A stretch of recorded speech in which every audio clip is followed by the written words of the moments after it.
Happy Friday, everyone. You know what that means? Another live lawn care Q&A. My name is Ron Henry, and I am here to help answer your lawn care questions. If this is the first time you are joining us, welcome. Super happy to have you here. The way this works is really simple. On your screen, you will see a chat box. In that chat box, you can enter your question, concern, comment of the day, and I work through them in the order that they come in.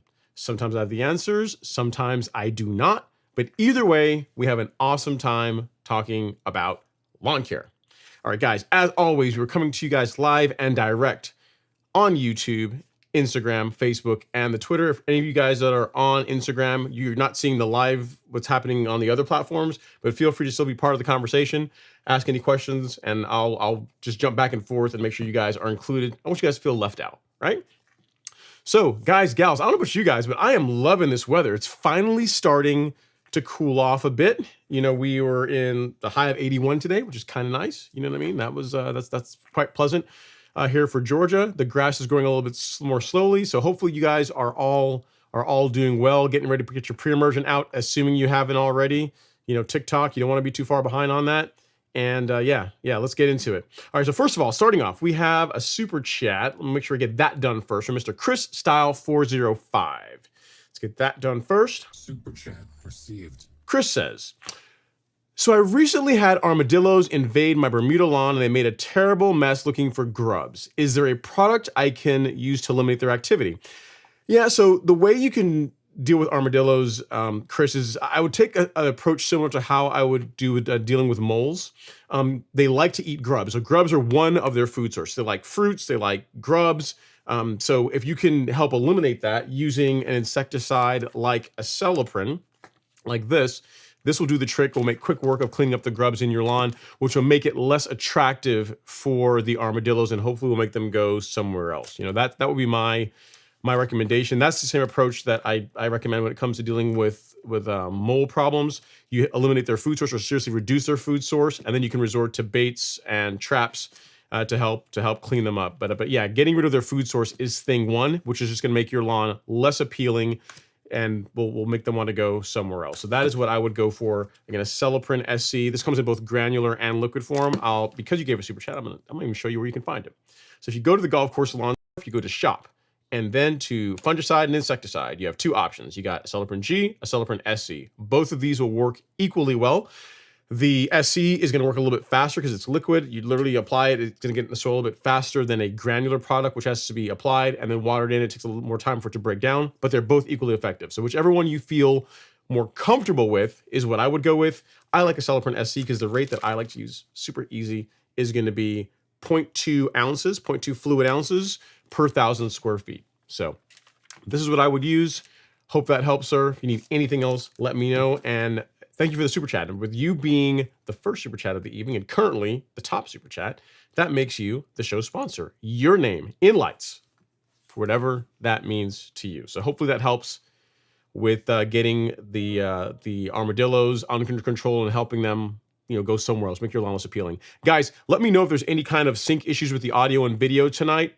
I believe I've worked through the problem, but if there are, let me know and we'll see. But I think we should be good to go tonight. All right, so I saw a question here on Instagram. This one is from Wada. It says, is overseeding every year necessary? I don't think so. It says, I saw a video about just doing the nitrogen blitz instead of seeding. Yeah, so if your lawn is already looking good, if you don't have any large bare spots in your lawn in cool season grass anyway, I would say no, there's not really a need to do that. If you have an area that is, 2 feet, 3 feet of bare nothingness with a cool season lawn, that's where overseeding starts to make more sense because a lot of cool season grasses, not all of them, but a lot of cool season grasses grow in bunches, where if you look at like say Bermuda or Zoysia or St. Augustine, they're more creeping grasses, right? So if you have a bare spot with a warm season grass like Bermuda has the ability to fill in those areas because it will creep laterally. Whereas bunching grasses like a fescue lawn, like those, there's limits as far as how much they will spread out. So if you have a larger area in your lawn that is bare, that is when overseeding becomes more of a strategy. But if you don't need it, why go through the headache? Because here's another thing too. You didn't ask this, Wada, but if you decide you're going to overseed in the fall, then you're also making the decision to not apply a fall pre-emergent, because pre-emergent and overseeding, if you're trying to get a good result, those two things are kind of mutually exclusive. If you do overseeding, you don't want to do pre-emergent because the pre-emergent is going to negatively affect the germination rates you get. So if it were me, if your lawn's in pretty good shape, I would continue feeding it, try and get it to thicken up that way, pick up your mowing, and you put your pre-emergent down, because for most people, like having a lot of weeds in their lawn is less, that's going to bug you more than maybe having a few areas that are a little bit thin and that with some regular feeding and mowing are just going to thicken up. So it depends really on what you're dealing with in your lawn and why you want to overseed. If your lawn's looking good, I wouldn't do it. It's only if you have larger areas that are bare is when overseeding, I'd say, becomes more of a necessity in a cool season lawn. In a warm season lawn, it's pretty much not really ever truly needed. At least for Bermuda, Zoysia, St. Augustine. But for cool season lawns, it's more of a thing when you have larger spots. So hope that helps. Great question. All right. So Chris, we've got you as the super chat. We're all squared away there. Let's go back up and see what else we had. Some good questions before the show started tonight, guys. So let's get into those. I'm trying to burn these a little bit faster so that I don't, jibber jabber as much. Get you guys the answers that you want. Take more questions is what I'm trying to say. So I'm trying to talk less and get more questions done. We shall we'll see if I'm able to pull that off, right? All right. We got Chris Style. All right, cool. All right, next up we have Jason Harrison. Jason says, "Evening, Ron and lawn friends. When will you cut off the PGR? I'm due for another dose this weekend, but I see low 80s and 70s for the highs and into the 50s for the lows. So I actually sprayed today, Jason. I actually did a PGR app today. Last month, because the weekend, the day when I actually want to normally do my PGR and fertilizer app, I was not going to be able to spray the lawn. So I did it a little bit early. So I'm now 2 weeks out from that last app. So I did an application this afternoon of the Carbon Kit Release 901C, Nutrizolve, and Primo Max. So that's what went down today. I'm still gonna, we'll see if I need to do another one. Like today's what, the 8th? Maybe one more. This might be the last one. I'll have to see how the lawn does, but this might be the last Primo app for me. In a best case scenario, there'll be one more 2 weeks from now towards the end of September, and then I'll be shutting it down. And then, it's like a light higher potassium fert, like the Stress 12024 is what I use for granular, and then close it out and just relax, start spraying my fungicides and just take the time off and enjoy the lawn slowly going into dormancy and call it good. So I did spray today, and in the worst case scenario, there'll be another application 2 weeks from now. So again, assuming the weather trend stays the way they are. All right, so let's see what we have up next is Mr. Andrew Phillips. A great question. I see you guys here on Instagram. I'm going to get you guys. I'm going to come back to you. Hey, Fat Boy Troy. I haven't missed your question. I'm going to come back to you. Don't worry about it. I'll be right with you. All right. Next up is Mr. Andrew Phillips. He says, hi, Ron. Today is 100+ degree temperatures. It's the last 100-degree temp day in Texas. I'm going to stop, and we are going to take a moment to applaud that. Because folks in Texas and Oklahoma, you guys have been through a hard time. It's been rough the past 2 months, really, right? Not much rainfall, scorching temperatures. Andrew's lawn started cracking. I got pictures of some viewers. They showed like it looks almost like desert, like weather is what you're seeing there, as far as like the lawn actually contracting and just big cracks forming, like what you see in a desert. So I'm glad that you guys are finally getting some reprieve from all this hot weather. All right, so back to your question. He says, hey, Ron, today is the last 100-degree day in Texas. Tomorrow, soil temps drop too. Mid-70s next week. Dropping my pre-emergent. He's going with Princep and Image Mix on Saturday. Next year, I can afford Spectacle Flow going for my mow. Thank God it's Friday. Sounds like a good plan, Andrew. You know how I feel about pre-emergent. A little bit early is better than a little bit late. With the temps dropping now and mid-70s next week, like, get it down, man. If you're a week or so early, it's not going to hurt anything. I did my pre-emergent last Saturday, so tomorrow will be 1 week since I did it. Was a little bit early, sure, but that's what I typically do. I typically get it down the last part of August or the first part of September. I could have done it this weekend and been okay too, but I wanted to get it done last weekend. I put a little bit of a Celloprint in the tank as well and did them both. So yeah, man, get up there and get your mow done. And as far as what I used, I did go with this combination. I used Spectacle Flow for my pre-emergent. Go over here. Use Spectacle Flow for my pre-emergent. And this I applied at 0.10 ounces, fluid ounces per 1,000 square feet. And then a Celloprint at 0.20 ounces per 1,000 square feet is what I did. So both these went in the tank and got sprayed on the lawn. If you guys want to see, I even watered it in. Once I was done, I couldn't wait. I was saying, I could wait till the next day to water it in, but why wait? Why not just get it done now, right? So I think I've got some video of that. I do. Here we go. So this is the lawn after it was sprayed with Spectacle and a Celloprint, and this is it being watered in, and yeah, there you go. In all its glory. So I'm covered for the first part of pre-emergent. I did, a light app. I'm doing the split app approach. So in late November, early December, I will do another application of Spectacle at the same 0.10 fluid ounce rate. May even throw a little bit of certainty in the tank just to, we'll see what's happening. If I'm getting any kind of breakthrough with POA, then I'll add a post-emergent like certainty to the tank as well. So we'll see.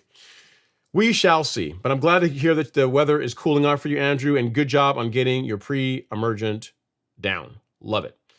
All right, next up we got Hey Fat Boy Troy. Awesome name, by the way. He says, my lawn stopped responding to fertilizer this season. Interesting. I don't know what I did, but soil tests don't show anything abnormal, but it will not stay green. So if your soil tests are showing that you've got adequate nutrient levels, and so let's say that. So that's thing one. That's one part of the recipe. So you got adequate amounts of nitrogen, phosphorus, potassium, and the other nutrients that your grass needs. Are you watering it enough? Fat Boy Troy, that's something to consider. Also, what does your mowing frequency look like? So if you are having extended periods of time between your mowing, that's going to cause the lawn to not look its best either. Especially when it's hot and it's growing quickly. You didn't say what kind of grass you have, but let's say you have a Bermuda lawn, and let's say you're committing, we won't call it a cardinal sin, but it's considered at least a light sin of not using Primo on your lawn during the summer months. So during the summer, it's growing really aggressively, and if you're out there mowing it once per week, once every 4 days, even once every 4 days is really not enough depending on the height of cut. But say you're mowing it once a week, it's going to be challenging to keep the lawn green between mowings unless you're mowing it taller. So unless you're 2 inches or above on Bermuda in the middle of summer, it's going to be a challenge to keep it green during with how aggressively it grows. So if you've got adequate nutrient in the soil, there's something else going on. And a lot of time what comes down to is mowing. So let's say you are mowing properly, right? Next thing I would say is go down and get down on your knees and take a look at the grass and see what kind of cut you're getting. So if your mower blades are dull, what you'll find is that the tips of the grass they'll be brown, and they'll be more torn or stretched or elongated. So it's not going to be a nice clean cut. That will contribute to the lawn not looking great either. So if you're certain that you've got adequate nutrient in the soil, then I'm really going to start focusing in on either watering or mowing. And it's in between those two. You got nutrient, you got water, you got mowing. As long as there's enough sunlight, that should be it. It's really hard to not have grass look good if you're doing those things. So hopefully that helped. I would not say that your lawn is not responding to fertilizer. It's just that there's something else going on that is not a nutrient problem that's causing your lawn to not look its best. So we need to figure out what that is. And again, I think it's going to be one of those things. It's going to be watering or mowing. A lot of people don't realize the importance of having sharp equipment to keep your lawn looking really good. So, if you haven't checked your mower, if you haven't sharpened the blades here recently, look into that, because that can be the culprit. Hope that helps. All right, next up is Andrew Phillips. I asked Andrew how his lawn is recovering. The color's coming back. He said it's slowly coming back, which is good. All right, next up is James Kelly. He says, Chris, I feel your pain. I have voles that trashed my lawn. Yeah, so voles, moles, armadillos. I've not, knock on wood, I've not dealt with armadillos.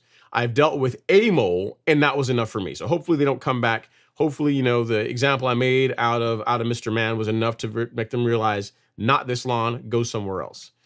All right, next up is Andrew, who says, have a good turf talk. Because Andrew, while he is a supporter of the channel, loves the live stream, mowing is his love. So he is not gonna get his mow in to sit here and watch the show. So I appreciate that, Andrew. Your priorities are in the right place. Good stuff. All right, so next up we have another good question here. It's a nice one from Instagram. This one is from Zayas. It says, when is the best time to apply a fungicide on Bermuda? I live in Central Texas. Excellent question. So when it comes to applying fungicide preventatively, Zayas, I'm a fan of doing it two times of the year. So in the spring and in the fall. So in the spring, you would apply it in May, June. Those are good months to do it from a preventative standpoint. And then for the fall, you're going to apply in October, and then another application in November. And the idea behind the fall application is to help prevent problems with diseases like spring dead spot, ones that start now but don't really manifest themselves until the spring of next year.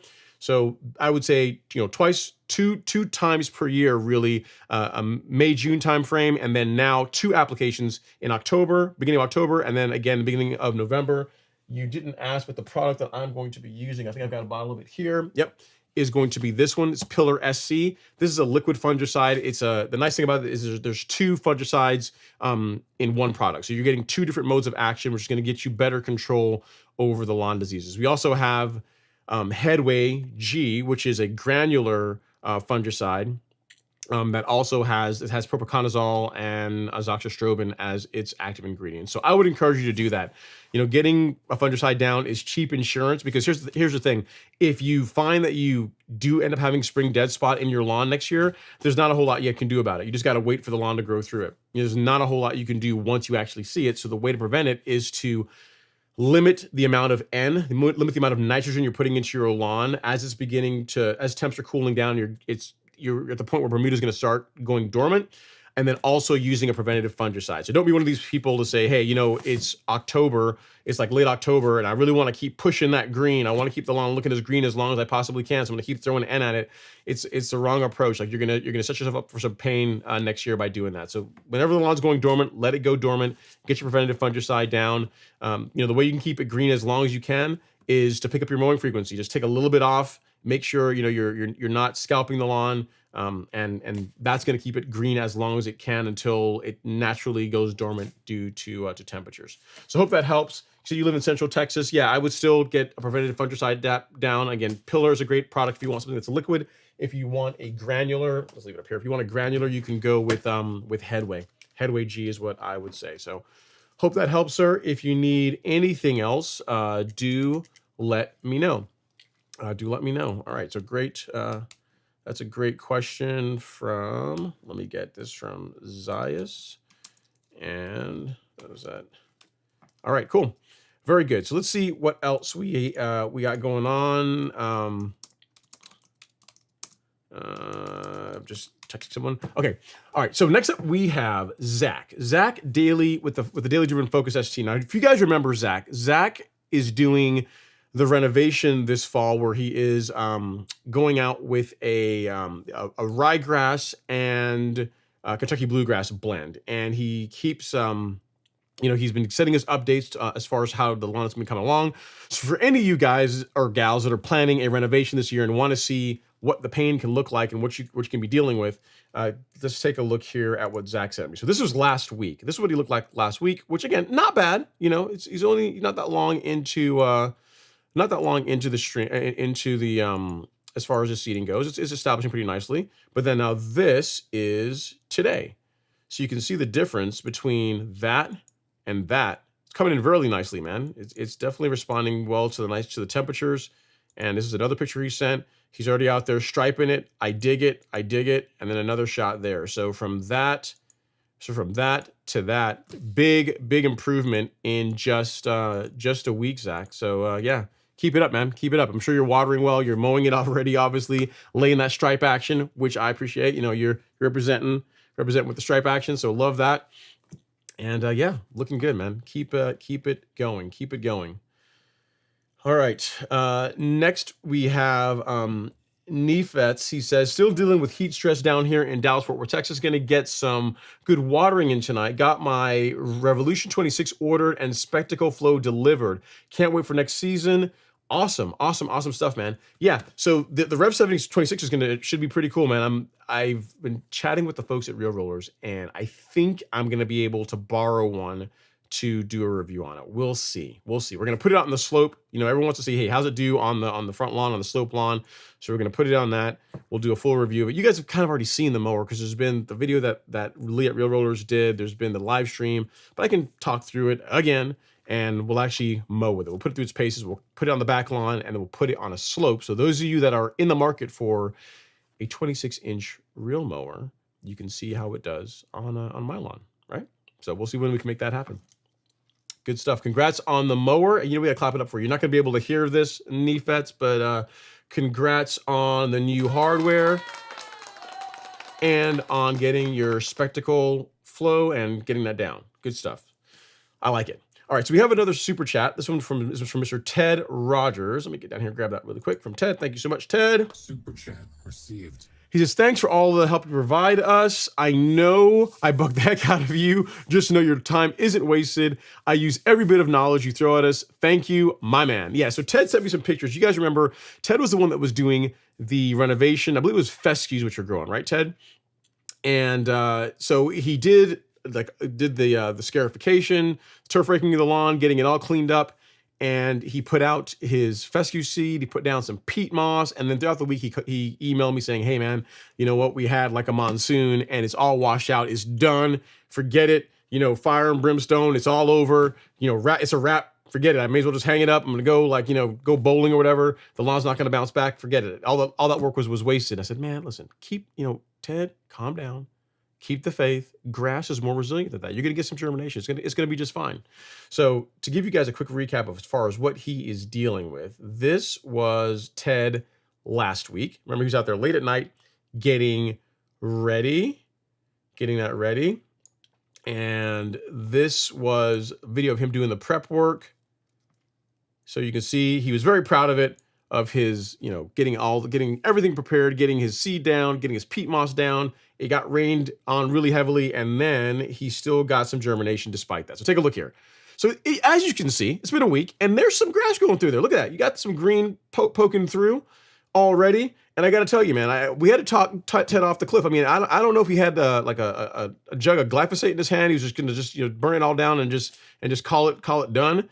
But thankfully he stayed the course, and you can see he's already getting a little bit of green come through. So Ted, here's the thing: you got to update us. But next week, before the live stream, like an hour before the live stream, because it makes it easier for me to get all this stuff queued up, send me a picture of the lawn. Because I think what you're going to find is from this week, from this time today to this time next week, you're going to see a big improvement in the lawn.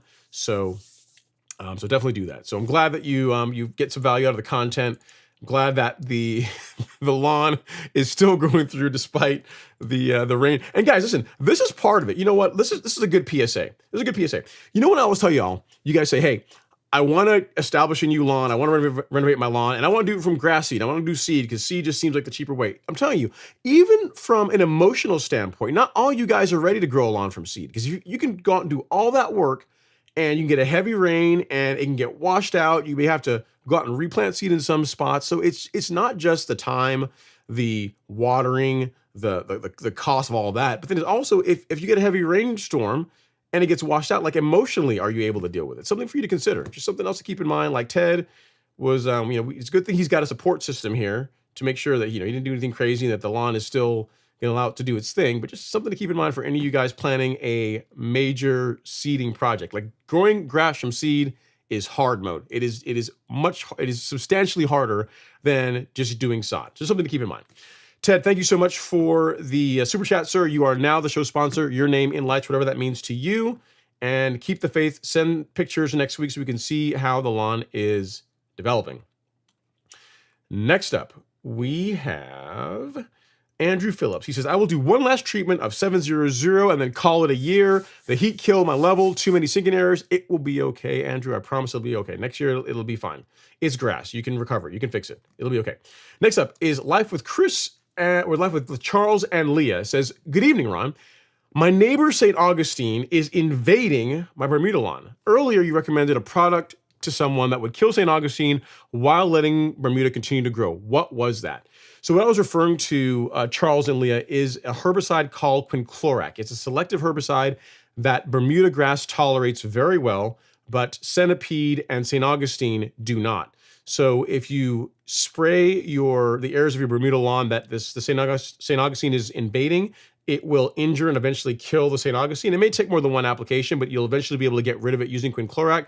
And like I said, the Bermuda will tolerate it just fine. So that is what I would go with. So here is a link to where you can get that. And I think I sent it to you earlier, but if not, I will send it again because I don't want you to not have what you need, right? To be able to get get that St. Augustine out of your lawn. All right, and then and here's the thing, guys. For those of you that have St. Augustine lawns, one of the questions you guys have been asking is, hey, say Bermuda in St. Augustine, what the question that Charles and Leah is asking is an easy problem to solve, right? So if you want to get rid of St. Augustine out of Bermuda, that's always been fairly easy to do. The reverse, if you have St. Augustine, you're trying to get rid of Bermuda in it, that has been a challenge. There's going to be a new offering here coming out soon that's going to be able to solve that problem, to where you're going to be able to get rid of Bermuda grass in St. Augustine without killing the St. Augustine. So you're going to have a selective way of controlling Bermuda in St. Augustine, which is pretty cool. So stay tuned for that. We'll probably get some of it here on the Golf Course Lawn Store once it's available, but just for any of you guys that are dealing with Bermuda in your St. Augustine, you want it gone without killing your St. Augustine, there's going to be an option here soon for doing that. So good times, great time to be into lawn care, right? All right. Next up is Jim Schmid. He says, hey, Ron, thank God it's Friday. For 6-month-old Tiff Tough sod, do you think applying Spectacle G is not a good idea because of potential root pruning? Yeah, it's hard to say, Jim. So here's the thing. I've used prodiamine on relatively young Bermuda, like on Bermuda that's 3 months old. I've never done spectacle on any grass that's that young. I would check the label and see what the guidance says as far as using spectacle G on 6 month old tiff tough sod. I mean, I would imagine it'd be okay, but check the label and see what it what it recommends. If you were using the liquid like spectacle flow, something you could do is you could spray pre-emergent, but use the lower rate. So for the fall, instead of going out at the heavier rate, which is closer to zero point 0.2 fluid ounces per 1,000 square feet, you could go out at like 0.10. So you cut it in half, and then apply again like later on in the fall, early winter, and that would be a way of to where you're not hitting somewhat new grass with a pre-emergent that could potentially has the potential to do root pruning. Again, I've not heard of people really having issues with spectacle causing pruning, assuming you're applying it at the correct rates. On zoysia, you definitely want to be careful. Like if you told me your lawn were a zoysia lawn, I'd say yeah, absolutely not. Don't do it. Bermuda, it's tough to say. Check the label and see if there's any guidance as far as Bermuda that's 6 months old. Yeah, that's the best I can tell you. I don't have any experience with spectacle on newer Bermuda to know how it's going to behave. With 6 month old Bermuda, I would, again, if you're using the liquid, I could say, hey, let's back the rate down, and I'd feel comfortable doing that. But with the granular, check the label and see if there's an application rate range where you can bias towards the lower end and see how it does. But again, check the guidance to see if there's anything that says, if they say, hey, don't do this for 9 months or for a year on Bermuda grass, then don't do it, right? But for 6 month old Bermuda, assuming it's established well, like, I mean, you know your lawn better than I do. If it's been established, you're mowing and it looks good, it looks like a it's again, the lawn is established well, it should tolerate pre-emergent just fine. Again, Bermuda grass. If you were zoysia, I'd say no, but Bermuda it should be all right. But again, not to sound like a broken record, but check the label. So sorry to have a more direct answer for you, but I don't have any direct experience with spectacle on relatively new grass. Prodiamine, I'd say, yeah, go for it, no problem. But spectacle, I can't say for sure. So hope that helps. All right, next up we got Jackie Bear. Says, Brother Ron, have an excellent stream. I appreciate that, Jackie. Thank you so much for stopping by to cheer me on, as always. And then next up, we have Adam Carter. He says, hey, Ron, I was looking at Barricade 4L pre-emergent and just got prodiamine as the active ingredient. Do you know what the difference is between prodiamine 65 WDG and the Barricade 4L? Yeah, so the 65 WDG, Adam, is 65% prodiamine. Like, it's a concentration of the active ingredient is what the difference is. So it's 65% in the prodiamine 65 WDG, and the Barricade 4L is in the 40s. It's like, I don't know if it's 40% or 45%, but it's in the 40s, whereas the 65 is a higher concentration. So the application rates are going to be slightly different. But the active ingredient is the same. So the difference between them is the amount of active ingredient in each of the products. So if you are going to go with the 4L, just make sure you read the label. I'm imagining the application rate for the 4L is more likely going to be higher than what you would do for the 65 WDG because, again, the concentration is less, so you would need more of it to produce similar results. So hope that helps. Great question, Adam. The 65 is among probably the more popular ones because there's also generics for that one as well too. So yeah, just whichever one you decide to go with, stick with the application rate. Like again, make sure you're following the label rates for the product so that you get a good result. All right, got you all taken care of, all squared away. If you need anything else, as always, do let me know. All right, next up is Devin. Devin, you're early tonight, man. Normally we gotta wait till like hour 2 or 3 to get your presence here, but you're here early tonight. Nice. He says, "What's up, Ron? Looking forward to some good turf talk. Speaking of turf, I got a fresh 1,500 square feet of Kentucky Bluegrass sports blend today. Nice. So the fact that you said 1,500 square feet, did you get sod? You went sod or did you go seed, Devin? Hopefully you're going to say sod. If you said sod, then I'll be like, see, look, this is a guy who takes care of grass for a living. It's all he does on a golf course. And even he got sod. He didn't grow his lawn from seed. Hopefully I'll feel vindicated. If you say seed, then I'll be like, well, he's a pro, so he can do it. But yeah, let me know what kind of what you got. If it's from sod or if it's from seed. I imagine it's from sod if I were guessing, because you probably ain't got that kind of time. But feel free to fill me in. Jason is encouraging him and saying, nice, Demir. And you know what, Devin? Even though it's not technically equipment, we can still clap it up for that. We can congratulate you on your new turf. Why not? Good stuff. And I'm looking here. Yeah, my chat ahead of time, he says it's sod. So there, I feel vindicated. So it is sod that he's putting in. So there you go. There you go, guys and gals. Someone who is a professional, right? He's a he takes care, as a golf superintendent, he takes care of course, that's his job. That's what he does for a living. Even he doesn't want the headache of growing grass from sod. From seed. He chose the sod route because you can go from like no grass to grass like that. Like you can Thanos snap like this. Just like that, you got grass, which is pretty cool.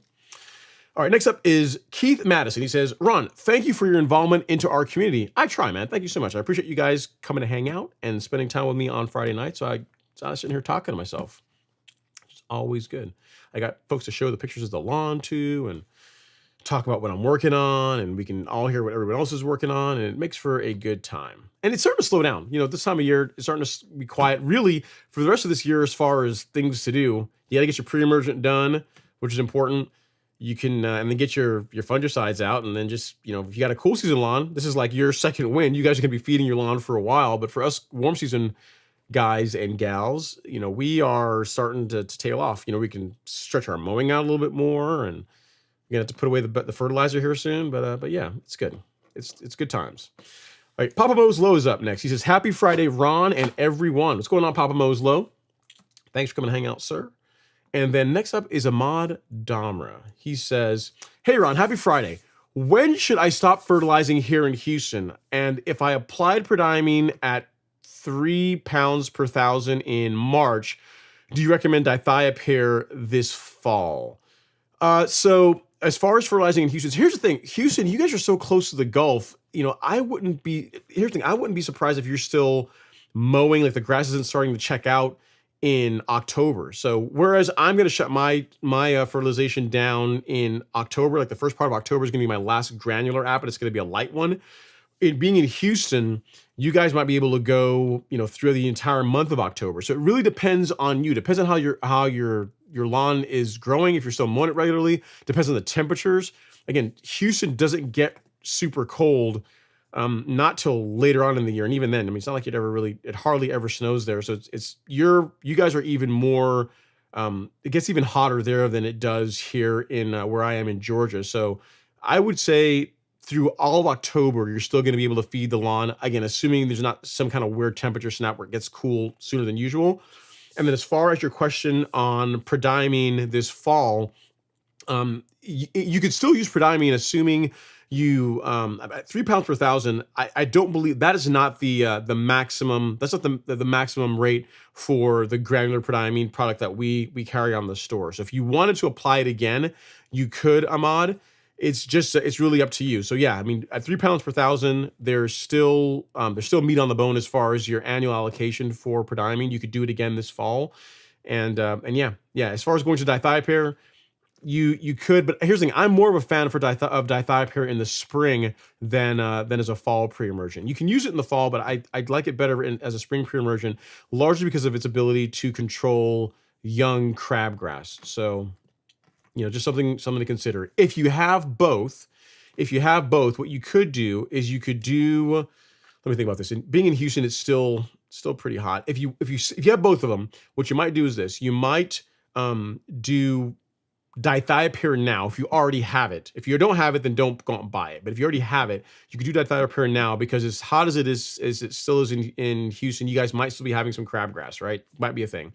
And then in late October, early November, then do your prodiamine app. That's going to extend your coverage, and it's going to get you better control over POA. As far as keeping POA out of your lawn, it's something to consider. So if you already have it, again, caveat, if you already have it, you could use the dithiopyr now and then do an app of prodiamine a few months from now. If you don't have it, then just do prodiamine and call it good. So I hope that helps, sir. If you can, I don't know if you ever deal with poa annua in your lawn, but if you can, something to consider would be to use a another pre-emergent herbicide like Princep. The active ingredient simazine would be something good to incorporate it into your fall pre-emergent plan, because prodiamine by itself, I mean, it's an excellent pre-emergent, but it by itself does not have awesome control against POA. Not as good as if whenever you create blends, like if you do like prodiamine, Princept, and imazoquin, like that's a blend that works very well for controlling a broad range of weeds to include POA annua. I mean, Spectacle, do I have it here? Spectacle Flow, like this. I mean, it's more expensive, a much more expensive product than prodiamine, but as far as control, I mean, it in warm season turf doesn't really get much better than Spectacle. I mean, you're talking, 6-7 months of coverage easily out of this. So you apply it, and then you're good through springtime, and as far as keeping POA out of your lawn, nothing really gets better than Spectacle. So you got options, is what I'm trying to say. At the 3 pounds per thousand, you still have enough on your annual limit to be able to apply prodiamine again. So it's up to you which way you want to go. Hope that helps. All right, next up, we got Higgy Pop. Higgy Pop says, have a great show. Let's all hit that like button. It's free. Let's do that, guys. We have 102 people here in the live stream right now, and yet only 52 likes. You're making Ron a sad lawn care guy. Surely we can do better than that. So if you guys wouldn't mind hitting that like button ever so gently, it's free. It costs absolutely nothing to do that. It's a free way to support the channel and support the show. Sends good vibes to YouTube. Gives me a chance to not talk for a few seconds while I have a sip of my Arnold Palmer. So if you guys wouldn't mind doing that, I'd really appreciate it. Mm-hmm. All right, next up. Nothing on Instagram. You guys are quiet. I'm getting some love, though. I appreciate that. Thanks, Jake. Fresh Air, thanks for coming to hang out. Appreciate you guys. Okay, next up is LRCXED. He says, Ron, last week I asked about mixing Fusilade and Triad Select. You asked for an update. So far, everything seems to be dying off, and the fescue is doing fine. Thank you. Now to get ready to reseed. Very, very nice. Thank you for updating us. So Fusilade and Triad Select did the job. Very, very cool. Glad to hear that, man. Glad to hear that you're getting good results with it. Nice stuff. Love to hear when you guys are trying out new combinations and that you're getting good results. Because here's the thing, I'm a warm season guy. I've got Bermuda grass, and I've not tested every, even for just Bermuda grass, I haven't tested all the different herbicide combinations, not even close. And for cool season grass, I rely on a lot of you guys to say, hey, listen, I'm trying this and this, and it makes sense based on the problem I'm trying to solve to use these two together. And I'm gonna start at low rates and use like a small area that I'm gonna test with. And I really like it when you guys give me feedback, because then if someone else has that question, I can say, hey, if you have a fescue lawn, I have a viewer that has used Fusilade and Triad together, and they got great results with it. So I appreciate it. Thank you for letting me know. Next up is Keith Madison. He's back. He says, winter stinks because the lawn season is over, from Hushton/Brazelton. You're just up the road, man. You're nearby. We're neighbors. It's not bad though, man. Come on, think about it. Do you really want to mow? I should say this. Do you really want to have to mow during the winter? You know what I mean? It's not, it's not bad to take a break, to have some time off. I still get out there and I mow weekly anyway, because I'm just that guy. But as far as if you had to do it, it wouldn't be as much fun. And then also, as far as keeping your lawn green and doing the overseed, if you have to mow when it's cold out. That's thing one. But then also next year you have to get rid of it. So I would enjoy the time off, Keith. I mean, there's football if you're into football. There's lots of other things you can do. You can relax, just kick back and contemplate what you will do next year, right? There's always that. Oliver Ridham is up next. He says, happy Friday, Ron and Stripe Gang. Rain finally hit my area in Texas, even though it was only 10 minutes. Drought season is finally over. Glad to hear that, Oliver. So see, I'm getting good reports from Texas now. Before it used to be all, doom and gloom, shock and horror. The world is, the sky's falling.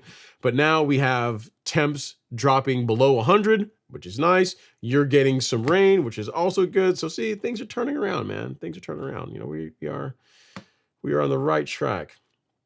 Jim Schmid is up next. He says, Ron, it seems like everyone has been talking about mites, mainly Texas folks. Do you have them in Georgia? I've been hearing rumors they are spreading in Florida pretty good.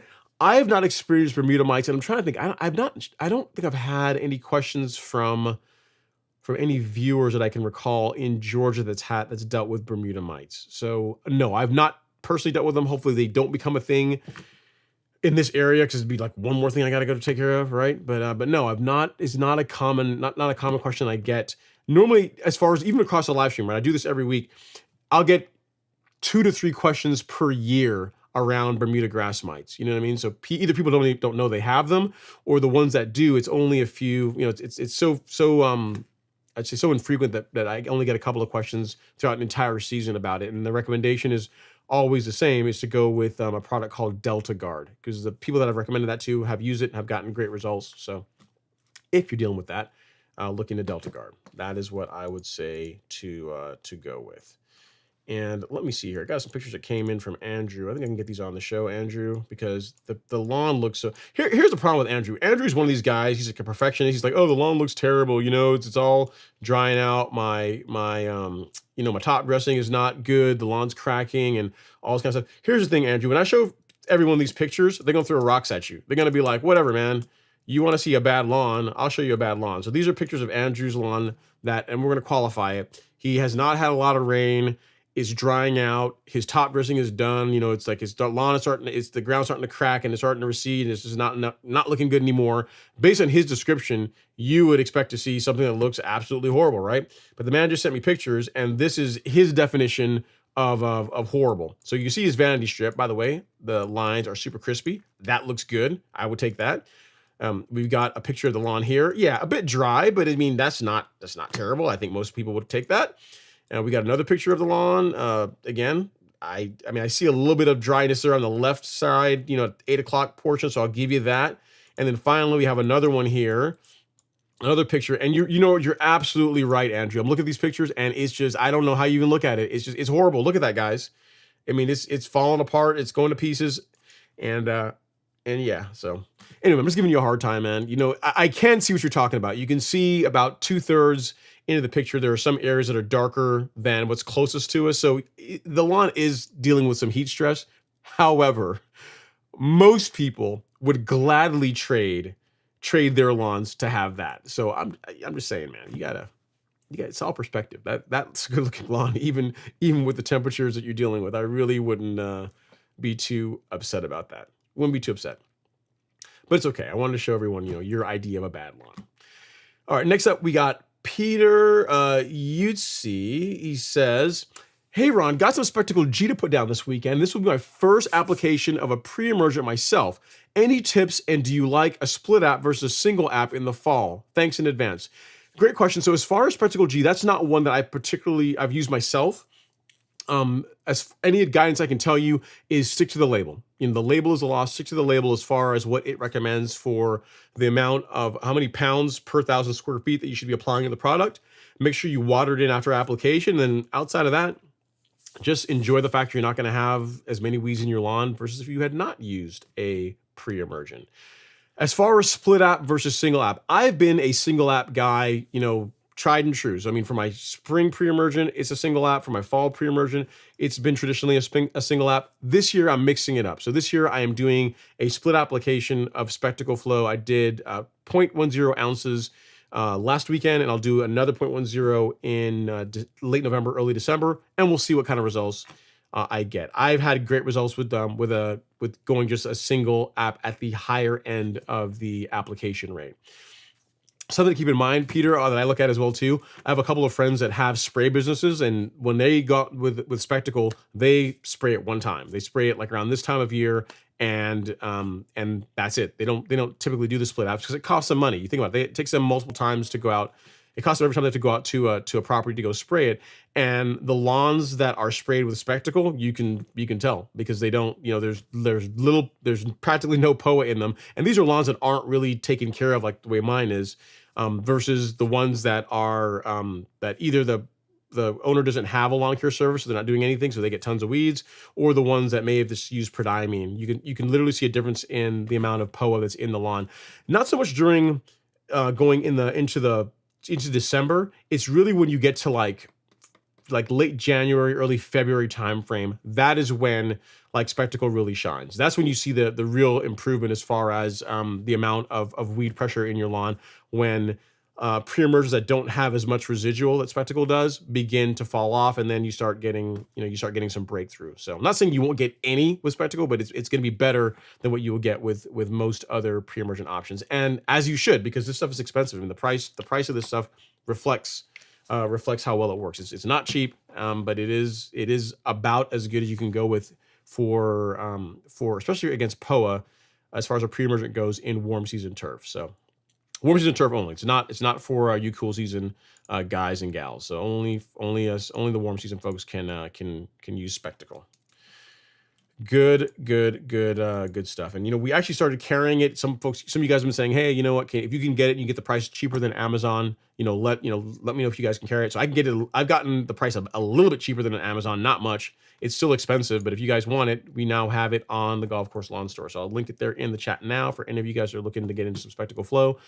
My advice would be, unless you have a larger property, find a buddy, 2 or 3, to split a bottle with, because one of these covers 3 acres, depending on the application rate. It can go even further than that, but 3 acres at the rate that I would say to apply that, which for most of you guys, you don't have that. So if you split this 3 ways, it's still plenty of product for most residential lawns. All right, next up is Mr. Papa Moslow. He says, I have Prodiamine 65WG and Spectracide. Which would you recommend for a fall application? Okay, so if you're Spectracide, if you said Spectracide, do you mean Spectracide or Spectacle, Papa Moslow? Let me look down here and see if you corrected it. Okay, so if it's truly Spectracide and Prodiamine, then both, because Spectracide is depending which one you have. If it's the orange bottle, that's a post-emergent herbicide, and Prodiamine is a pre-emergent. So the two serve different tasks, different roles. So if it's truly Spectracide, and especially if it's the orange bottle, like the post-emergent, you could use both of them. If you got weeds currently in your lawn, use the Spectracide, and if you're looking to prevent Poanua, clover, henbit, a bunch of other weeds that start becoming a problem this time of year, then go with Prodiamine would be my recommendation as far as that. If you meant something else, if you meant Spectacle. Now, if you say you're saying you have Spectacle flow and you have Prodiamine, Spectacle all day long. Like if you have a choice between Spectacle and Prodiamine, then every time and twice on Sundays, I'm going to tell you to put Spectacle flow down in the fall months versus Prodiamine. Just say the Prodiamine for your spring pre-emergent. Yeah, Spectacle in the fall is what I would absolutely do. The next best thing, Papa Moslow, is that coastal combination. So Prodiamine, Simazine, and Mazaquin. That combination approaches what Spectacle does, but it doesn't last as long. So that's a slightly less expensive way of doing it, but doesn't last as long as Spectacle does. So there you go. All right, so we have a question here from the Instagram. From the gram. There we go. It says, soil sample in the fall, like before going into dormancy. Yes, it's a great idea. I am a fan of taking a soil test as in the fall months. Reason being is that if you did a soil test, say in the spring, and you use that to design your nutrient program, if you do one in the fall, you can measure the effectiveness of your nutrient programs. If you're trying to raise your phosphorus levels, and you can say, hey, I was applying a phosphorus fertilizer throughout the entire season. How well did it work? How did my nutrient levels change over the course of the season? A fall soil test will tell you that. Another reason why I'm a fan of doing a soil test, if you guys are in the market for one, the ones that I recommend are the ones from My Soil, because they're super easy to use. You get your results in about 7 days, and they save your results for you for free. So whenever you do, subsequent apps or subsequent tests, you can compare your results from one to the others. You can see how your soil is changing over time. It makes it easy for you to get directional data to see how your nutrient levels are trending. So another point of why I think it's a good reason to do it, right? In addition to measuring the effectiveness of your nutrient program, is to get an idea where your soil pH is. So let's say you live in Georgia, and a lot of times in Georgia we end up having not all lawns, but in general, we tend to have more acidic soil. So what you'll find is many of the lawn care services this time of year will do a lime application to help raise the pH or start getting the pH up, so that when spring rolls around, you're in the Goldilocks zone and you start doing your fertilizer apps, all is happy, all is good. So the way that you would know that is by doing a soil test this time of year for you to realize, hey, is my pH low? If that's the case, getting your lime application down now gives it more time for the lime to react with the soil and raise that soil pH. That by the time springtime rolls around, you're in great shape to hit the ground running for your spring 2024 nutrient program. So yeah. Big fan of doing it. The one that I recommend again is the one from MySoil. And again, if you're just starting out, you've not done one, I would say go with this because you're able to. Again, if you do one now, you do one in the spring, you do one in the fall next year, all three of them are saved, and you can literally put them all in a graph that they give you, like a tool they give access to in their portal, and you can lay them on top of each other, and you can literally watch the trend of how your nutrient levels are changing. If you're going with an extension office, nothing wrong with that. I would say more important than whether you go with the soil testing kit that you use is pick one and stick with it. So if you decide you're going to go to, like, say, UGA's extension office, I'm not sure if you're in Georgia or not, but if you are, then just stick with that, because that way when you compare soil test results from year to year, like you're comparing, like, you're comparing the same methodology is what I'm trying to say. So that would be my only advice to you if you're when it comes to choosing a soil test. I still think the ones from MySoil are the one to go with because, again, saved forever, really easy. All right, next up is the Maestro. He says, is it too late to drop fertilizer in Gwinnett? No, not at all. I mean, I did my my last fertilizer app. I did my granular app last week. Last week I did my granular app. Actually, it's not true. It's the weekend. 2 weeks ago, I did I remember I'm 2 weeks behind. 2 weeks ago, I did my granular fertilizer app, and then today I sprayed the lawn with liquid fertilizer. So no, it's not too late. As far as when I'm going to shut it down, the Maestro is going to be in early October. So I will I did a Primo app today and my Carbon Kit app today, and then I will do another granular app, although I'll be backing the rates down for October, and then that will be it from a granular fertilizer app. And then I'll gauge the lawn and see if I want to spray liquids or not. And but yeah, as far as granular, I shut it down in October, not necessarily because you couldn't feed the lawn later than that, but primarily because I'm trying to prevent spring dead spot because I've had issues with that in my lawn. So I'm trying to not put too much nitrogen into the lawn late in the season to where I'm creating conditions where that could be a problem for me next year. So that's my my thoughts on the matter. The Maestro says, good deal. Full send with the Lebanon tomorrow. Nice. Good stuff. Make sure you water it in if you decide to do that. Okay, I'm going to come back to your question here. Actually, from Mr. Greg, don't go anywhere. I'm going to come back to that, but I'm going to get another question here on from the YouTube. This one is from No Name. He says, happy Friday, Ron, and fellow lawn care enthusiast. Yes. Looking forward to some great turf talk. Spectacle flow is down. Let's get those likes up. Yes, guys. Again, 105 people in the live stream, only 67 likes. Come on. I mean, y'all gonna make me beg? You can make me beg? I'll put some music on. I'll put, like, don't. Here's the thing. Don't let me put the intermission music on. This is like the music we used to summon LG. So that's playing right now. He's probably hearing it right now. If he's out somewhere, he's running home to come get on the live stream. Don't make me have to summon him. But yeah, if you guys wouldn't mind, hit the like button. It's a free way to support the channel. Those of you guys on Instagram, hit the hearts or whatever it is to show engagement on Instagram. Show me some love. I need it. All right. Next up is Greg Lyon. Greg, you're in two places. He says, hey, Ron, a friend of mine has a lawn care company that will be applying 2 pre-emergent treatments in the coming months. Cool. He says, what would happen if my friend has already applied prodiamine to their Bermuda? Okay, so they're going to be doing they already done prodiamine now, so what I would do is I would tell the company. I would let them know that, hey, I've already done prodiamine now for the fall, and just see and see what they say. I mean, who knows what they're spraying as far as on your friend's lawn, but I would let them know. You know what I mean? Because if they're gonna be spraying prodiamine and something else along with it, maybe they'll just do one app then. You know what I mean? So I would tell them it's not a big deal. It's not gonna hurt anything, but I would not let them go out there and spray the lawn assuming that no pre-emergent has been applied to it. So I would do that. I would absolutely contact them and say, hey, listen, I'm whatever your neighbor's name is, and let them know. That is what I would do. And it looks like you, so that's the same question you had on Instagram. He says, what would happen So they've already done prodiamine, and what would happen to the Bermuda grass if that would occur? Yeah, so you just don't want to overdo it. So as far as what happens if you do, if you go over the annual limit for, say, prodiamine, like, it's just not good. That's when you can start getting into root clubbing. You start having adverse effects. It's like asking the question, what happens if you take, too much vitamin C? If you take a little bit more, it's not bad, but if you take, tons more, like several times what you're supposed to have, you can have problems. So it's the same thing when it comes to pre-emergent, to fertilizer, to really anything you put into your lawn.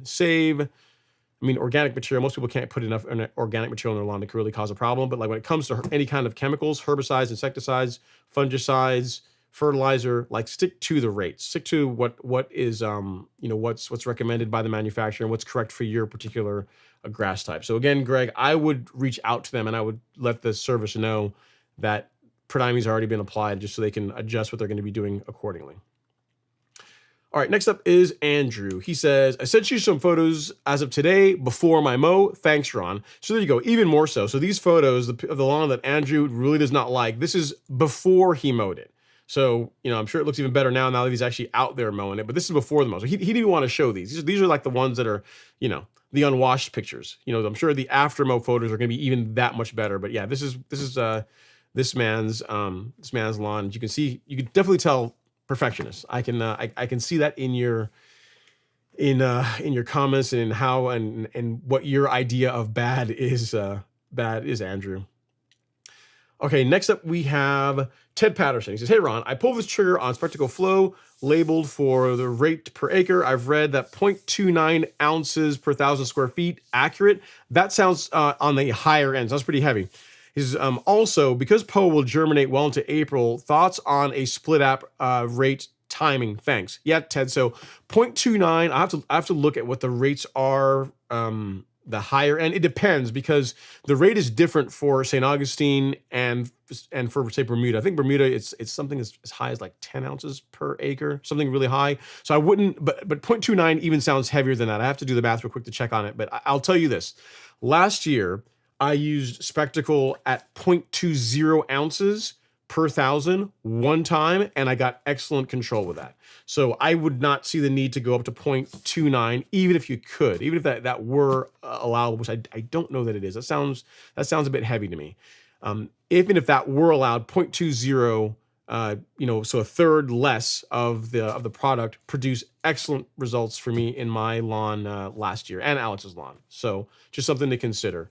And then as far as POA germinating well into April, so the issue is the POA that you're going to see in like January, February time frame is going to start, if it hasn't started germinating yet, it's going to start germinating in the next few months.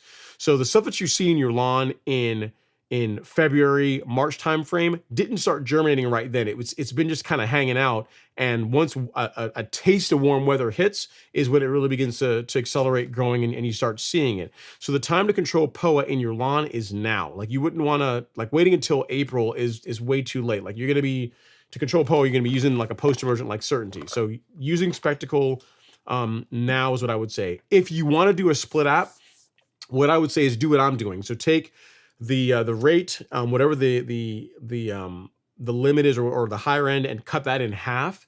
And you could do an application now and then do another one in late November, early December timeframe. That's going to give you good coverage into the springtime, whenever you're going to put down your prodiamine or dithiopyr pre-emergent. So that is what I would do. I would not plan for applying Spectacle in April, because again, for control against POA, you're already going to be behind the curve. I mean, the lawn's going to be waking up by then. You're going to be out mowing and feeding it by the time you get into April. So if you want to do a split app, you could do one now and then one, 3 or 4 months from now. I will tell you that I've had excellent results doing a single application at the rate of 0.20 fluid ounces per 1,000. And it's been great. I mean, like, this year is the first time in all the years I've been here that I'm doing a split application of my pre-emergent. And I'm doing it with spectacles. So I imagine it's going to be just fine. But double check, triple check your numbers there, Ted, because again, 0.29 sounds a bit heavy. And also make sure you didn't say what kind of grass you have. You didn't tell me. So because also make sure that the rates you're looking at are correct for the kind of grass you have too, because it matters. You know what I mean? So like St. Augustine the rate is lower than it is for Bermuda. So make sure that you're taking that into account along with whether your strategy is going to be a single or split. Good times. All right. So next up, we have a question from it's getting Muga or gets getting Moo in Georgia. It says, I'm in South Jersey. I sprayed Tenacity in September 1st. It's working very well. Nice. Glad to hear that. Can I still aerate or should I just wait till spring? It's your call. So it depends. Why did you spray Tenacity? Is it to get control of the weeds and to give yourself a bit of light pre-emergent while you're doing your seeding project? Here's the thing. Either way, if you want to aerate in the fall or aerate now, I wouldn't be opposed to that, because Tenacity really, even though it has pre-emergent tendencies, it's not like a traditional pre-emergent like say prodiamine, dithiopyr, pennant magnum. I mean, pick any of the true pre-emergents that have residual coverage for 3 to 4 months or longer. Tenacity is not like that. It's like 3-ish weeks at best, right? 3 to 4 weeks at best. So if you want to core aerate your lawn, there's no issue with doing that at all. If you want to do this part of your seeding project. So yeah. If Tenacity is all you've done, and you still want to core aerate, I wouldn't be opposed to that. Now, if you've done something else like prodiamine to help keep weeds out of your lawn for an extended period of time, that is when I would say, aerating in the after you're doing like prodiamine, probably not the best idea. So it really depends on you. I gets Moo GA in South Jersey. So hope that helps. Appreciate the question. If you need anything else, do let me know. All right, so Instagram, you guys are like all in the stream tonight. This is awesome. Normally, you guys are just kind of quiet, just lurking, just watching me talk to YouTube and Facebook and everyone else. But now you guys are chiming in, which is nice. It's good. It's good. Thanks for coming to hang out. Appreciate you guys. All right, next up is Colin. Colin's up next. CPIMS. He says, "What's up, Ron? Hopefully your Friday has been well. Can't complain. Mowed the lawn, sprayed my Primo and my carbon kit. So yes, times are good. Life is good. Quick question about Barricade 4L prodiamine. Is the square footage rate of half an ounce per 1,000 square feet used with a gallon of water? It doesn't specify." Yeah, so great question, CPMs. And this is a good one. This is a question I've been getting here recently, as far as like how much water can I use with how much active ingredient. So if you are dealing with a product that needs to get in the soil to work, so say like an insecticide, a fungicide, a pre-emergent, the minimum that I would do is 1 gallon per 1,000 square feet. Because if you go much lower than that, if you say you try and spray half a gallon over 1,000 square feet, it's really hard to get even coverage by diluting it that little. So a gallon per 1,000 square feet is the least amount, or the least that I would dilute your soil-based products. But the thing that's important to keep in mind, it's the amount of active ingredient per 1,000 square feet. That is the important thing. So let's say you take the same 0.45 fluid ounces, right? And you mix a gallon of water with it. You spray it over 1,000 square feet. Good times. If you take the same 0.5 ounces and you mix it with 2 gallons of water and you spray it over 1,000 square feet, you're still good, because the same amount of active ingredient is going down over the same square footage, the same square area, the same space. You could go as much as, some of them will have a higher range, but a good example is you look at like a product like Pillar SU. This is a fungicide, right? Like the label calls for 2 to 4 gallons of the product per 1,000 square feet, or water with the product per 1,000 square feet. Right. So the thing that's important to keep in mind is the amount of active ingredient per 1,000 square feet, more so than the amount of carrier, at least when it comes to soil-based products. Now, if you're using something like, say, a liquid fertilizer like Turfplex or 901C, or you're spraying something like Primo, now, in that case, I would stick to the 1 gallon per 1,000 square foot rate, because the idea with those products, with these, is that they are designed to get on the skin of the plant, the foliar of the plant, and dry and be uptake that way.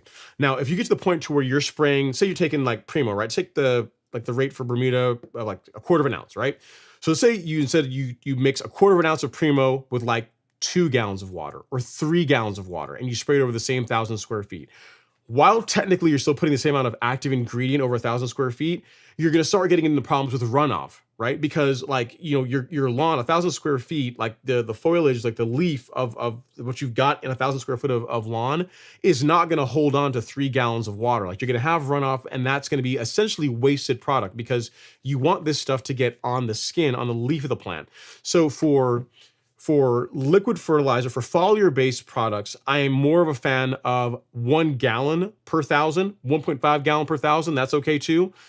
But for soil-based products, for soil-based products, again, like your pre-emergents, your fungicides, your insecticides, you have a lot more leeway. So the situation could be like this. So let's say that you don't have irrigation, right? And you want to go out and you want to spray pre-emergent. And in your case, maybe doing 2 gallons per 1,000 or 4 gallons of water in that case per 1,000 with that amount of active ingredient is the way to go, because you're putting a lot more carrier along with the active ingredient to help get it down in the soil, to help wash it down into the soil. But the thing to keep in mind whenever you're looking at the label, that's why labels don't really specify like, this many gallons of water per 1,000 square feet, because it matters, but it doesn't really matter. The thing that's important is the amount of active ingredient. So in your case, what you have is exactly what you need to pay attention to. 0.5, half an ounce per 1,000 square feet, whether you mix that with a gallon or 2 gallons or a gallon and a half, doesn't really matter. As long as you're spraying that amount of active ingredient over 1,000 square feet, you're going to be good to go. So hope that helps. It was kind of a long-winded answer, but it's a question that I've been getting in email and also on YouTube as well, and as far as some of the comments. So I want to take a little time to chat about that. So hopefully that makes sense to you. If you have any other questions, let me know. With foliar products, stick closer to that 1 to 1.5 gallon per 1,000 square foot. For soil-based products, you've got a lot more leeway. You can do 1 to up to 4 gallons depending on what you are spraying. So hope that helps, sir. Great question. That's a good one, man. That's a good one. It's gonna be too long for a YouTube short, but maybe I'll be able to cut it up and make it work. So that's actually a really good question. It's a good question. You gave me a chance to answer something that I've been getting. So can I do 2 gallons per 1,000 square feet? I was like, technically it's not 2 gallons per 1,000 square feet. It's really the amount of active ingredient, per 1,000 square feet with that much water. But good stuff. Hopefully that helps. All right. Next up, we have Jeff Pennington. Awesome name. Are you a part of are you responsible for us not having Arden 15 anymore? Because Pennington, you guys were doing Arden 15 and now we can't get it anymore. Are you a part of the Pennington family that's not doing Arden 15? If so, you got some folks in here who are gonna be upset at you. All right, Jeff says, I've got a centipede lawn in North Carolina. I've got a bad infestation of Les Pedeza. Should I use Fahrenheit now or just let it go and do a pre-emergent? Depends on how much it bothers you. If you really if Fahrenheit is labeled to control that and you want to get rid of it now, you can. It's really up to you. It's really up to you. I'll tell you, for example, I have some spurge. I had some spurge in along the fringes of my lawn, and also like Alex's lawn, like he's in his like the sidewalk, like where the garage was. There's some spurge that was growing through there, and every time I have to go edge the lawn, I have to see it. It just irritated me, so I mixed up some Celsius and sprayed it and got rid of it. But that's just me, because it bugs me. I don't like to see that stuff in my lawn. But it really depends on whether or not depends on how much you have and how much it irritates you and how badly you want it gone. I can just tell you from my experience, I don't really like weeds in my lawn, so that's why I got rid of the spurs that I was dealing with. So it's really your call whether or not you want to use Fahrenheit now or not. Being in North Carolina, I mean, we've still got a couple of months of warm weather. I mean, it's you're not going to get freezing temps until late November, maybe in December. If not like this past year, but if it's like the winter of 2021. It could be in December and we could have temps in the 60s and 70s. So it's, if you want to get it gone and if you got the herbicide already, I would be inclined to just go ahead and knock it out. That is what I would do. The next up is Jeff. He says, by the way, I love your site. Thank you so much, man. I really appreciate it. I put an astronomical amount of work into it, believe it or not. I spent a lot of time thinking about how to make it better. And I'm at the point now where I kind of like it. I'm kind of leaving well enough alone. And we'll see, how it continues to do. So thanks. I appreciate that. Hopefully that helps answer your question, gives you some things to think about as far as whether you want to get rid of the weeds in your lawn, or just let them fly. All right, next up, we have a super chat. See, you guys did it. I told you guys, I put on the music and now you awakened LG. Here we go. From LG, thank you so much, sir. Super chat received.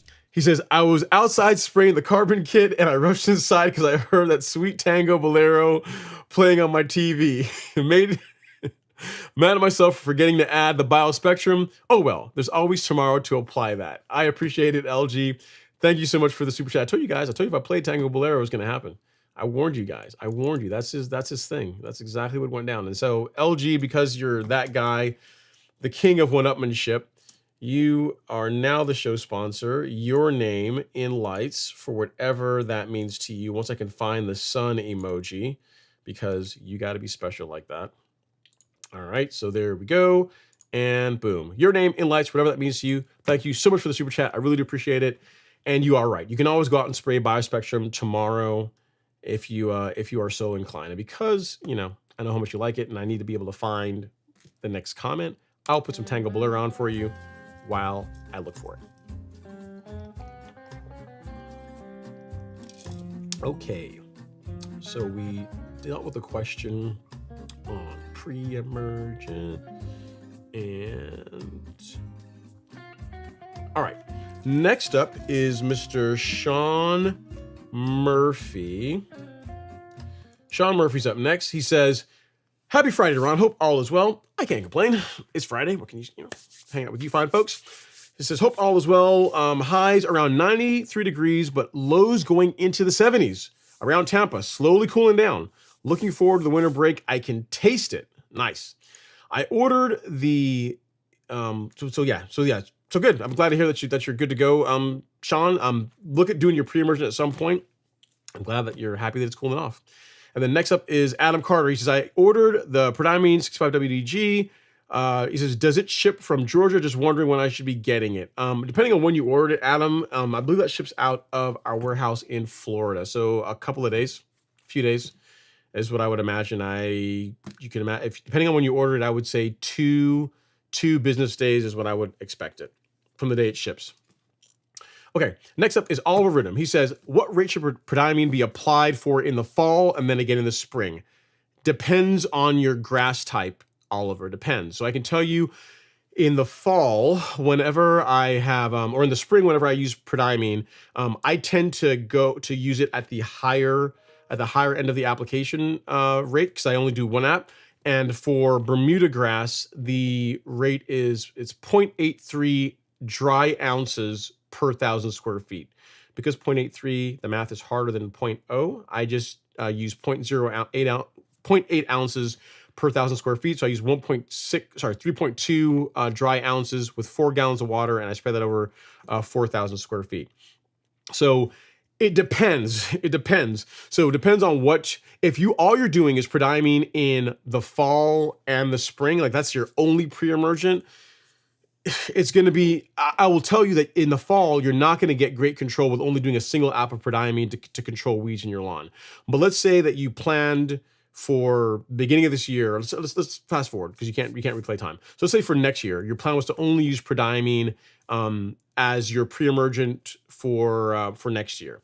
What I would do is if that's your plan, you could split it up. You could take you could take half of what is allowed for the application rate for your lawn and spray that in the springtime, so 0.40 ounces in the spring, and then the fall you would spray the remaining of your annual limit for your fall pre-emergent. But again, that in itself is not going to produce awesome control for like Poa annua in the fall months. In the spring, it should be fine, but I mean in the fall, it's just not long enough. It doesn't last long enough to be able to get great control over the weeds in your lawn. So something to keep in mind, which is why I tend to rotate them. I tend to use like prodiamine in the spring or dithiopyr in the spring and then spectacle in the fall. Or I've done dithiopyr in the spring and then I'll use like coastal, which is prodiamine, simazine, and imazaquin in the fall. I tend to go back and forth for that reason. So that way I'm able to go a little bit higher on the application rates, which I find produces better control. So I hope that helps, Oliver. So it depends. It depends on your grass type and what you did this year in the spring with how much you've got left on your annual allocation for the fall. All right, so we got a couple of super chats. Let me get down here first. We got Mr. Robert Rainey. Thank you so much, Robert. Super chat received. He says, hey, guys and gals. So thank you so much, Robert. And then we have another one from Mr. Archie Amos. Super chat received. He says, come on, LG's poker night, I raise you. Okay, so here's the thing. So because Robert and Archie came like within each other, like really close, what we're going to do is we're going to have you guys share the limelight for a while to be fair. So I'm going to do Robert R and then Archie A. Robert R and Archie A, and then after a while we'll just go right to Archie, since Archie is technically the highest, but because you guys came within like literally seconds of each other, I want to make it fair. So Robert Rainey and Archie Amos, your name in lights, whatever that means to you. Thank you so much for the super chat. I really do mean that and do appreciate it. Do not encourage LG. Y'all don't poke him. You know, LG's sensitive. You know, he may seem like he jokes a lot, but he's a sensitive guy. You don't want to mess with him too much. He's you know, who knows what might happen if you keep that up. All right, next up is Casey Baker. See here, Graham, you guys have gotten quiet on the Instagram. See that? You know what the Instagram's like? You guys were chatting away, or participating in the show, and I say, hey, you guys are doing really awesome. I'm glad you guys are being part of the show tonight. And then you just get really quiet. It's almost like a baby when they're learning how to walk. And then if you don't look at them, they can walk just fine. But as soon as you look at them, you're like, oh, you're doing really good. They're like, nope. They just sit down. They're like, I can't do it. That's how you guys are acting like. You guys aren't participating. So come on, be part of the show. Be part of the conversation. All right, next up is Casey Baker. He says, I'm in Dallas-Fort Worth. Could I safely apply pre-emergent to Bermuda sod late in March 2023, or do I have to wait a full year? I have dimension to EW and a granular prodiamine. I would be fine with doing either of those in the fall, Casey. Yeah, so with Bermuda grass, I don't like to get pre-emergent on it before like 3 months have passed, especially if you're dealing with when you're talking about prodiamine or dimension. If you're using spectacle, I'd have to check the label. I'd be a little more leery with spectacle, but given that you did it in March, so let me see, so March, April, May, June, July, August, September. Yeah, so that's 7 months. Yeah, that's you'd be good with that. And what you could do, Casey, if you wanted, because I don't know what you did in the spring for pre-emergent, you probably didn't do anything, but what you can do now, since you've got like the full allocation of both dithiopyr and prodiamine, what I might do is pick one, like the prodiamine, and I might do 2 apps, like do an application, say at 0.40 now, and do another app of prodiamine at 0.40, say in late November, early December. That's going to extend the coverage, and you're going to get a better result until it's time for you to do your spring pre-emergent application, in which case I would use your dimension, use the dithiopyr. That is what I would do. And also another thing to consider as well too, Casey, by taking this approach, by spraying the prodiamine or by applying the prodiamine in a split app, you're not hitting it with the full rate all at once. You know what I mean? You're kind of spreading it out over several months. You're doing half now and then half then, which means again it's going to give the grass even more time to grow, to root in, to get established. So it's even less risk doing it that way versus doing like a heavy single app of prodiamine now. Versus doing the split. Plus, a single app now is not going to produce as good control against, say, POA as if you did a split app in now and then again, like in December-ish time frame. Cool. Hope that helps, sir. Great stuff. I appreciate the question. Thank you so much.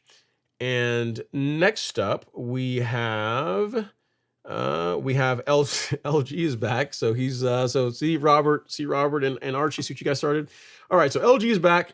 And with super chat, thank you so much, LG. Super chat received. He says, I like seeing my name in lights because that means everything to me. All right, LG.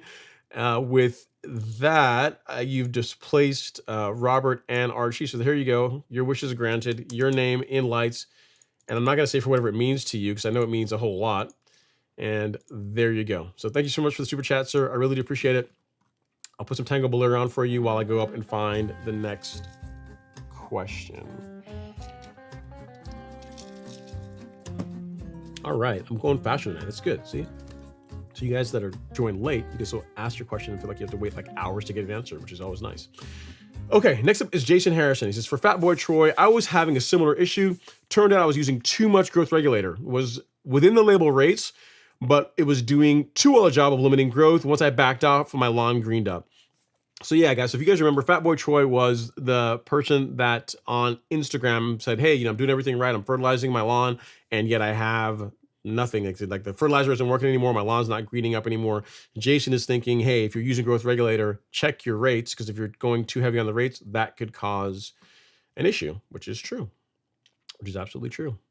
All right, next up is Jose A. He says, what rate do you do spectacle for a single app per 1,000 square feet, Bermuda lawn in Dallas Fort Worth, and around what date? Excellent question, Jose. If you're going to be doing spectacle flow as a single app for the fall, I like the rate of 0.20 ounces per 1,000 square feet. So if you have an empty Primo bottle or an empty Acelepryn bottle, like what I have here, you could go right there. You can measure out 0.20 ounces. That's enough for 1,000 square feet. And last year, that is what I did. I sprayed spectacle at 0.20 ounces per 1,000 square feet and got excellent results with that. Like there was no POA in my lawn. We did Alex's lawn as well too. He only had one area near like his vanity strip below the mailbox where like water settles there a little bit when it rains a little bit. He had a little bit of POA there, but overall on both of our lawns, it did a great job at this rate, at the 0.20 ounce rate. Per 1,000 square feet. And as far as when to apply it, now is when I did it last year. You're in Dallas Fort Worth, so your temperatures are similar to mine. What I would say is this: once like the you guys are not in the hundreds anymore, right? It sounds like you guys are getting temperatures dropping down into the 70s here soon. I would get your pre-emergent out. Like you want to be ahead of the curve. You don't want to wait till it's in the 60s to get your pre-emergent out. A little bit early is better than a little bit late when it comes to pre-emergent. So hope that helps, Jose. Great question. Great job on choosing a spectacle. It's an excellent product. They are proud of it, but it is the good stuff. It is the good stuff. It's like the Lebanon turf fertilizer of pre-emergent. It's the good stuff. You know what I mean? It's like the champagne of pre-emergent, if there were such a thing. So hope that helps. You need anything else? Let me know. And then T1000 says, the questions are not popping up on the screen this evening. They're not. So you guys are not seeing. Yeah, I'm seeing them right now. I'm looking here, T1000. I'm monitoring the live stream on a video here. In other words, I'm watching myself on YouTube to make sure that everything's working, and I'm seeing them popping up. So I think they're working, but if not, let me know. We can see about it. All right. Ted Rogers says yes, and then T1000 says there we go. Cool. Yeah. So we're working. We are good to go. I just want to make sure that I'm not crazy. All right. So we have a question now from the folks at Instagram. So I've goaded you guys on to participate, and you are. So Maestro says, I had my rotary scissors for a month. Love them. How often do they need grease? That's a good question. I would check the label of the manual that your product came with. I've had mine for a year and change, and I have not greased mine yet, which is probably not a good thing. I probably should use. Like mine has a Zerg fitting on it. I probably need to pump some grease in there. Check the manual. I don't know. I have not greased mine as yet, the Maestro, because it doesn't get a ton of use. You know, remember my rotary scissors, they get like the area between Alex and myself, it gets used for that. Around the mailbox and around the lamppost, it gets used for that. So it gets maybe, I mean, if I'm being generous, it runs maybe 30 minutes a month, maybe, you know what I mean? Not a whole lot. I don't edge with it. You know, I don't turn it like vertically and edge with it. So I use it strictly just for like cleaning up, you know, near like mailboxes and that type. In other words, I use it horizontally, not vertically. So mine doesn't get as much use as perhaps some others, but check the guidance or the manual it came with. They should have lubrication guidance in there. I have not done mine as yet, so it's a good point. You got me thinking about that. I'll probably go pump some grease into mine here before I put it to bed for the fall when I winterize everything. He says, I've heard there are grease hogs. Oh, well, then I probably should put some grease in mine. Thanks for letting me know. See, you're helping me out, man. You know, you're helping me, so I appreciate it. Okay, next is Unicorn of Truth. He says, nice lawn. I appreciate that. I'm not sure whose lawn it is, if it's my lawn or many of the other lawns. You're probably talking about Andrew's lawn. Andrew's lawn is looking pretty good too. And then Ted says, man, I was about to go to the asylum. Yeah, man, your email, I'm not sure if you need to reread that email. You were not in a good state. You were not in a good state, man. Whenever you got that monsoon and you got some washout on your seed, your grass seed, wasn't a good time. But we have recovered, which is good. I'm glad to see that the lawn is doing well. All right, Gerard George is up next. He says, whoa, I found a live chat. Yeah, man, you got this alive. This is cool. He says, Ron, I've been enjoying this channel a lot lately. Thank you so much. I really do appreciate it. I'm for sure not up to the level of a lot of you, but I consider this my first year. Happy to soak up the knowledge. Dude, we all start somewhere. We all start somewhere. I mean, you got to remember, I started doing this seriously like what 9-ish years ago, 9 years ago.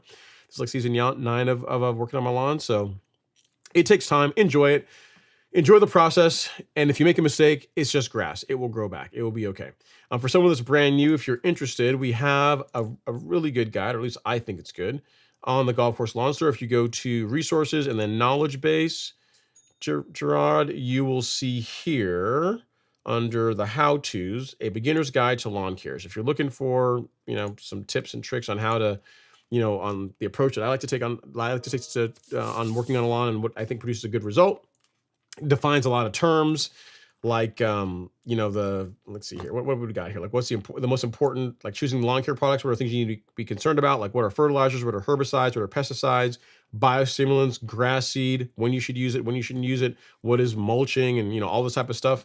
So if you're interested in that, this blog post actually took quite a while to write, so it would actually make me feel good if someone read it. And I'll put it here in the chat for you in case you are so interested. So at Gerard, and there is a beginner's guide to lawn care. So feel free to read through that, share it with friends, family, anyone that you like, that's also interested in their lawn. So hope you enjoy it. Appreciate you watching the content. Really does mean a lot. All right, next up we have Aaron Matlock. He says, 1 year of Barenbrug, 1 year post Barenbrug RPR in the Pacific Northwest, rabbits are the biggest issue with them eating away. But dealing with the neighbor envy wasn't expected. How do you deal with it with your great yard? So he's trying to say, Ron, I did the RPR and I was happy with the lawn is looking really good. I've got some pests, rabbits and stuff are trying to eat up my grass. But I didn't realize the struggle would be so real from neighbors. Like, how do you deal with your lawn being so awesome? Dude, here's the thing.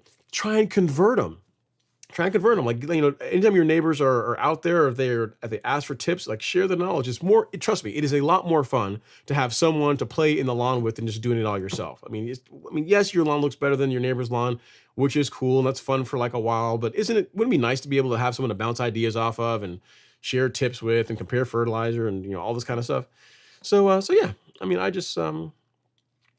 that's what happened with Alex. Alex and I are good buddies. He works on his lawn, I work on my lawn, and I would say that I would try and convert your neighbors to also be lawn care nerds as well too, because it's more fun. It is more fun. It's a fun question though. So how do you deal with that with your great yard? It's cool. I mean, it's a fun time. I'll tell you, one of the best compliments I've gotten was happened here recently. Is I think it's like North Georgia. I think it's North Georgia Turf. So one of their sales guys he has his daughter and her husband live in the same neighborhood as me, and they drove up, and literally they weren't just driving by, like, because they live on the other part. They drove by literally to stop just to come see the lawn. So he got out. He said, "What kind of grass is this? Is it Tiff Tuff? We really love Tiff Tuff. This is what we sell, and it's great grass." And I was talking to him about Tahoma and his thoughts on that and Zoysia and this kind of thing. And so when you have a turf guy, a guy that sells sod for a living, that stops by just to see your lawn, I have to admit, it was a moment of pride. I actually felt really good about myself. I was out there mowing it too, so it all worked out. All right, next up is Gerard. It's Ted. It's Ted Rogers. He's back. He said, realest thing I've heard all week, #facts. And then next is Gerard George. It's interesting you bring that up. I've been wondering about ordering some Bermuda plugs next season to add to my current lawn. If I can do this, can I add them before my lawn comes out of full dormancy? It depends on what you're trying to accomplish, Gerard. So if you're going to do plugs, I'm a fan of getting the plugs from your existing lawns, because the idea behind of plugging a Bermuda lawn is if you have a bare spot and you're like, you know what, it's going to take too long for the grass to grow in from the perimeter to fill in this area, so I'll take plugs and put them like all throughout the center, so it can spread both from the outside and from the inside. Like, if you're going to do that, I'd be a fan of using your existing grass. Like, find like an area of your lawn that's doing well and get the plugs from there and transfer them into the areas that are a bit thinner or they're not doing as well. Reason why is because once that area grows in, it's going to match your existing lawn perfectly. You know what I mean? If you go out and you get plugs from somewhere else, even if you have supposedly the same type of grass, so you have like you have Tifway 419, right? Because I've lived this. So you have Tifway 419, which is what most people have as their builder sod they put in. And you go out and you decide you're going to get some Tifway 419 plugs from somewhere else. It's not guaranteed, depending on the kind of grass that the quality of the sod that the builder used, that it's going to match. So you could go out there and get sod and say, I'm going to get like some Tifway 419 plugs. They're supposed to be the same grass type as what I have. You transfer those into your lawn, and when they grow out there, now you've got an area in your lawn that's like a different color and different texture than the rest of your lawn. So if you're going to do plugs, again, I just put a nice bow on this, is I would highly encourage you to take them from your existing lawn and transfer them to areas that are not doing as well. Because again, once it all grows in, it's going to match because it's the same grass which you already have. You know what I mean? So that is what I would say. Unicorn of Truth says rabbits are. It's funny. I have rabbits. There are rabbits because there's like some junipers on both sides, and the only thing I have to deal with them is occasionally is droppings. They don't eat the grass as much as I can tell. I mean, granted, my grass is really short, so maybe that's why. But there's just that's the thing I'll find, like near the fence, like the one that's on I'll show you. The fence that is right, not this one, because there's no fence on that side. But if you look, actually, we'll back this up. If you look here, you see on the left side there, the shrubs along that are bordering the lawn, those are junipers. There's like a hill that goes down there, and they have some that live in there. And then if you go over here to the right side of the lawn, you're not going to be able to see the junipers on this side. But where that fence is, right, you can kind of see them. Cool. You see the right there to the right, at like 3 o'clock, there's a bunch of junipers there that continue down the right side of the frame, and there's rabbits that live in there too. So occasionally when I'm out mowing along that fence line, I'll see some droppings that are there. But I think they don't like my lawn because it's too wide open. Like as far as them being able to hide from predators, like if a hawk or whatever birds like will attack rabbits. My lawn is not a great lawn to be on because there's not really anywhere to hide. There's not trees or shrubs or anything like that. So I think that's partly why I don't really have a lot of problems with them, because they don't, it's not good for survival, hanging out in a big open space when there are a lot of birds that could potentially eat them or attack them around. All right, so next up we have a question from the gram from Maxina. Says, any suggestions to help a fescue vanity strip recover from the heat? The same thing I would say for almost any other lawn, Maxina. So watering is going to be important. Now that temperatures are cooling off, like the lawn should start bouncing back.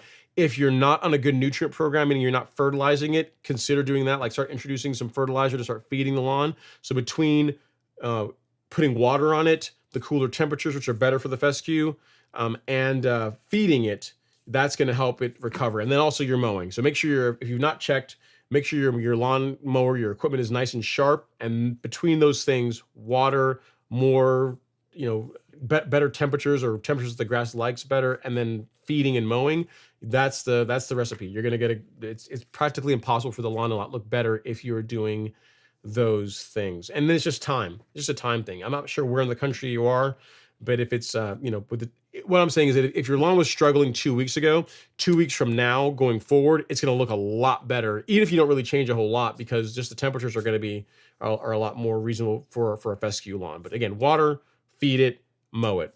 That's going to help it do better. So hope that helps. Next up, we have Jeffrey Lancaster. He says, Ron, been away for a few weeks due to family and personal reasons. Hey, man, life happens. I get it. Haven't cut my yard in 2 weeks, and it still looks better than both my neighbor's yard. Loving Primo because it has saved me. Yeah, Primo is pretty good. Granted, it's not designed to be used that way. Like applying Primo to your lawn doesn't mean, hey, I applied Primo Max, I can't mow my lawn. I don't have to mow my lawn for 2 weeks. But what it does do is what you've experienced is that if you go 2 weeks without mowing your lawn, it's going to be, what you're going to come back to is going to be much less of a problem than if you're not using some kind of growth regulator. So yeah, I'm glad that it kind of saved the day and made what it would not have necessarily been a great experience less painful. You know what I mean? So good stuff. Glad that you are you got good results with it. And again, I sprayed my lawn today. My lawn got its dose of the Primo today. So yeah. There's probably one more application in September, and then I'll wrap it up. Next up is Randall Lard. You're very, very welcome, Maxina. No worries at all. Next up is Randall Lard. He says, good evening, Ron. Got my spectacle flow this evening, and it's going down in the morning. Site 1 salesman suggested split app and adding simazine at 0.8 ounces on the second app. What do you think? Split app, you can give it a shot. I've only ever used spectacle at the 0.20 ounce rate. You would not want to do 2 apps at that rate. That's going to be too much for, it's going to be over the annual limit. So I'm testing a split app this year. I'm just, because I can't leave well enough alone. I just want to see what it does. I've never mixed anything else with it. So, I mean, adding simazine is not going to hurt.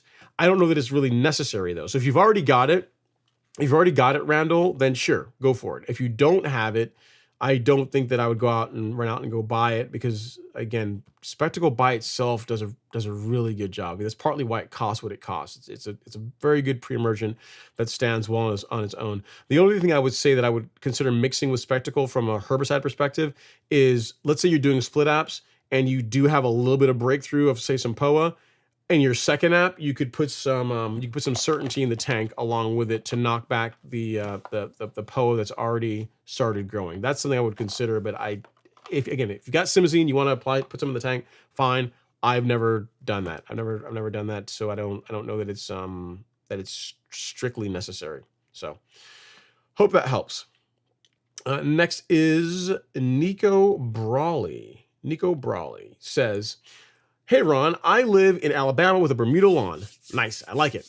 What is the difference between Certainty and Celsius? Which is better? Can I mix either with prodiamine? Excellent question. So Celsius is a broadleaf herbicide. So this is designed to control broadleaf. So spurge, clover, like broadleaf weeds. The Certainty is a post-emergent herbicide designed to control sedges. So your sedges and some of your more grassy weeds. So like, I think this says Johnson grass. It'll do all the sedges. So sedges, Kalinga, Poanua. It has control against those, whereas Celsius does not. So, and then as far as, can you mix either with prodiamine? Yes, you can. So even though they're both post-emergent herbicides, and there is a little bit of overlap between them, like many of the weeds that Certainty controls, Celsius does not do a great job. Like Celsius does not have very good control against sedges or Kalinga. I think there's only a couple of them that are actually on the label, whereas this is devastating against sedges. Like this is, if you have warm season grass, this is what you want to use to control sedges in your lawn.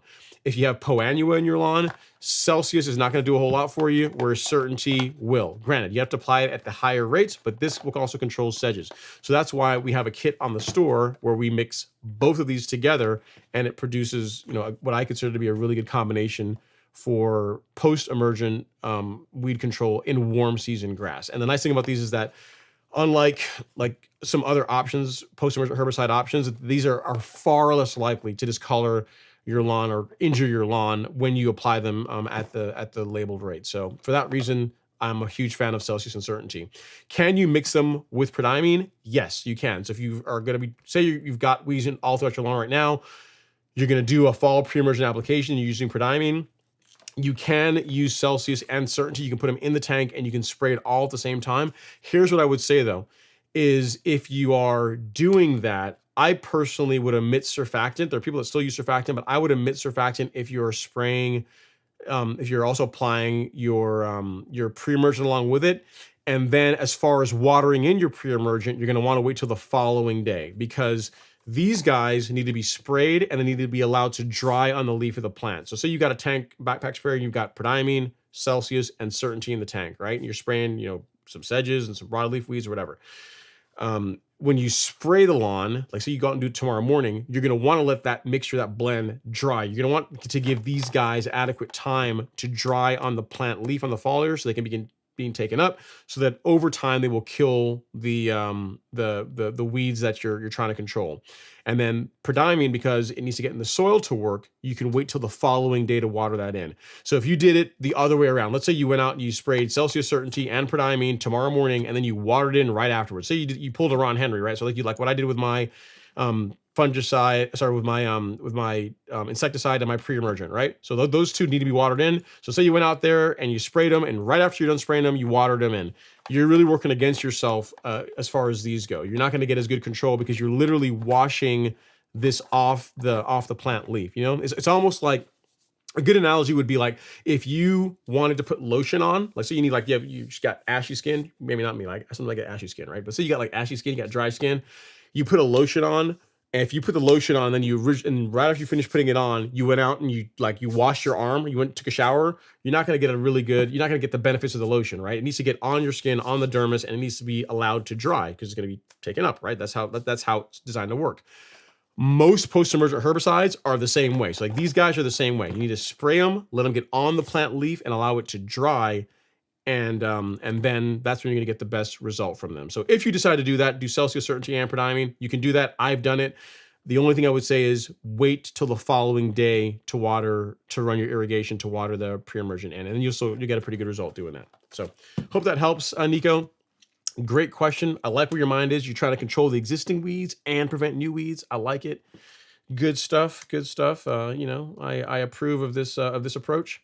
And if you need anything else, definitely let me know. I mean, the best way, but it takes more time, would be to do them separately. To do your post-emergent herbicide, because then you could put surfactant in the tank and spray that, let that dry, and then the next day do your prodiamine and then water that in. But then you're out spraying the lawn twice, and not everybody has that kind of time. But what you're doing is still going to get you a really good result, and it's a big time saver. All right, Demir says it was sod. So there you go. He's confirmed it. It's sod that he's putting down. All right, Two Trilla is up next. He says, happy Friday, Ron and Sharp Action Gang. Before I break the bank, is anyone interested in going out to Spectacle Flow, or has anyone or know anyone that has some for sale? I live in Henry County, Georgia. There you go, guys. If you guys want to partner up with Two Trilla on some Spectacle Flow, we have some at the Golf Course Lawn Store now. It's not cheap, but it's good stuff. It is worth it. It's an excellent product. And if you don't have a large lawn, what Two Trilla is doing is what I tell people to do, man. Like if you can get a couple of 2-3 people to go in on a bottle and divide it up, that's gonna save you some money, because really for most residential lawns, you are unlikely to be able to use 18 ounces of Spectacle Flow. It covers 3 acres, like 130,000 square feet or something, right? That's a lot of coverage for most people. All right, next up is Robert Wallace, my biggest Bulldogs fan. He says, happy Friday, Ron. Would it be okay to use the complete fertilizer to close out the season? You could, Robert, if your soil needs phosphorus, if it's something that you needed and you know that you still need to put some more phosphorus into your soil, then yeah, I would be fine with that. No worries there at all. I'd be good with you going down with the complete 14-7-14. No worries. Next up is Brian Hall. Brian says, hey, Ron, I have tree roots underneath my lawn all throughout my yard. With that being said, what is the best way to take care of a lawn that is full of tree roots underneath it? Man, that's a tough one. I don't know. So when you say there's tree roots, is the tree still there? Because I don't know. I'm not sure how to answer this one, Brian. If the tree is still present, grass is going to have a hard time growing or doing well if it's Bermuda anyway, near a tree. I don't know what to tell you. You could put down a layer of topsoil, you could build it up a little bit, but that's not gonna, that's like a band-aid type problem. If you can, I'd be interested to seeing this. If you're okay with it, would you mind sending me a picture of what you're dealing with so I can see, is it truly just near the tree, or is it truly throughout the entire lawn you've got tree roots? Because if you don't mind, send me an email to ron@golfcourselawn. That's my email right there. Send me an email with that. Make sure you let me know what kind of grass you have, and a couple of pictures of the area what you're describing. So I'd like to see it, because if the grass is having a problem growing in that area, and it's you adding soil or adding anything else is unlikely to fix the problem, especially if it's like a warm season grass. So if you don't mind, send me pictures and give me a little more context around what you're dealing with, and I will do my best to help you out. So sorry I don't have the immediate answer, but we'll get to the bottom of it if you email me here, ron@golfcourselawn.com. Dalen Krause is up next. He says, hey, Ron, would you say the Revolution, or question is, how would you say the Revolution would compare to the GM 1600 or to the McLean True Cut type mowers? I really want to wait until they come out with a cartridge style reel. Yeah, so you're talking about different levels of mowers. So as far as the best cutting lawnmower that I have, it is still the Greensmaster 1600 with the 11 blade. Still cuts better than the Owlet. Marginally better, but it's still better than the Owlet. Case in point, this video here, that is the lawn cut with the GM 1600. That's what you're seeing there. That's stripe action brought to you courtesy of Toro. All right. And the outlet also looks, I mean, equally looks pretty good. But if you're actually on the lawn, you can see the difference. Like the cut is better with the GM. And I would say the Greensmaster or the John Deere, like those, like the true greens mowers, are really in a category by themselves. They really are. I mean, it's really hard to get something that's going to compare to those guys as far as quality of cut.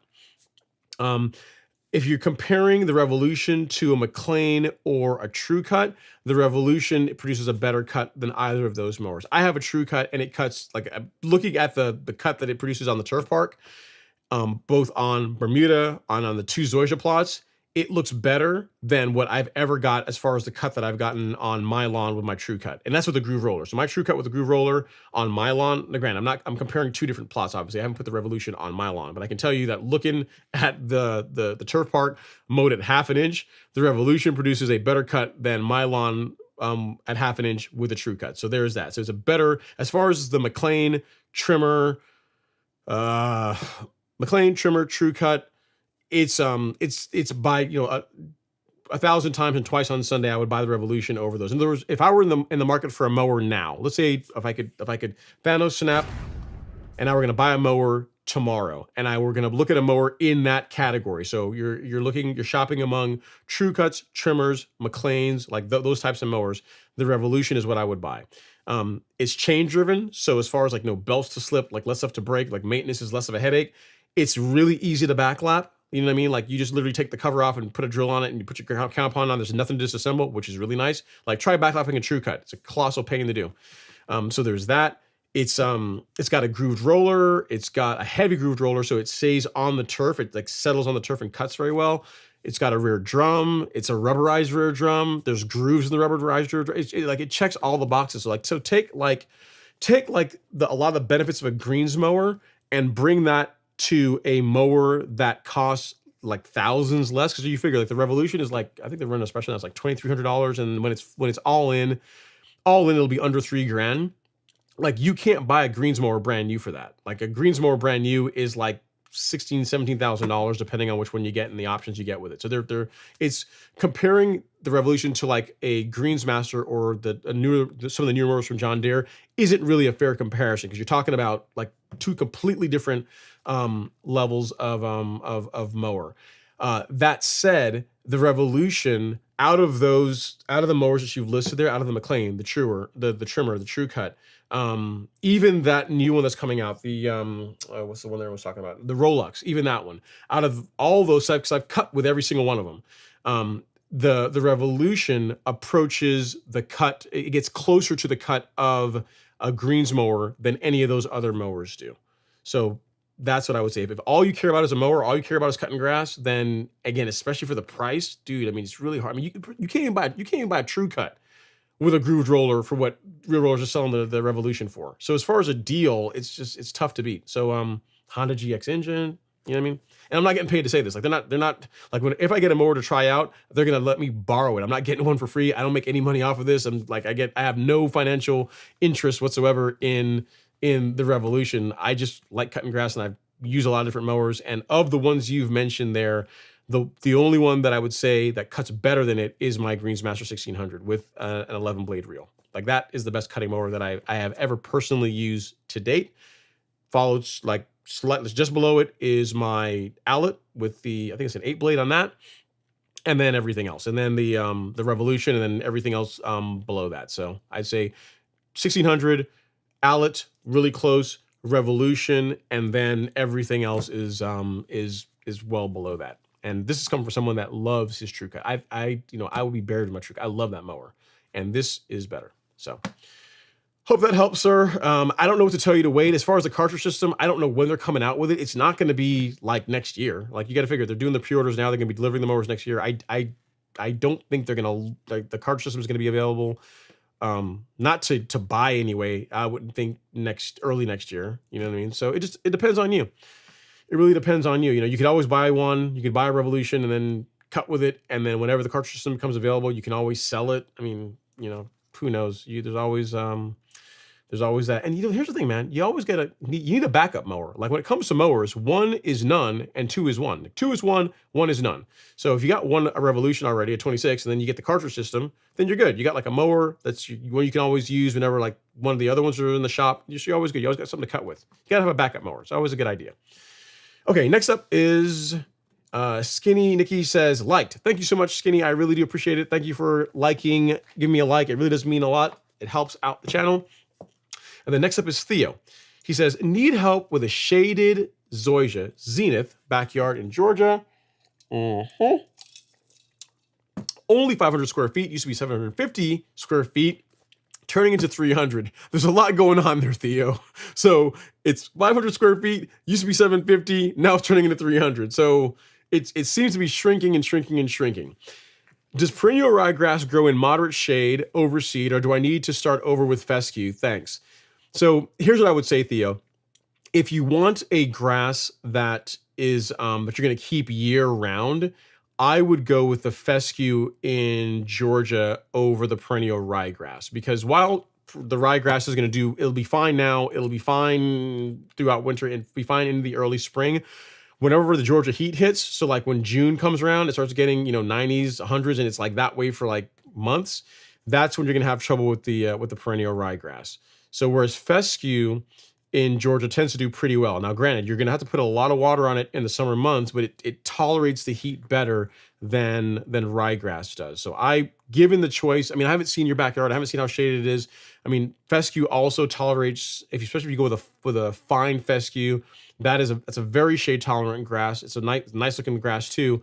That is what I would lean towards more in Georgia if you want the grass to look good year round, versus if you overseed your zoysia with ryegrass, and then you're in other words, if your plan is to convert from zoysia to rye, I don't think, unless your lawn is like when you say shaded, like completely shaded, like it's not getting a ton of direct sunlight, to where the grass is not going to get burned up during the summer, then you might consider it. But even then, I just say fescue, man. Fescue is a safer bet than ryegrass in Georgia, in my opinion. That's what I would go with. I mean, in the neighborhood that I live in a lot of the common areas, they have fescue, and that's like fescue in full sun.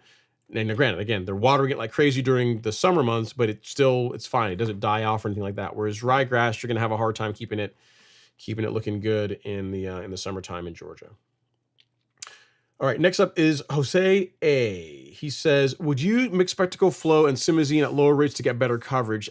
You could, but I've not seen the need to do it. I've not seen the need to do that, Jose. I mean, again, if you already have the spectacle, if you already have both of them and you want to put some in the tank, you want to put some simazine in the tank as well with it, I don't see why it would hurt anything, but I don't think it's strictly necessary. So it's really your call.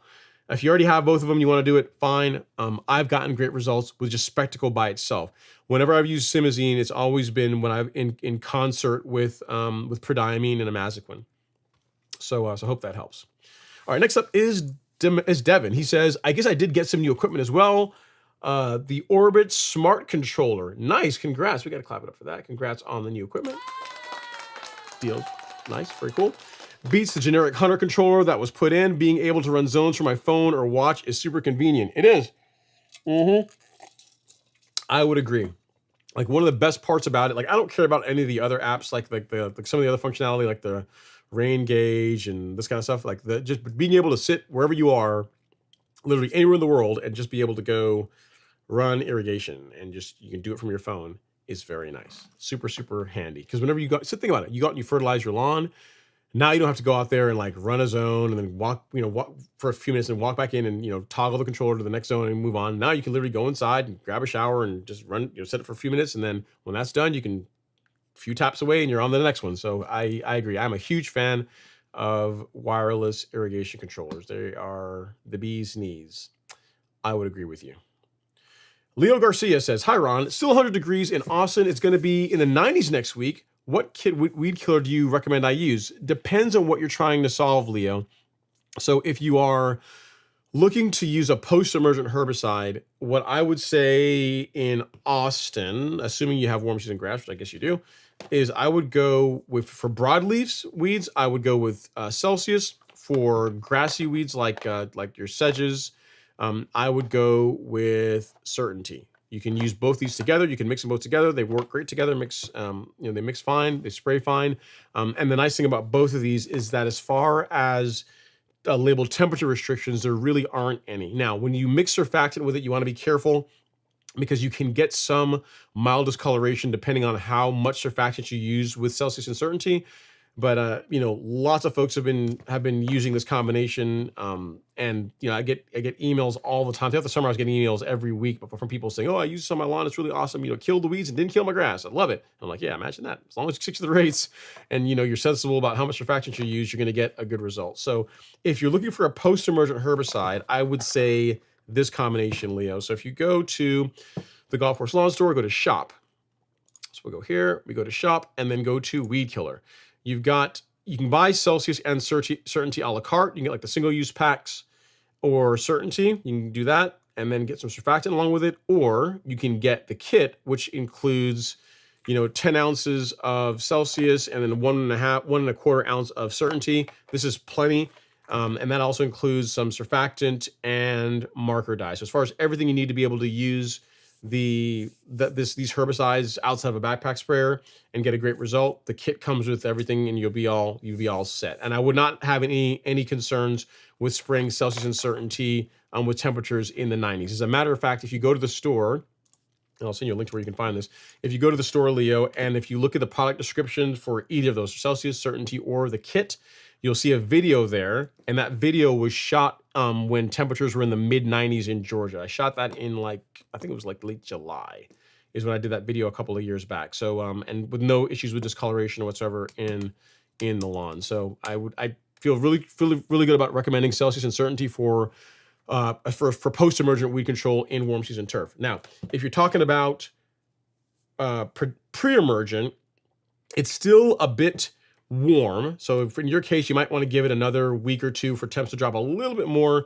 And then you can use a couple different options when it comes to pre-emergent. Again, assuming you have warm season grass, I'm pretty sure that's what you're dealing with. If you want the Cadillac fall pre-emergent, then go with Spectacle Flow. Like this is the one I would say to go with. I mean, as far as coverage, residual, just like pretty much a one and done type pre-emergent. Again, there's folks in the live stream talking about mixing other products along with it. I haven't seen the need to do that. Not other pre-emergents anyway. It's really tough to beat Spectacle. And then other options are to use, say, prodiamine as your fall pre-emergent. If you're going to do that, adding another pre-emergent like Princep / Simazine along with it, and a post-emergent like Imazaquin produces pretty good results. If you do prodiamine, Simazine, and Imazaquin, it produces similar results as to what Spectacle does. It just doesn't last as long. Whereas this, at full rate, you're going to be done with pre-emergent really until springtime, to late February time frame. Whereas with prodiamine, you're December-ish, you're gonna want to do another application to maintain that control. So just something to keep in mind. So you're all covered, man. And the link that I sent you there in the chat will take you to all that stuff. So prodiamine is there, Spectacle Flow is there, and the Celsius and Certainty post-emergent herbicides are also there. So you're all set. Next up is Isaac Momprouse. Isaac says, "Hi, Lawn Fam, happy Friday. Can anyone tell me why I reset my height of cut and sun showed before 95 plus degree weather?" So sunjo is like a verb now. It's like when you say you're Googling something. It's like, why did I reset my height of cut and I sunjoed before 95 degree weather? Because you wanted to. Because you wanted something to do and you did it. And, probably not the best idea, but it's okay. It'll be all right. It's grass, man. It'll come back. It's really tough to permanently, do an ouchie where it just doesn't ever grow back. Pretty much most lawn problems can be fixed with time and or money, mostly time. So yeah, fair not, Isaac. Next up is Jim Caldwell. He says, "Happy Friday, Ron. Can you apply Spectacle and Heritage SC fungicide in the same application?" While I've not done that, I can't see any reason why you wouldn't be able to, Jim. I did Spectacle and Acelyprin last Saturday. So 6 days ago, I did these two together. So Acelyprin and spectacle in the tank same time worked out just fine. Like there's no like weird issues with clumping or any kind of weird interactions. If you're concerned about it, you can test it. You can do a jar test, like get a jar, put water in it, put a small amount of spectacle, a small amount of Heritage SC, and get it suspended and let it sit for 10 minutes and look at it and make sure nothing crazy happens, like it's not gelling or anything like that. I don't think that's going to be a problem. But if you wanted to, you could do that ahead of time. So to answer your question, no, I wouldn't have a problem with doing that. And as a general rule, right? Just a great question. We can kind of segue in and as far as another talking point is whenever you're doing like say insecticide, fungicide, pre-emergent, like I'm a fan, assuming the timing works out, of doing those types of things together, like in the fall. There's not really any issue with that because remember, they're all trying to, for the most part, they all need to get in the soil to work. Like most fungicides, you got to water them in. Insecticides, you got to water them in. Pre-emergent, need to water them in. So they also, so that means they'll benefit from a larger droplet size whenever you're spraying them. And because they all need to be watered in, you're not really trying to, be careful about how you apply the products, like what happens when you're mixing say pre-emergent and post-emergent herbicides, where you got to be careful when you run your irrigation. You know what I mean? So like fungicide, insecticide, and pre-emergent, for the most part, those tend to play nicely together because they're all heading to the same place. They're all heading into the soil. You know what I mean? Only thing I would say is just do testing. Test to make sure that there's not going to be any weird interactions before you mix up 4 gallons of this stuff and have a mess on your hands. But again, if I were a betting man, I don't think you're going to have a problem with the Zoxystrobin and Spectacle. Should be just fine. He says, I have a bit of residual fungus and would like to clear that for the last few weeks of summer. Yeah, sounds like a great plan. Saves yourself time. You get your pre-emergent down and you get your fungicide down to clean that up. I like it. I like where your mind is, sir. Next up is It's Audacity says, is it time for a pre-emergent in middle Georgia? Should I use Spectacle Flow? And what rate for Bermuda or anything else would you recommend? I think so. I think it's a good idea to do it. Now, if you're trying to wait to the absolute last minute, you could probably go another week or so before you got your pre-emergent down. But when it comes to pre-emergent, It's Audacity is kind of in the name, right? Like you want it in the soil prior to the weeds emerging. Like it works better if you apply it prior to the weeds emerging. Now, Spectacle, kind of like dithiopyr, has a little bit of reach back for like weeds like crabgrass, but this time of year, you're not really worried about crabgrass. You're worried about like POA, right? So if it were me, I would get your pre-emergent application down, if not this weekend, like next weekend for sure. Within the next week or so, I would get your pre-emergent applied because there's really not a whole lot of negatives to getting it down a week or two early. There are negatives to being a week or two behind when weeds have already begun germinating, if that makes sense.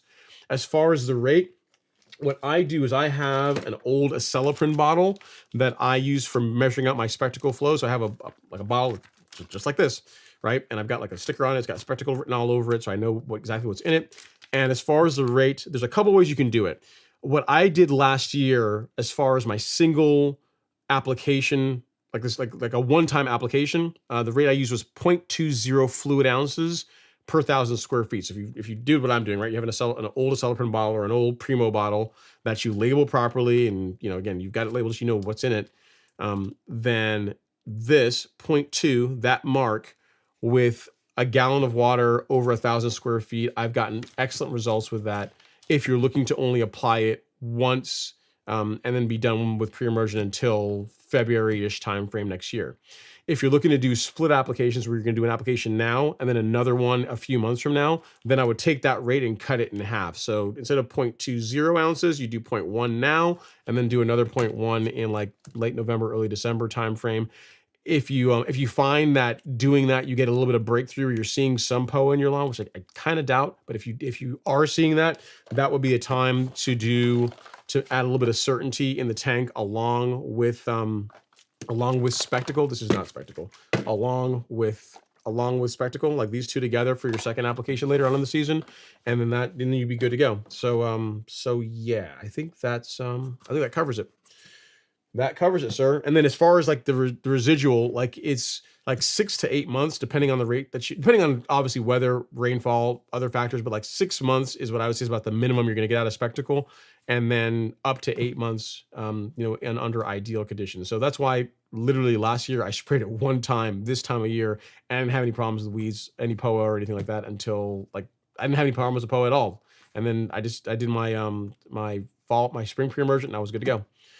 So yeah, it just depends on you. Do you want to go multiple applications, or do you want to do a single application? Either way can work. If you want to have something to do in November, December, do split apps. Like do an app now and then do another one in November, December. Because in middle of Georgia, it's still it's not gonna be snow on the ground. So you can find a day when it's not too cold to go out there and go do it. Hope that helps, sir. Yeah, so Papa Mo's low spectacle. Yeah, so if you have the choice between prodiamine and spectacle, again, 1,000 times and twice on Sunday, I'm doing spectacle in the fall, and I'm doing prodiamine in the springtime. All right, next up is do I have any more questions here on Instagram? Nope, not there. Okay, good. So next up is Watsonius says, for overseeding, I hear a lot of concerns about soil from major stores. What topsoil brand blend do you use or recommend? Okay, for soil, for like a rich organic material, like a compost soil blend. Yeah. So what I would say, Watsonius, is if you're going to be doing overseeding, it doesn't get much better than carbonized PN if you're looking for like a soil type product. So if you go to the golf course lawn store, go to shop, and then go to Miramichi Green Biostimulants.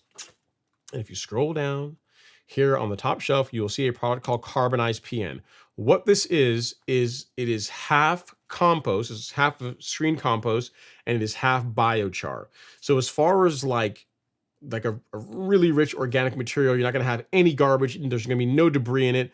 And as far as something you can use for a very light top dressing as part of your seeding project, like that is what I would use. It's an excellent product. There's nothing that I put to try and grow in carbonized PN that has not grown very, very well. Like if you guys ever watched my content where I'm like filming on the back porch, and you see like that planter that's on my desk with zoysia in it on my table out there, like that's zoysia growing in carbonized PN.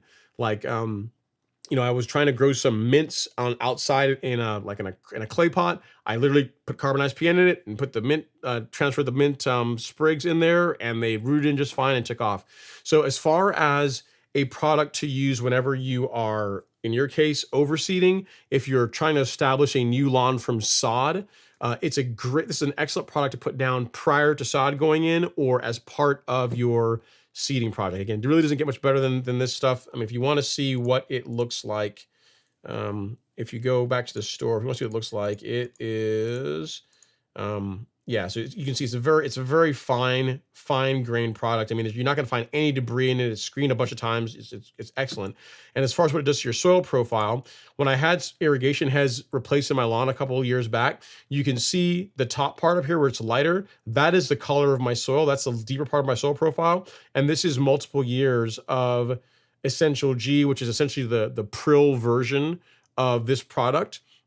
You can see what it's done as far as to the soil profile, how nice and dark and rich that is, which is, again, great soil is an important ingredient for great grass. So by far, I would recommend carbonized PN. That is what I would go with. I'll send you a link to that. And you know what?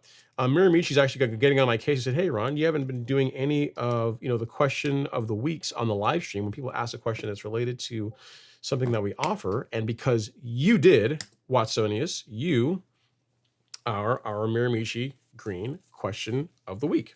So you get to win if you want one.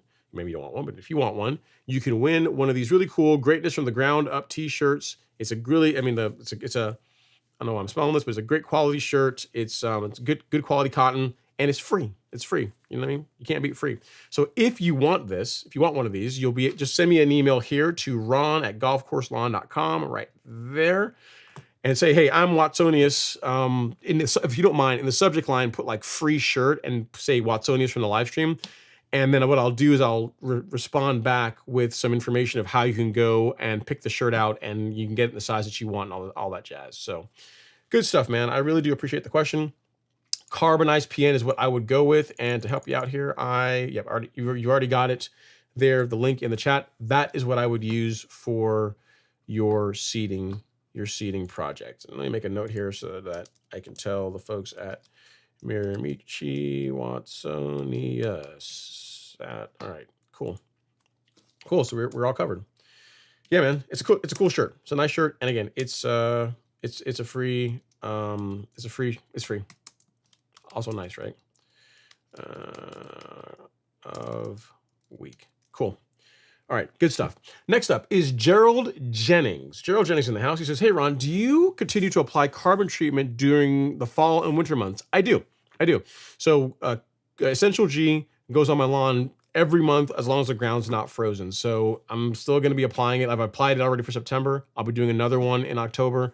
And the nice thing about living in Georgia is that while it gets cold, the ground never really freezes here. So if you are someone that wants to, add organic material to your soil, then you can do your granular, your Essential G or Carbon Pro G, whatever side you want to go with.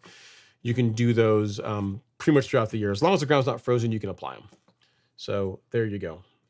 All right, next up is Mauro Marsilio. He says, "Hey Ron, and lawn enthusiast, what's going on, Mauro? Thanks for coming to hang out. I appreciate you." And then next up, we have a super chat. Let me get down here and grab that really quick from Mr. James Smith. Thank you, James. Super chat received. He says, lemonade allowance. Did you try the 50-50 with full octane and diet mix we talked about last week? Okay, I have not. Here's the thing, James. Tomorrow I got to go to karate. And tomorrow I will try. Here's the thing. I'm gonna take a chance, James. I'm gonna try I'm gonna try half diet lemonade and half regular.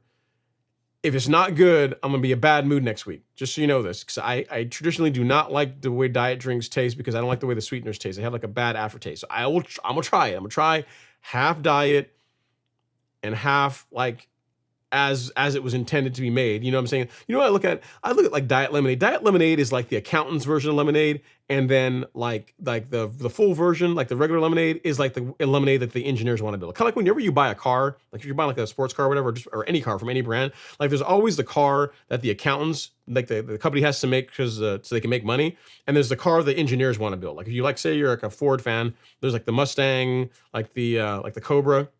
The Cobra version of it, which is the car the engineers want to build, right? But they can't only sell those because people aren't going to buy like a $60,000, $70,000 car. So they got to sell the cheaper ones too. So the diet lemonade, I feel is going to be that way, man. I feel I'm being compromised here, James. But because you gave a super chat and you're also telling me how it's the second coming of lemonade, I'll give it a shot tomorrow. I'll go 50-50. But if it's not good, I'm not going to be happy about it. Just so you know, I'm going to let you know. I'm going to tell you this time next week we're going to have a conversation about it if it's not good. So again, thank you for the super chat. I'll try it tomorrow begrudgingly. I'll go into it with I'll give it a good college try, okay? I'm not going to go in there with any kind of feeling like, oh, it's going to be bad, and we'll see. But I don't like the way diet drinks taste because they have like a bad, in my opinion, a bad aftertaste. So we'll see there. But again, thank you for the super chat. We'll give it a shot, and I'll let you know how it works out. All right, where did I leave off? Put some intermission music on while I find out. All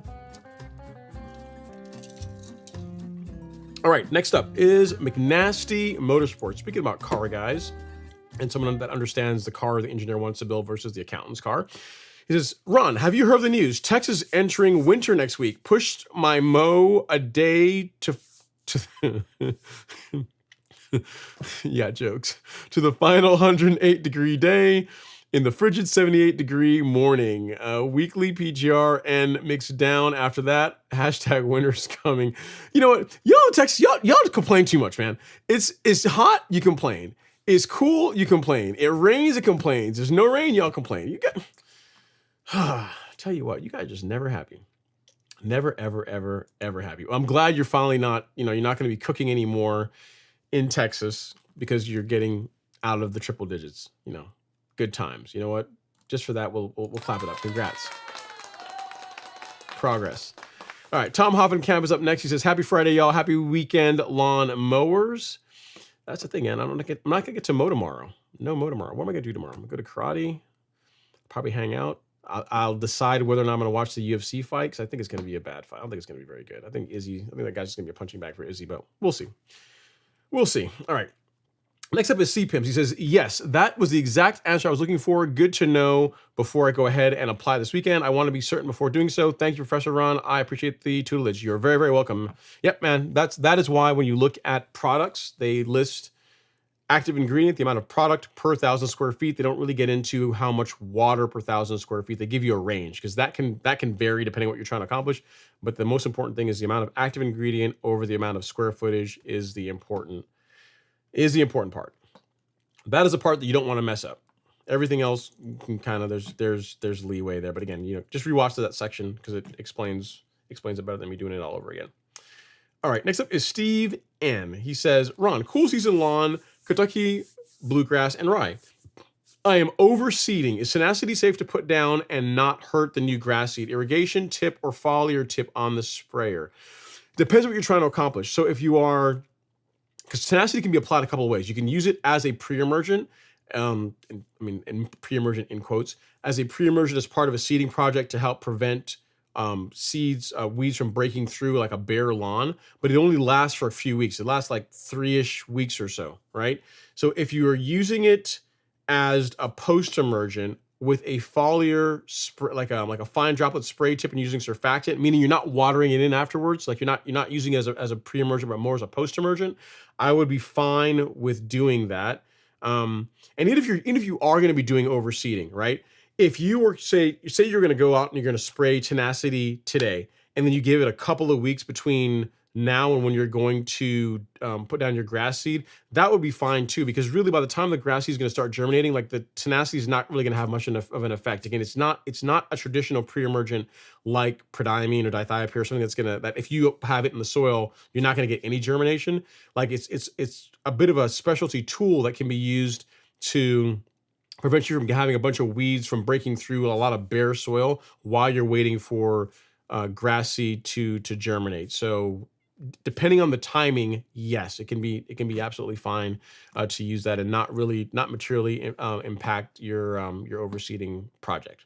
So hope that helps, Steve. If you need anything else, let me know. It's a good question. Next up is B. Smith, BS Smith 333 says, okay, Ron, Zoysia lawn in Maryland. I have pre-emergent sitting in my shed, 0.46 barricade. When is the best time to apply spring pre-emergent, and what is the best one for a Zoysia lawn? Okay, so you've got prodiamine, you got barricade sitting in the shed, but you're asking about spring pre-emergent. So here's what I would say, B. Smith. So the prodiamine, the one you already have, it would be a great option for a spring pre-emergent. It's also not a bad option for a fall pre-emergent. If you are looking to hold on to that for the spring, use the barricade, the prodiamine in the springtime, and then you could use, again, depending on your budget, you could use something like Spectacle Flow like this in the fall. Like this is a better choice for a fall pre-emergent than prodiamine is. It's more expensive. It's a lot more expensive than prodiamine, but it also does a much better job controlling weeds than a single app of prodiamine this time of year would do. So, if the barricade is all you have to work with, so like in other words, if you told me, hey, I've got the barricade and I can use it now, and in the spring I'm going to switch to a different pre-emergent like dithiopyr, then I'd say, yeah, you got the prodiamine, use what you got now. Why not? Use it now. Do like 2 apps, do a split app, do one now, do another app, a few months from now, and that's going to give you a fairly decent result. But if you tell me that you are going to be using that in the spring, I'd say hold the prodiamine for your spring app, and then use something like Spectacle for your fall pre-emergent. This is going to produce a better result than the prodiamine will. But again, it just depends on your budget and what you are trying to achieve. And then as far as one of the best pre-emergents for Zoysia, actually one of the best pre-emergents for insert warm season grass type, especially in the fall, Spectacle Flow. So I hope that helps. I will send you a link to where you can find all of them if you are so inclined, and then you can decide which way you want to go. And in the description of that, it's got application rates and some guidance as far as how I like to use it. It's not the only way to do it, but it's how I like to use it, and that I think produces a pretty good result. Okay. Next up is McNasty Motorsports. He says, how do we get a sweet golf course lawn branded tumbler? Also, can you summarize a story about the reel on the shelf behind you? It's been a while. Yes. So this, a viewer, I got to look him up. A viewer of mine, a guy named Josh Habib, had this made for me. So if you guys remember, you look at my live stream from many years back, I used to use like a tumbler. It was like a fulls of honors, like a quick trip tumbler that I used, right? And he's like, dude, you're always on the live stream. You can't be promoting other people's stuff. You need like a branded one. You gotta have you gotta have your own tumbler. I'm like, okay. So he says, what's your address? I'm gonna send you something. So he sent me the tumbler. So hence there's that one, and you see on the back, he even had it printed. I'll get here so you guys can see it. So it's the Ron Henry tumbler. On the back, he says this is the official live stream cup. So he even had that put on there as well. So that's the story behind this. This is a gift from a viewer.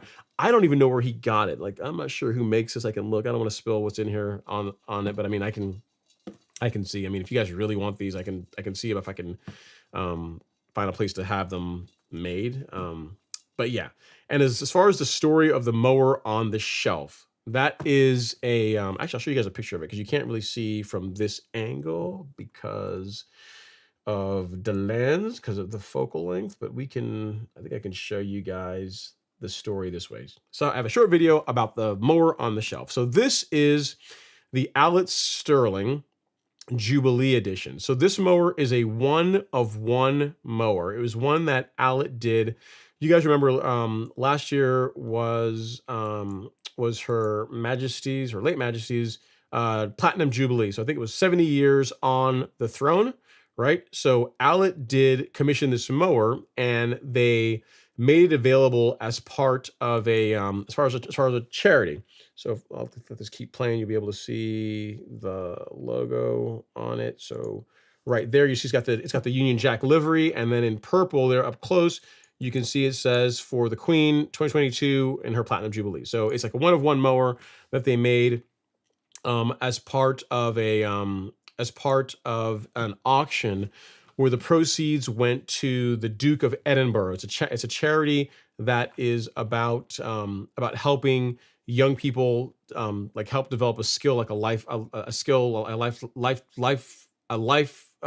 type skills, like learning carpentry or learning it's like learning a trade, along with other things, also for like academics as well too. But that's one of the things that they do. So it was an auction that ran for a couple of weeks, I think. And yours truly, being the gamesman that I am, right? I won it. I won the mower. I put, I had the highest bid because long short of it, and they'll probably fix this the next time they do it. But the software they were using for doing the bids, what would happen is you would put a bid in, because I tested it. You would put a bid in, and then your bid really wouldn't be reflected for like 15 minutes until after the bid was placed, right? So what I did, there was another person that was bidding against me, and actually he used to be a viewer on the show. I'm not sure if he still watches, but he was bidding against me. And what I did was me and this guy were going back and forth, and I would bid, and then I would wait a little while, and he would bid. And I said, okay, this is silly because we're just running up the price on this thing.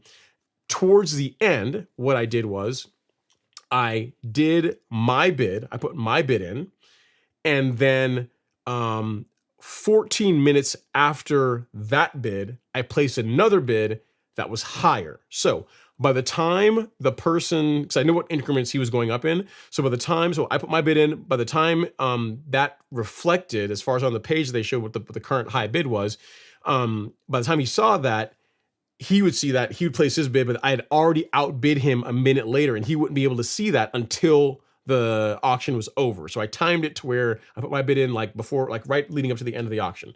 So that's how I made sure that I won the mower, because I really, really wanted it, because it's like a 1-of-1. It's a really cool piece of history. Again, it will never see grass. I'm never going to mow with it. I don't even own a battery to power the thing up. I've never even turned it on to know how well. For all I know, the reel might not even turn, because I don't even own a battery to be able to use it. But yeah, it's a beautiful piece of equipment. You got the chromed out. You see, they got the chromed out front roller there. Again, the Union Jack livery, and it's kind of cool. It's a piece of history. Allett says they are not going to make any more of them. There's only going to be 1-of-1. They might do other specialty mowers, but this one is the only one of its kind in the world. So that's kind of cool, and it was for a good cause. I mean, it was expensive, but it was for a good cause. It's always good to donate to charity and to help young folk out, that are trying to do something with themselves. So yeah, that's why it sits on the shelf now as a prop for the show. And whenever it does come out every now and then, whenever we do whenever Real Rollers has their turf park, like last year in October, I took it off the shelf and I took it out to the turf park so people could actually see it in person. So, if they do another one next spring, we'll see. Maybe I'll I'll beg Alex to come help me get it off the shelf, and we'll take it over there, and you guys can see it in person if you really want to. But it's cool. It's a pretty cool piece of history. So that's the history behind it. That's history behind both the tumbler and the mower on the shelf. All right. Next up, it's like Graham Stephan. Like you watch Graham Stephan on YouTube, you're like the finance guy. Like he's got like a Ford GT as like a prop in his background, which is serious flex, right? So I've got like, hey, you're lawn nerds. So what do? You put a mower on the back shelf, right? That's kind of cool. All right. So next up, we got Jonathan Camardo. He says, "Happy Friday, y'all." He says, "Thanks for the Yard Mastery sprayer. Can't wait to use my new kit. Awesome. Can you touch on the 3 plastic t-shirts that came with it? Red with red letters, red with white letters, and the white one." Okay, yes. So I can touch on them. So there is, the red tips, either one of the red tips, you can use either one of those interchangeably for spraying foliar products. The adapter that it comes with, that adapter comes with a T-jet tip. And if you'll notice a difference, the one with the white letters, I'm trying to remember which one it is. I believe the one with the white letters is going to have a metal insert. So it's going to be like the center of it will be metal. And then the other one, the one that it comes with, will look like, actually, I've got one right here.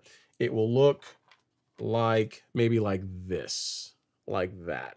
I forget to focus. It looked like that, right? They are both foliar tips. Doesn't really matter which one you use. They're both going to produce a great result when it comes to spraying any kind of foliar product. So your Primo Max, so if you're spraying your plant growth regulator, foliar biostimulants, fertilizers, any of those, they're going to be just fine with that. The white tip is the flood jet tip. It produces a larger droplet size, and that is for use for whenever you're spraying your fungicides, insecticides, pre-emergent, any kind of product that is designed to get into the soil that benefits from a larger droplet size. That is where the white spray tip is going to come out. So that one you're going to use a lot less. Like in my case, like I don't have mine right now because it's actually on the sprayer because I was spraying pre-emergent last week. But normally, if you guys have watched the live stream in the past, or normally I've got it sitting here on my desk and I can show you guys it, but I left it on the sprayer. As far as usage, the red tip is going to live on the sprayer a lot more often, a lot more than the white tip is, because if you're doing like the spoon feeding program, like what I recommend, you're going to be spraying your lawn with liquids twice per month, 1st and the 15th, every couple of weeks. And then when it comes to the flood jet tip, you're really going to be spraying pre-emergent twice per year, spring and fall, and then insecticide once per year, fungicide a couple times per year. So it's not, the white spray tip is going to get a lot less use than the red tip. So for the so hopefully that helps as far as the way that goes. So pre-emergent, fungicide, insecticide, white spray tip. Pretty much everything else, red spray tip, unless it's a soil-based product, in which case, white spray tip. So hope that helps. Jonathan, need anything else, let me know. Congrats on the new sprayer. Good choice. Good call. Very nice. Next up, we have Tom Hoffenkamp. He says, "A verticut today and drop in half a portion of the Golf Course Lawn Store 12024 Lebanon Turf Stress Blend just to try it out. Wow, fine fertilizer. Felt like I was seasoning a delicious steak." Delicious steak being your lawn, right? Thank you, Ron, for Pro Level Ferts. You're very welcome.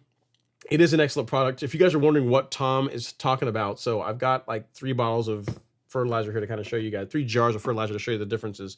So this is, as far as like fertilizer Pro goes, this is like a 210 SGN. This is what you typically find out of fertilizers. You'll find at a lot of the online ones that are online offerings, and what you'll find at Home Depot or big box stores, this Prill size or larger.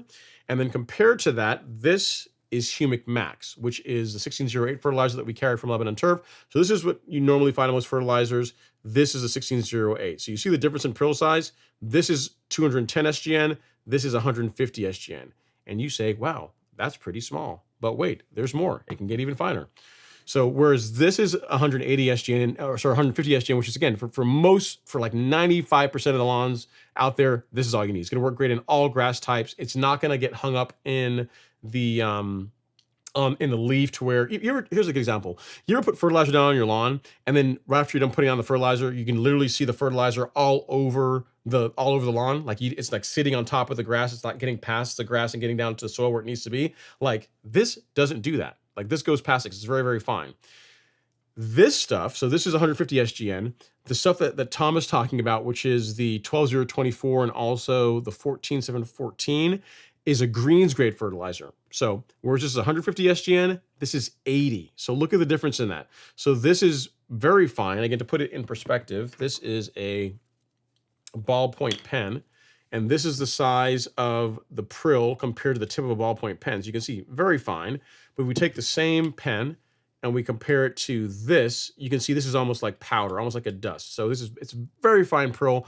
Like literally you apply the stuff to your lawn and it disappears. Humic Max does for the most part as well too, but this stuff literally you have a difficult time seeing it come out of the spreader, and once it's down, like it's gone. It's like literally it's past the grass in the soil. It gets through like thicker canopies. It's designed for golf greens, right? That's one of the use cases for this, where you're talking about turf that's very, very tight, very thick, and you need a finer prill like an 80 SGN like this to get past that. So as far as offerings on the store that are that size, share screen.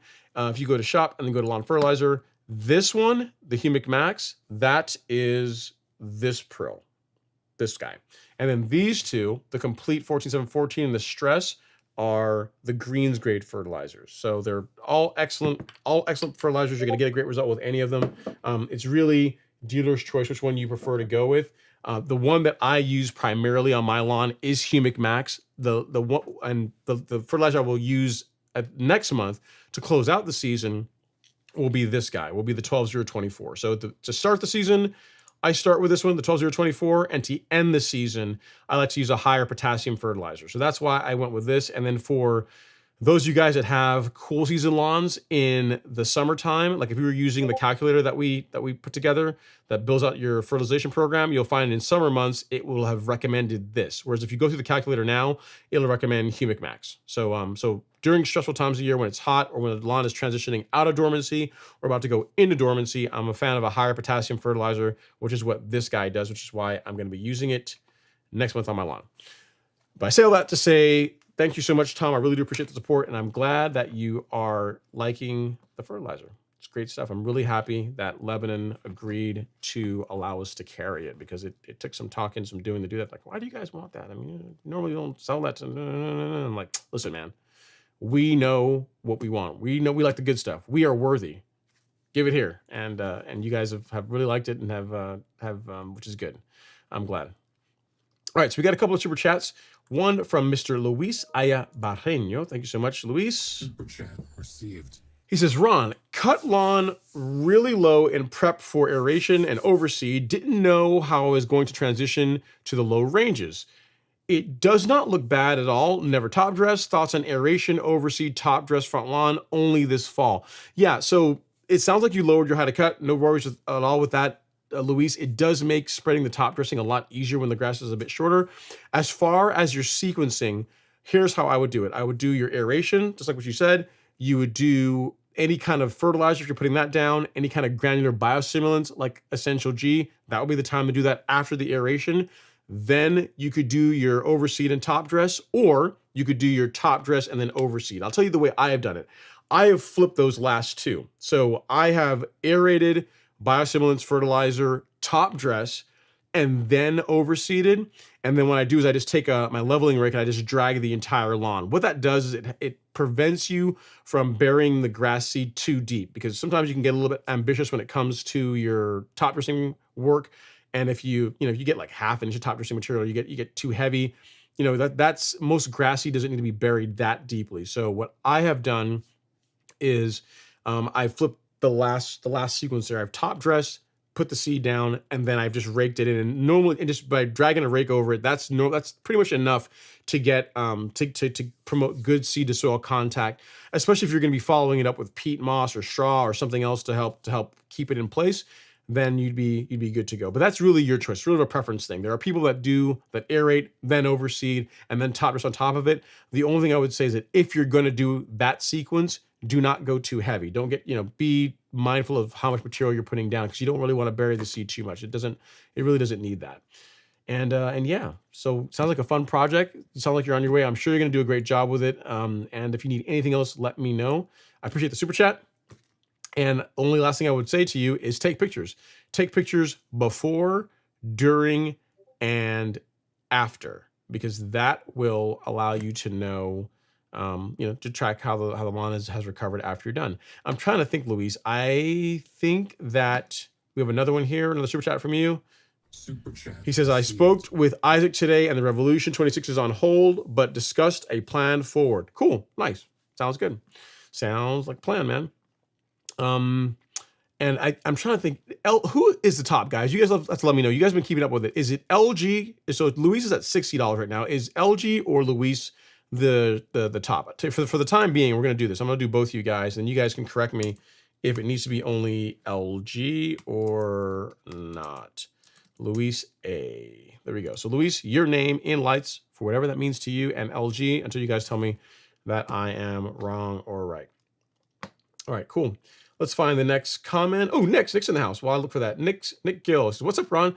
Small world." So Nick is a buddy of mine. So when many moons ago, probably, well, at this point, probably 15 years ago, when I was really into model helicopters, I used to fly out model helicopters a lot. Like I was kind of somewhat decent at it. I mean, Nick will say can say whether I was good or not, but I really was into that. And he was into that too. So he's like a buddy of mine that from like model aviation. So he used to fly helicopters. I used to fly helicopters, and now he's actually a professional pilot. He flies. I'm not sure if it's for NetJets or who. He flies like Learjets. He flies rich folk around. That's what he does for a living. So there you go.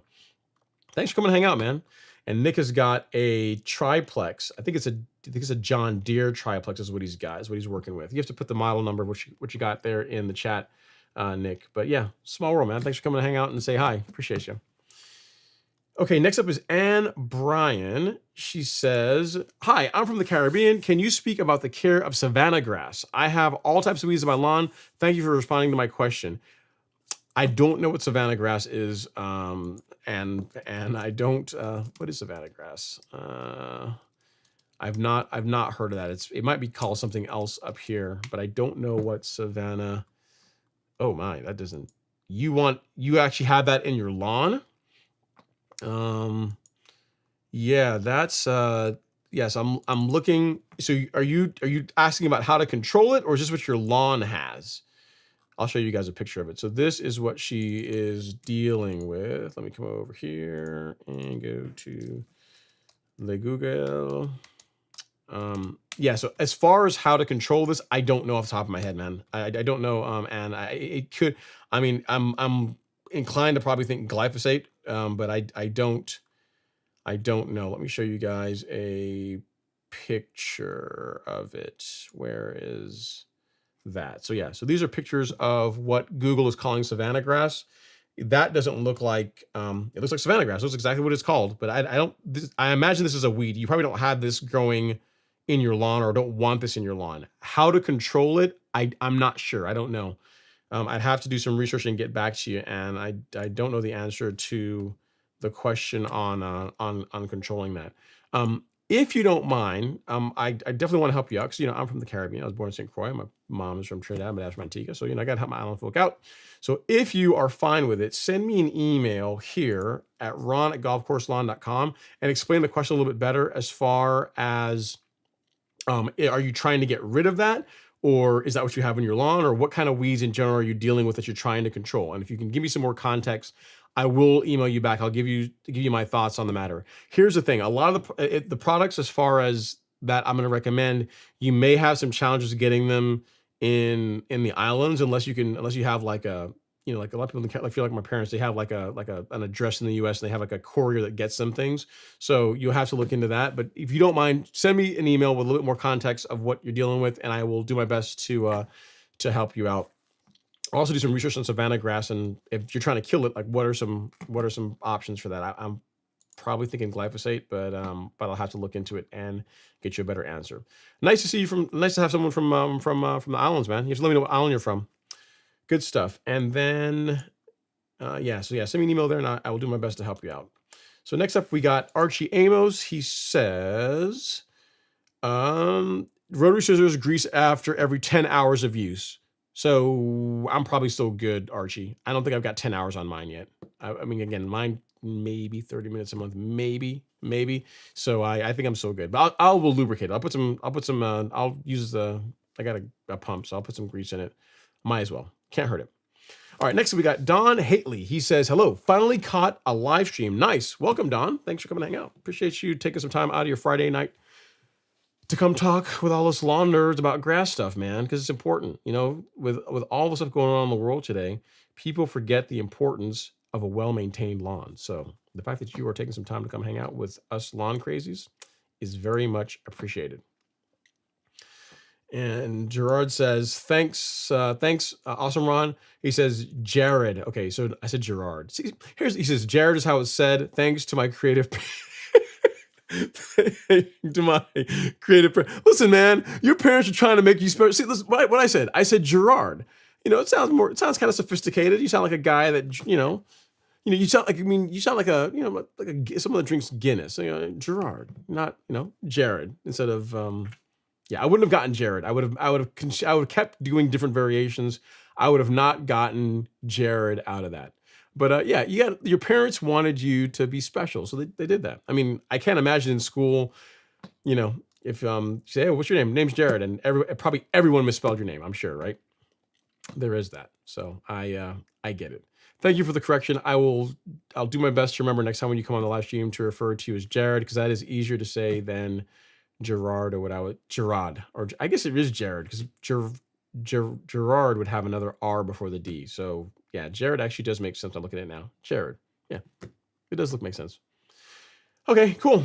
All right, next up is Don Haitley. He says, do you guys use Discord or anything similar for community engagement? Fairly new to getting more serious about my lawn and have questions. It'd be great to bounce ideas off some people. We don't. So the Golf Course Lawn Store does it. There's tons of different groups on Facebook. We do have a group on Facebook, but it's part of the Golf Course Lawn Academy. It's part of our paid group. It's a private Facebook group. It's great for exactly what you want. I mean, as far as there's lots of guys and gals in there that help each other out, share lawn projects, and as far as getting quick answers to questions, that's what I have available, what the store has available. Again, if you go to, where is it? Do I have it up here? Yeah, if you go to the Golf Course Lawn Store and then you go to Lawn Academy and then course details, for a one-time payment, you can join the course, which gets you access to the instruction, the videos, a discount, which is the only way to really get a recurring discount on the store, access to the private Facebook group, a product application calendar that's updated every year, and then any future content is done for free, is updated for free. So it's like you buy it once and then you have it, you own it forever, or as long as the internet's around anyway, right? So there is that. So that is the closest thing that we have to like a private Facebook or private Discord group. I don't do Discord because mainly because it's just time, right? Because if I had Discord, you have to have someone in there to moderate it, make sure people aren't being crazy and doing nonsense.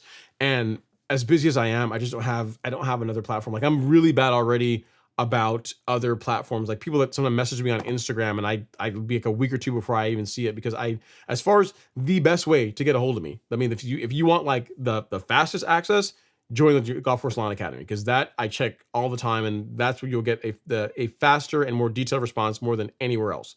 And then second is like if you go to YouTube and leave a comment on a video, those I respond to within a day or two normally, depending on time. And then if you email me, I'll do my best to also respond as well too. But that is, I get a lot of emails, so that could be the same day, could be a week. So it just depends on what I've got going on. So yeah. Hope that helps, Don. And then also keep in mind, there's also tons of great info that's for free on the store already, right? So outside of the Academy, which is totally worth it, it's an awesome program. Like I get great reviews from everyone that's a member of it. You've also got our blog, which gets new content added. My goal is every week. And then so like for example, this week's blog which was released today is how to get rid of fleas and ticks in your lawn. So it talks about the difference between fleas and ticks and products you can use for controlling them. So we talk about the Miramichi Green non-toxic pest control, which will control both of those, which is an awesome option. So yeah, but every week for the most part, we try and get a new piece of content here on the blog. Like you got pre-emergent, what types of grass looks like weeds, killing weeds like killing your grass, on growth regulator. There's also the knowledge base. Again, lots of free content on here too, like a beginner's guide to lawn care. You should totally check this out because this is, I think, a well piece of content and super helpful. So yeah, just there's a lot of free stuff outside of the paid stuff that we offer on the course. So if you go through like the blog content and then the knowledge base content, and you're like, nope, I still want more, then I would say join the academy, because then that is you get not only more access to me, but also more access to the other folks that have already gone through it that have incredible lawns, you know, that are doing the work. All right, so next up we have, actually, let me see. So we have a super chat war here between Luis and LG. So Luis, they have give a super chat. Super chat received. He says, I forgot, received my soil test back. Good job for getting a soil test done, by the way. Good news, my pH is normal now. Yay, you know what? Let's clap it up for that. Good job. I know you were worried about that for a while, Luis. Nice. Glad you got it. Got the levels where you want them to be. Low on N and K micros, but I can correct those. It was LG, but now my name in light. Sorry, LG. But now LG says, Super chat received. Sayonara, Luis. I don't think that's how you spell it, but whatever. We will take it. I'm sure you're probably a bourbon in or two into your live stream, LG. So we'll do that. So I think LG is the show sponsor based on that. I think he did 51 or something before, or whatever. All right. So LG, there you go. Your name in lights, or whatever it means to you, and I'll keep Luis's in my buffer in case I have to re-add it. So there you go. So I think you are the show sponsor, and good job, Luis, on getting your soil test done as well. I like it. I like it. I like to hear people doing soil tests. It's a great way to make sure that you are feeding your lawn properly. All right. And then you have that crazy lawn guy says, then there's Archie, ran into you on Facebook. Oh, that's cool. The next up is Moro. He says, Ron, is there a preferred Bermuda cultivar that is best for real mowing?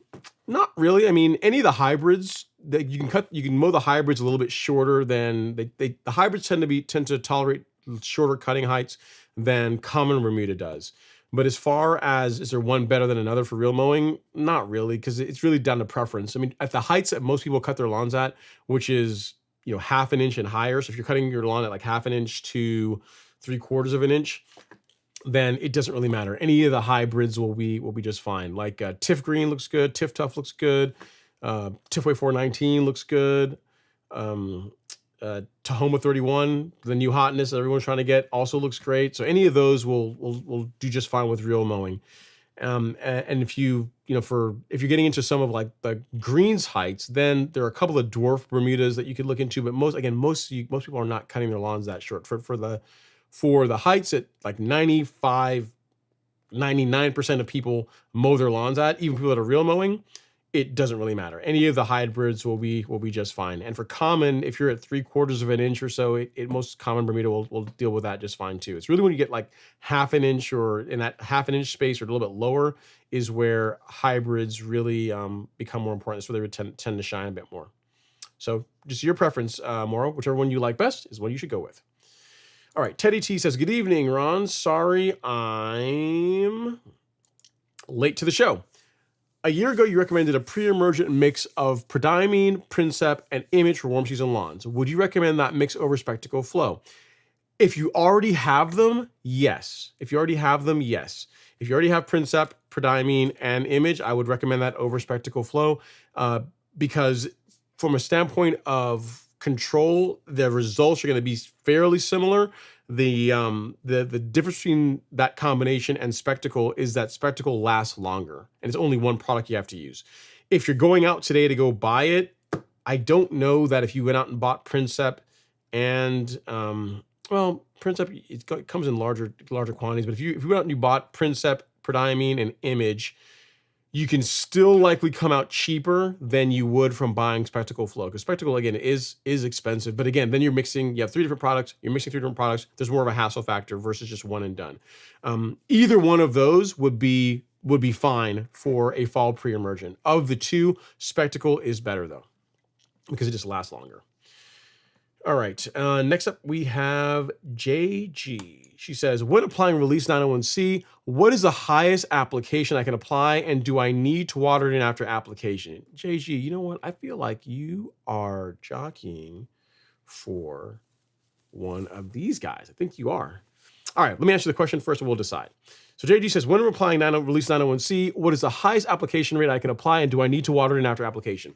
So the application rate for 901C, JG, is the same as it is for release 0, which is between 2 to 7 ounces per 1,000 square feet. You do not need to water it in after application. You can if you want to, but you don't need to. The way I use it as a foliar spray. I spray it on the lawn and I let it dry. But if you look at the label, it gives you options for the way I do it, which is a foliar spray. They give you options for a drench, which is another way of using it. But strictly speaking, no, you do not need to water release 901C in after application. And the highest application rate that you would want to apply it at per 1,000 square feet is 7 ounces per 1,000. Now, because it's such a good question, it's so product specific, I feel like we got to do another one. I feel like we have to do another Miramichi question of the week. So yeah, if you want one of the Greatness from the Ground Up t-shirts, JG, for the excellent question on application rates for release 901C, send me an email to ron@golfcourselawn.com. I will tell you how to get one, how to claim your prize. And yeah, the folks at Miramichi will like that, because they're like saying, hey, how come, what's going on, man? You're not having folks do question of the week anymore. I'm like, okay, I'll fix that. Y'all want me to give away shirts? We'll give away some shirts. So yeah, it's a great question. I think they'll enjoy it. And again, send me an email here, ron@golfcourselawn.com, and I will tell you how to get your free shirt. And good stuff. Great question. So yeah, 6 to 7 ounce. 7 ounces is the higher end. I don't actually use it at that rate. I think I personally feel that 3 ounces per 1,000 is a good rate to use it at for how I use release 901C. Because I'm spraying it twice per month. 3 ounces per 1,000 I find produces results similar to Turfplex at 6 ounces per 1,000. So that's why I like the 3 ounce per 1,000 rate, which is why in any of the blogs or any of the content you'll see, I will recommend 3 ounces per 1,000. But congrats, great question. And you want yourself a shirt if you want one. I don't know, does LG even have a shirt? You might have something he didn't have, which is kind of cool, right? You can kind of hold that over him. I'm not sure if he's won one or not. All right, next up is it's gonna be fun in the LG and JG household. All right, next up is Teddy. No, we already did that one. Next up is Gerard George. He says, any good rules of thumb for what you can do simultaneously and what you would need to space out? For example, can I spray liquid fert, liquid fungicide, liquid pesticide, and granular pre-emergent at the same time? Okay, great question. So what I would say, Gerard, is timing, assuming the timing lines up, right? And by that I mean that it's the correct time of year to apply the product that you're looking to apply.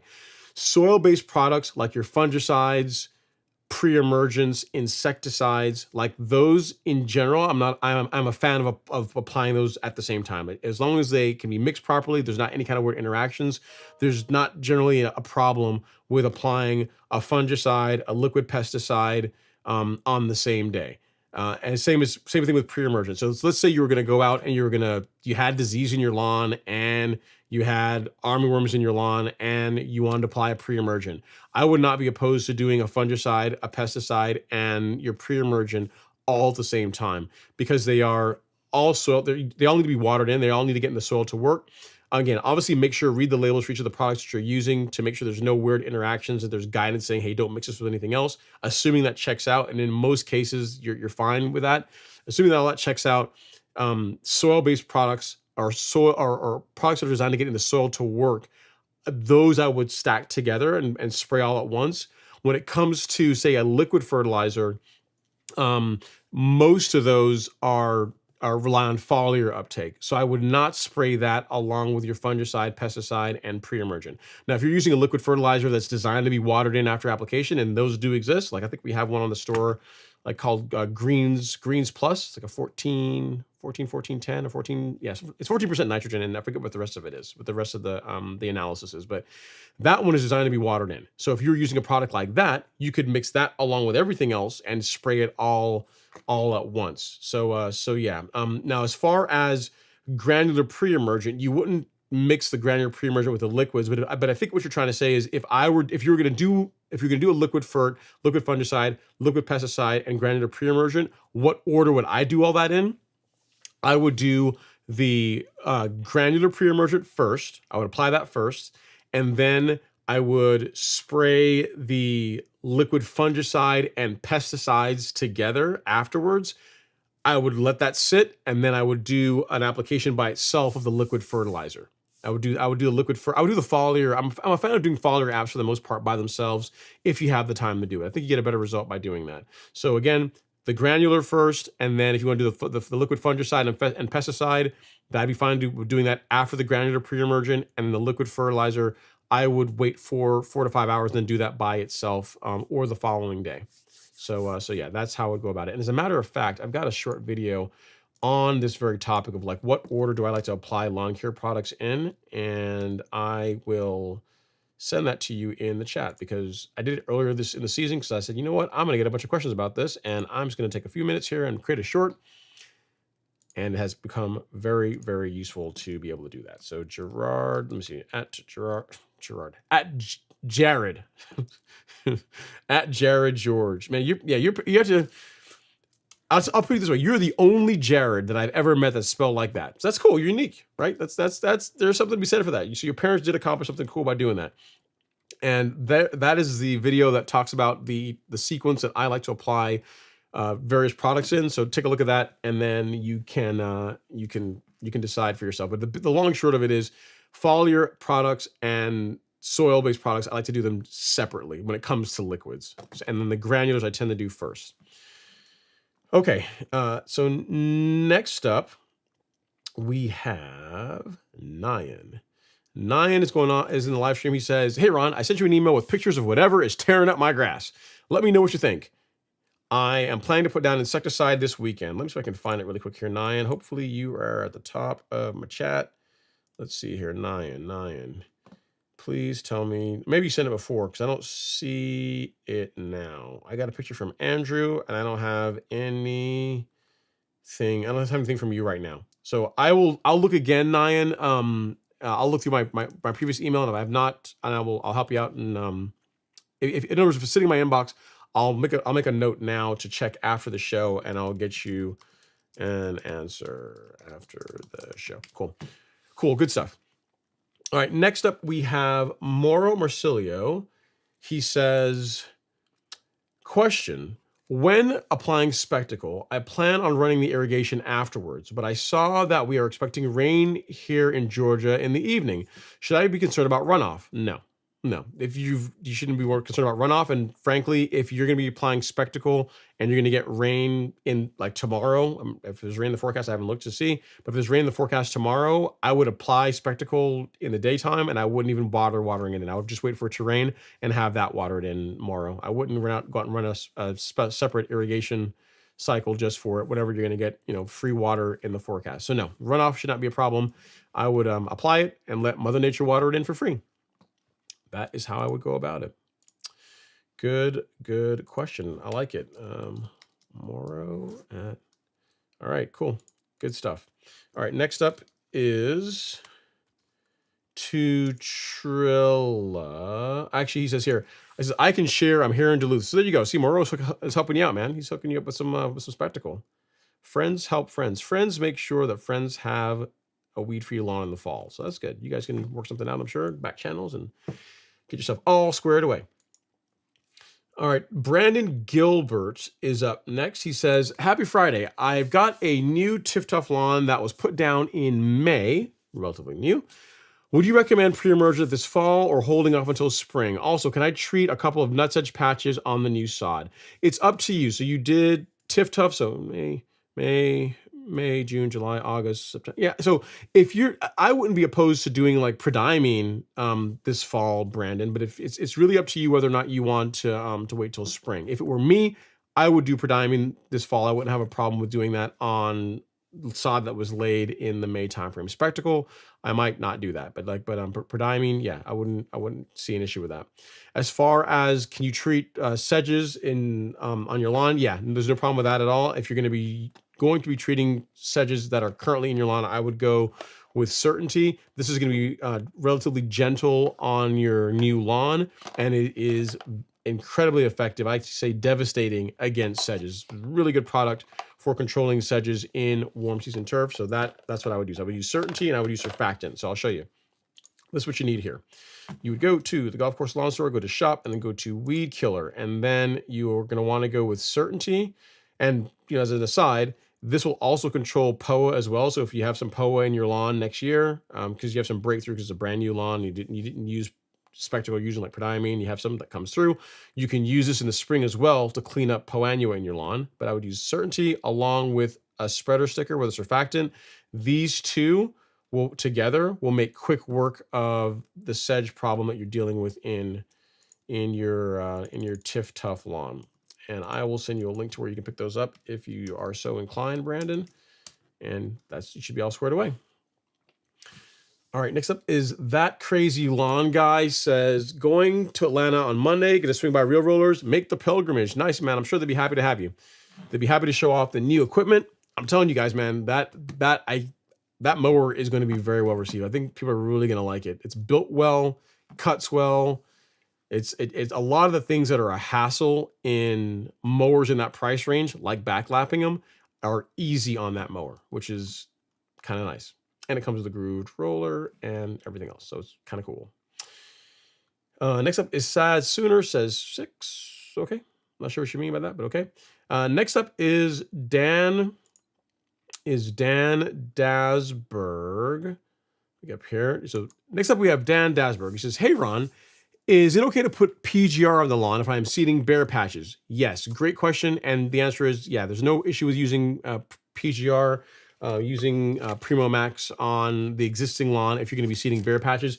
Reason why is because Primo works via foliar uptake, so you need to have leaf. It's only going to work against like actively growing plants like your existing grass. In the case of the seed you're going to be planting, it's not grass yet. It's just bare seed. So this is not really going to have any effect on your overseeding project or you helping to fill in any bare patches. And I absolutely would do that. If you're trying to, limit how quickly your existing lawn grows while you're trying to seed and fill in bare patches, adding some Primo to your program is a great idea. I would do that. That's a good plan. Not gonna hurt your seeding project in the least. Danzer, what you dealing with? Looks like a WRX with a wing on it. Looks like cool. Dan, cool car. Scoobies are cool. So you have to change spark plugs in them. Then not so cool, but otherwise cool cars. Make a nice sound. All right, next up is James Smith. He says, late to the call tonight. Quick question. With the Yard Mastery sprayer, would you recommend doing the calibration timer tests with both the T-Jet Flow Jet and the T-Jet 100-degree tips? Yeah. So on the low setting, James, I have found that it's close enough that you really don't need to do that. So in other words, the same walking pace that I have whenever I am spraying using the foliar spray tip is the same walking pace I have whenever I'm using the flood jet tip, assuming you're using the low pressure setting. So using the low pressure setting, then that is the case. If you're using the high pressure setting, which I really wouldn't recommend unless you're trying to put out like 2 gallons per 1,000 square feet, in that case, you'd want to do a recalibration with the flood jet tip. But if you're using both of them at the low pressure setting, they're so close it's not even really worth going through the headache. I've found personally my walking pace is the same with the flood jet and the foliar spray tip. Again, I keep saying this, as long as you are at the low pressure setting, which is where you need to be like 99% of the time. Great question. Cooper's dad is up next. He says, are you a fan of keeping your lawn cut at the same height low through your last cut throughout this all winter, or letting it grow slightly taller through the dormant winter period? Great question, Cooper's dad. I keep my lawn at the exact same height.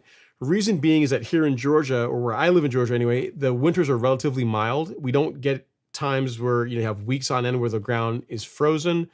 We don't get any kind of meaningful snow accumulation. It might snow once out of the year, if that. So for where I live in the country, maintaining the lawn at the same height of cut has not been a problem with me. Right now I'm at 3/4 of an inch, and I'm going to leave it there going into the winter, and until springtime next year. So yeah, there's no issues at all with that. I have had the lawn as short as 1/2 inch in 2 seasons ago, and again, same thing, no problems at all with the lawn waking up in the spring. There were no issues. What you can run into is this, right? Is if you have, let's say you live in like say Arkansas or somewhere where it gets cold and it stays colder for a longer period of time, and you can get like snow that can stay on the ground for a while, having it a little bit longer is going to reduce the chances of you getting damage from the cold weather. So here in Georgia, good point is that we had a couple of days where it got into the low double digits.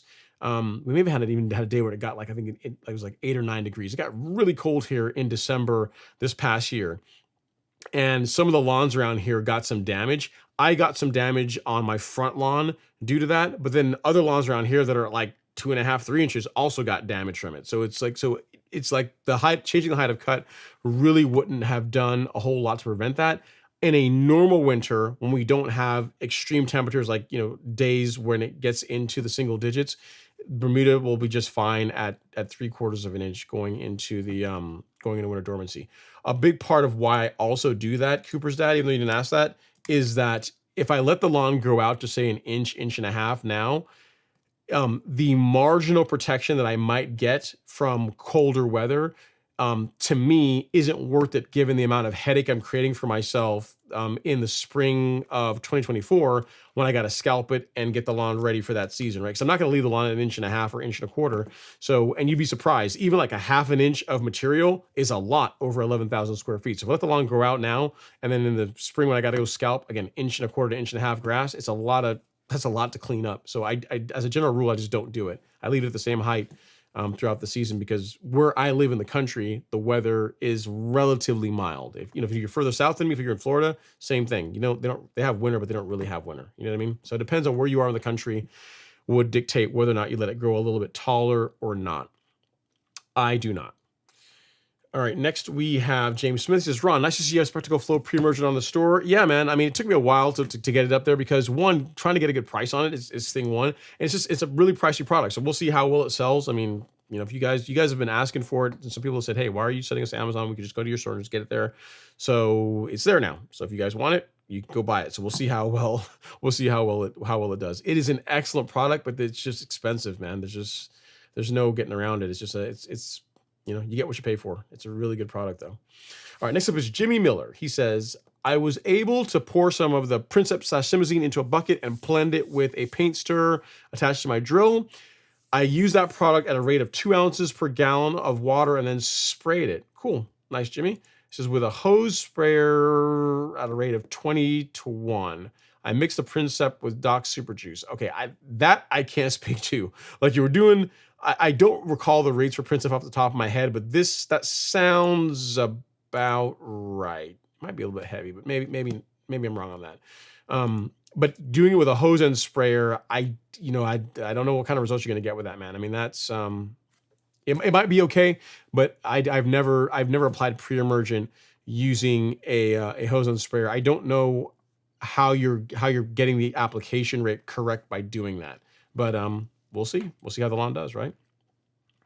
We'll see how it does. For the most part, those products need to be applied with a calibrated spray system, like a flood jet tip, or I mean, a lot of the lawn care services they have have it connected to a pump, to a big tank, and they have like a shower head. Looks like a shower head when they're spraying the pre-emergent, but all that is calibrated. Like they know how much active ingredient is going down over a certain amount of square footage. I'm not sure how easy that would be able to do with a hose end sprayer, but we'll see how it works out, right? All right, next up is Devin. He says, yesterday I threw down my Essential G before the sod went down, 20 pounds per thousand. I like it, like a boss, nice and heavy. I dig it. Excited to see the results. Will probably make it part of my program. Did a soil spray as well and a foliar spray today. See, now you're just overachieving. You did the Essential G. I can see that. The soil spray, okay, but you're going to do a foliar spray like a day afterwards? Man, you are trying to set your lawn up to win the Sharp Action competition whenever we do it again, aren't you? I see what's going on here. I see. You're going to be that guy. But here's the thing, man. Remember, this time you got to reel mow it. There's not going to be any rotary accepted from you this time around. We got to step it up. You got to reel mow your lawn next time for it to count in the competition.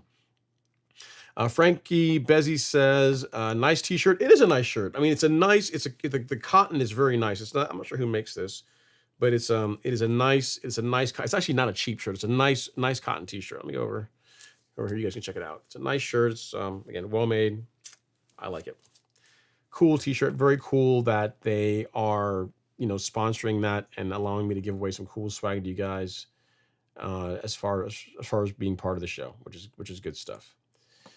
All right, next up we have Andre Taylor. He says, "Are you more susceptible to having weeds in your lawn if your neighbor does?" Yes, you are, Andre, because whenever the weeds that are in your neighbor's lawn produce seeds and the wind carries those seeds into your lawn, you are more likely to get more weed pressure because of that. As a matter of fact, like on my lawn, the only areas that I ever have to deal with weeds are the areas bordering my neighbor's lawns. So, like, Alex's lawn, obviously not, because his lawn is always in great shape. There's no weeds that come from there. But the other neighbors, they take care of their lawns too, but they don't, not to the level that, like, say, Alex does.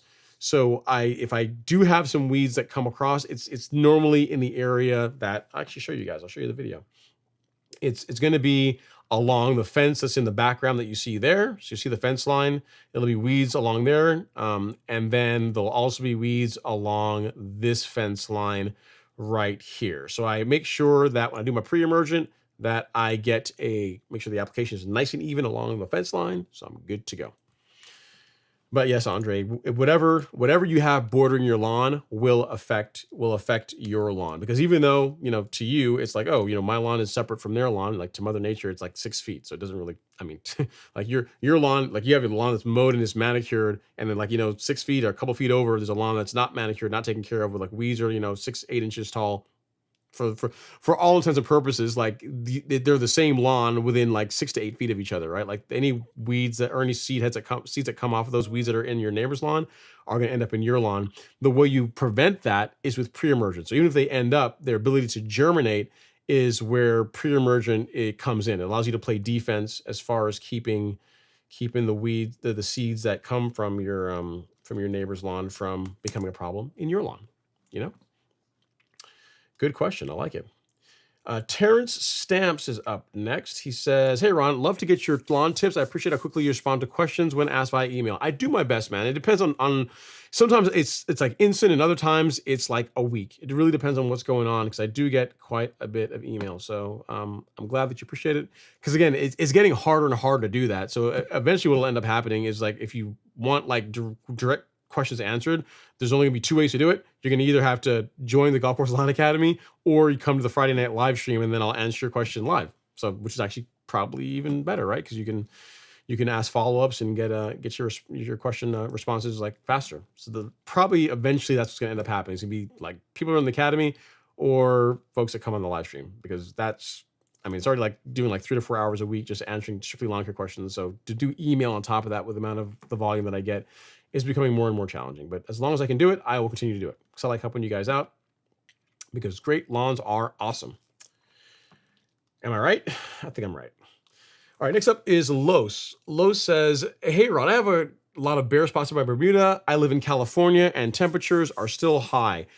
What do you recommend to help Bermuda spread faster?" Okay, so a good nutrient program, watering, mowing, and time. That's what I would say. Outside of that, if you have some parts of your lawn that are doing well, Los, you can get a tool. It's called a Pro Plugger, and you can transfer plugs from the areas of your lawn that are very strong, that are doing well, into some of the weaker areas, and that is also going to speed up how quickly those bare areas fill in. As far as a Pro Plugger, it is this tool right here. I will send you a link. I'll send you a link here for it. It's a handy tool. They're not that expensive, and that's a way to help accelerate the bare spots in your lawn filling in. But again, water, nutrient program, mowing, and time is really what it's going to come down to. Even if you use a plugger, time is still going to be a big part of the ingredient, right? So it takes a while for bare spots to fill in, depending on how large they are. The one thing I want to ask you, and you didn't cover this in your question, is why do you have the bare spots? Is it do you have areas of the lawn that are shaded? Is it an area that gets a lot of traffic? Like, why is that one area, or these areas, and I haven't seen pictures of it, but why do you have these areas that are more bare and other parts that are doing better? Because something to keep in mind is that if the bare spots are due to shade, like, even if you try plugging the lawn, or you're fertilizing it, you're watering it, or you're mowing it, like, Bermuda is very sensitive to lack of sunlight. So if you find that the areas that are bare are because of shade, that's going to be a challenge because shade and Bermuda are like ice cream and mayonnaise. They don't go together. So it's not you're not going to get Bermuda grass to do well in a shaded area of your lawn. If that's not the case, where it's just a lawn that's neglected or it's had a lot of wear in the past, you're just trying to get it to recover it and trying to improve it, then plugging the lawn can be a way to help speed that up. In addition to proper watering, a good nutrient program, mowing, and time. So hope that helps, sir. And if you need anything else, let me know. Let me know. All right. Next up, we got James Smith. He says, I missed your comment. What did you add to Spectacle Flow application you shared earlier? Yeah. So when I did Spectacle Flow, I also did some acelepryn. So I did this. I did acelepryn, and I also did an insecticide. I also did acelepryn as well. So acelepryn at 0.20 ounces, fluid ounces per thousand, and then Spectacle at 1/10 of an ounce, 0.10 ounces per thousand is what I did. Both of those went in the tank and were sprayed last Saturday, and then were watered in like what you see here. This is the lawn post all that. So yeah, I can show you real quick again, James. Spectacle, which is right here. That's thing 1, and then thing 2 was acelepryn SC, which is that. Those two went in the tank, mixed beautifully, sprayed beautifully, watered in beautifully, and hopefully I will keep my lawn weed-free beautifully with them. All right, next we have Sandy Points. Oh, Sandy Pants. It's a good one. Sandy Pants is up next with a question. She says, hey, Ron, have you had success with liquid aeration? So here's the thing, Sandy. I technically do liquid aeration every 2 weeks whenever I spray the Miramichi Green biostimulants because they do help stimulate microbial activity, which is going to help break down thatch. As far as using a liquid aeration product in place of core aeration, I'm not really a fan of doing that because they're not even in the same universe. Like core aeration is the best way to relieve compaction in a lawn. Like it's just not like liquid aeration doesn't even measure up closely. Now, if you're looking for a way to break down thatch over time to help stimulate more microbial activity, that is where liquid aeration can fit in. But it doesn't replace core aeration. So what I would say is why not do both? Like if you're trying to relieve compaction in a lawn, core aerate it, and then you can still also use a liquid aeration product on top of that. It's not going to hurt anything. There's only going to be beneficial, but liquid aeration is not a substitute for core aeration. If you want a good reason as to why that's the case, think about like professional sports fields, golf courses, like those guys and gals that take care of professional turf for a living. They still core aerate it. They still run core aerators over those fields, over those properties to help relieve compaction. And believe me, if they could just spray a liquid and get the same results from spraying a liquid on the lawn as they do from mechanical aeration, they would, because mechanical aeration is expensive. Recovery time takes longer. It makes more of a mess. You got like if you're collecting all the plugs, you got to get rid of all of that. So it's a lot more involved process, but it is better. The benefits of it are superior from a standpoint of relieving compaction anyway, compared to liquid aeration. So they're not even, to answer your question, they're not even in the same universe as far as relieving compaction in a lawn. And as far as just learning more about core aeration in general, and my thoughts on the matter, I have a blog post on that topic, which is here. If you go to the Golf Course Lawn Store, go to resources and blog, and I think it is on page 2. I think it is. Yep, here it is. How to core aerate your lawn. It talks about all the benefits of core aeration, what it is, the times to do it.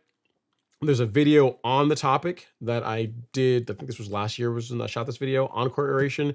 Things to do after you're done core aerating, whether or not you should pick up cores once you're done aerating the lawn, all that. So it's a relatively concise read on core aeration that's going to tell you everything you need to know, from my perspective anyway, on how to get a good result with core aeration.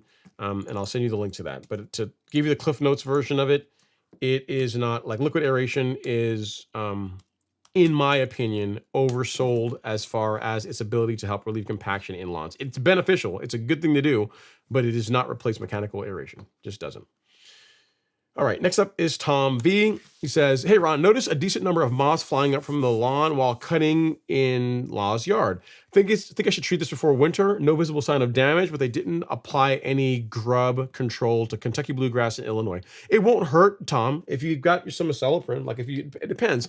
Like, I mean, how much do you how much do you like the in-laws? I mean, if you really like the in-laws, because acelepryn, this isn't cheap. I mean, you gotta kind of like the in-laws to break out to come out some of your stash and put this on their lawn. But if you like them, got a good relationship, then acelepryn, I would say, yeah, go ahead and put some down. It's not gonna hurt anything, and that will, if there are grubs, it will control them. It'll take care of them in your in-laws lawn. So yeah, I would do that if you're concerned about it. And as a general rule, it's if you're ever on the fence of, hey, I think I might have a disease problem on my lawn, it's definitely not from like me over applying fertilizer. It's not from like a drought conditions. I've got some like weird patches that are showing up here and there throughout the lawn.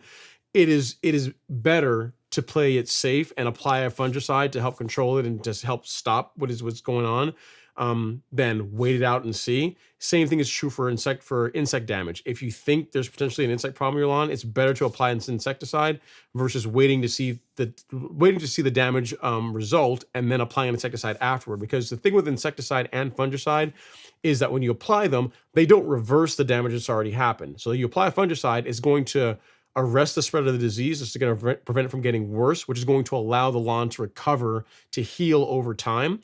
Same thing with insect damage. It's going to control the insects. You're going to kill them off to where they're not going to be able to keep eating at your lawn, which is going to allow the grass to recover over time. But it's not a reversal. It's not like you apply fungicide and a lawn that's got like a bunch of bare patches and that's dead. A week later goes to a lawn that looks awesome. If you have a lawn that's gotten eaten up with armyworms or from grubs, it's not like you apply a acelepryn and then a week later the lawn is reversed and it looks amazing again. So if you have any concern about disease problems or insect damage problems, I'm a fan of applying a fungicide or insecticide as a preventative. That's why in the calendar, that one we put on the store and also in the Golf Course Lawn Academy, we have you applying a preventative fungicide and a preventative insecticide, because it's better to prevent the problem than try and fix it after the fact. So I hope that helps, Tom. And if you need some acelepryn, you can get it here at that link. All right, let's see. Nick Gill, he says he's got a Toro 3575. I'm sorry, I said John Deere, but the man's got a Toro. So you're rolling in red. I got it. Nice. Very, very cool, Nick. Nice stuff. And he says Ron rocks the helis. Don't let him fool you, man. Listen, I can barely hover. I don't know. I probably can't even hover nose in anymore. That's just not true. It's like a bicycle. You don't really forget. I think I pick it up again pretty quickly, but I just don't have the time. There's no fields nearby me, Nick. So I don't. Not even bother. I don't have the time to get into it now. Or I shouldn't say that. I don't want to make the time for it now. I don't want to make the time for doing it. So, all right. Next up, LG says, nah, LG is toast. Louise is the sponsor, unless LG wants to pony up. I think he went back and forth. I think LG is the top now, because they would have corrected it by now if I were wrong, and they have not. All right. LG celebrates 20 months of sponsorship. Technically speaking, this petty girl is still the highest super chatter. Okay, so there you go. I think you are LG. I thought so too. So there you go. See your name in lights, because we know it means a lot to you. All right, so Nick has been with his Toro 3575. His triplex has been cutting at 1/2 inch this year, rocking the PGR, and did some spot leveling with 10 tons of mason sand this year. The yard is looking better than ever. I salute you. Awesome. Sounds good, man. I mean, sounds painful. I mean, I just gloss over it. 10 tons of mason sand sounds like a colossal pain, like literally a lot of work. But sure, it looks pretty awesome. You got to send me pictures, man. What's up? You did all this work and I didn't get any pictures? What's going on? Thought we were buds, man. I see how it is. All right, James Smith says, sounds like a road trip to the Caribbean to check out Savannah grass and renovation for Anne Brian. Here's the thing, James. It's funny. I grew up in the islands, right? I grew up overseas. And like the last time I went back home was in 2007, which sounds horrible, because when you grow up there, right? And like literally when where my parents lived, the house that I grew up in, you could wake up, walk out on the porch, and the Atlantic Ocean was like a 15-minute walk away from the house. It was like right there. And once you have that, you're used to it. It's like, it's not that big a deal. Like, so people think, oh, the water, and it's like, yeah, but I grew up with that. The things I think about when I'm in the Caribbean now is like, yeah, if I ever have to order anything, it's gonna take forever to get here. I'm gonna pay a bunch of money for customs, and there's that. Yeah, you know. People think, I mean, it's cool to visit, but living is very different compared to the U.S. It's very different. It's a different pace of lifestyle. It's a lot slower. You have less options. Like when I was growing up, for example, while I look for the next comment, when I was growing up, like I thought of like Velveeta cheese, like what you guys call like what Americans call cheese, like Velveeta, like that was like special. So you had to get that imported. To me, cheese is Gouda because like I grew up in the, like St. Eustatius is part of the Dutch Antilles. So Gouda is actually less expensive than like Velveeta or Kraft, any of like the, like your more American cheeses. So it's just different. Like when you go in, you got like a couple of options. You got like Gouda and you got Velveeta. You got two types of cheese. You can choose one. Which one do you want? You go in, you order. I mean, it's gotten better now, but I mean, there's not like Publix where you have 17 of every different. Like you go to the potato chips aisle at Publix, you got like like you have like paralysis analysis. You got so much stuff to be able to choose from. There's a lot less options, but it's a different kind of life, man. It's slower. It's slower. People are friendly. People wave to each other. It's cool. There's that, but it's a slower pace of life. So not for everybody.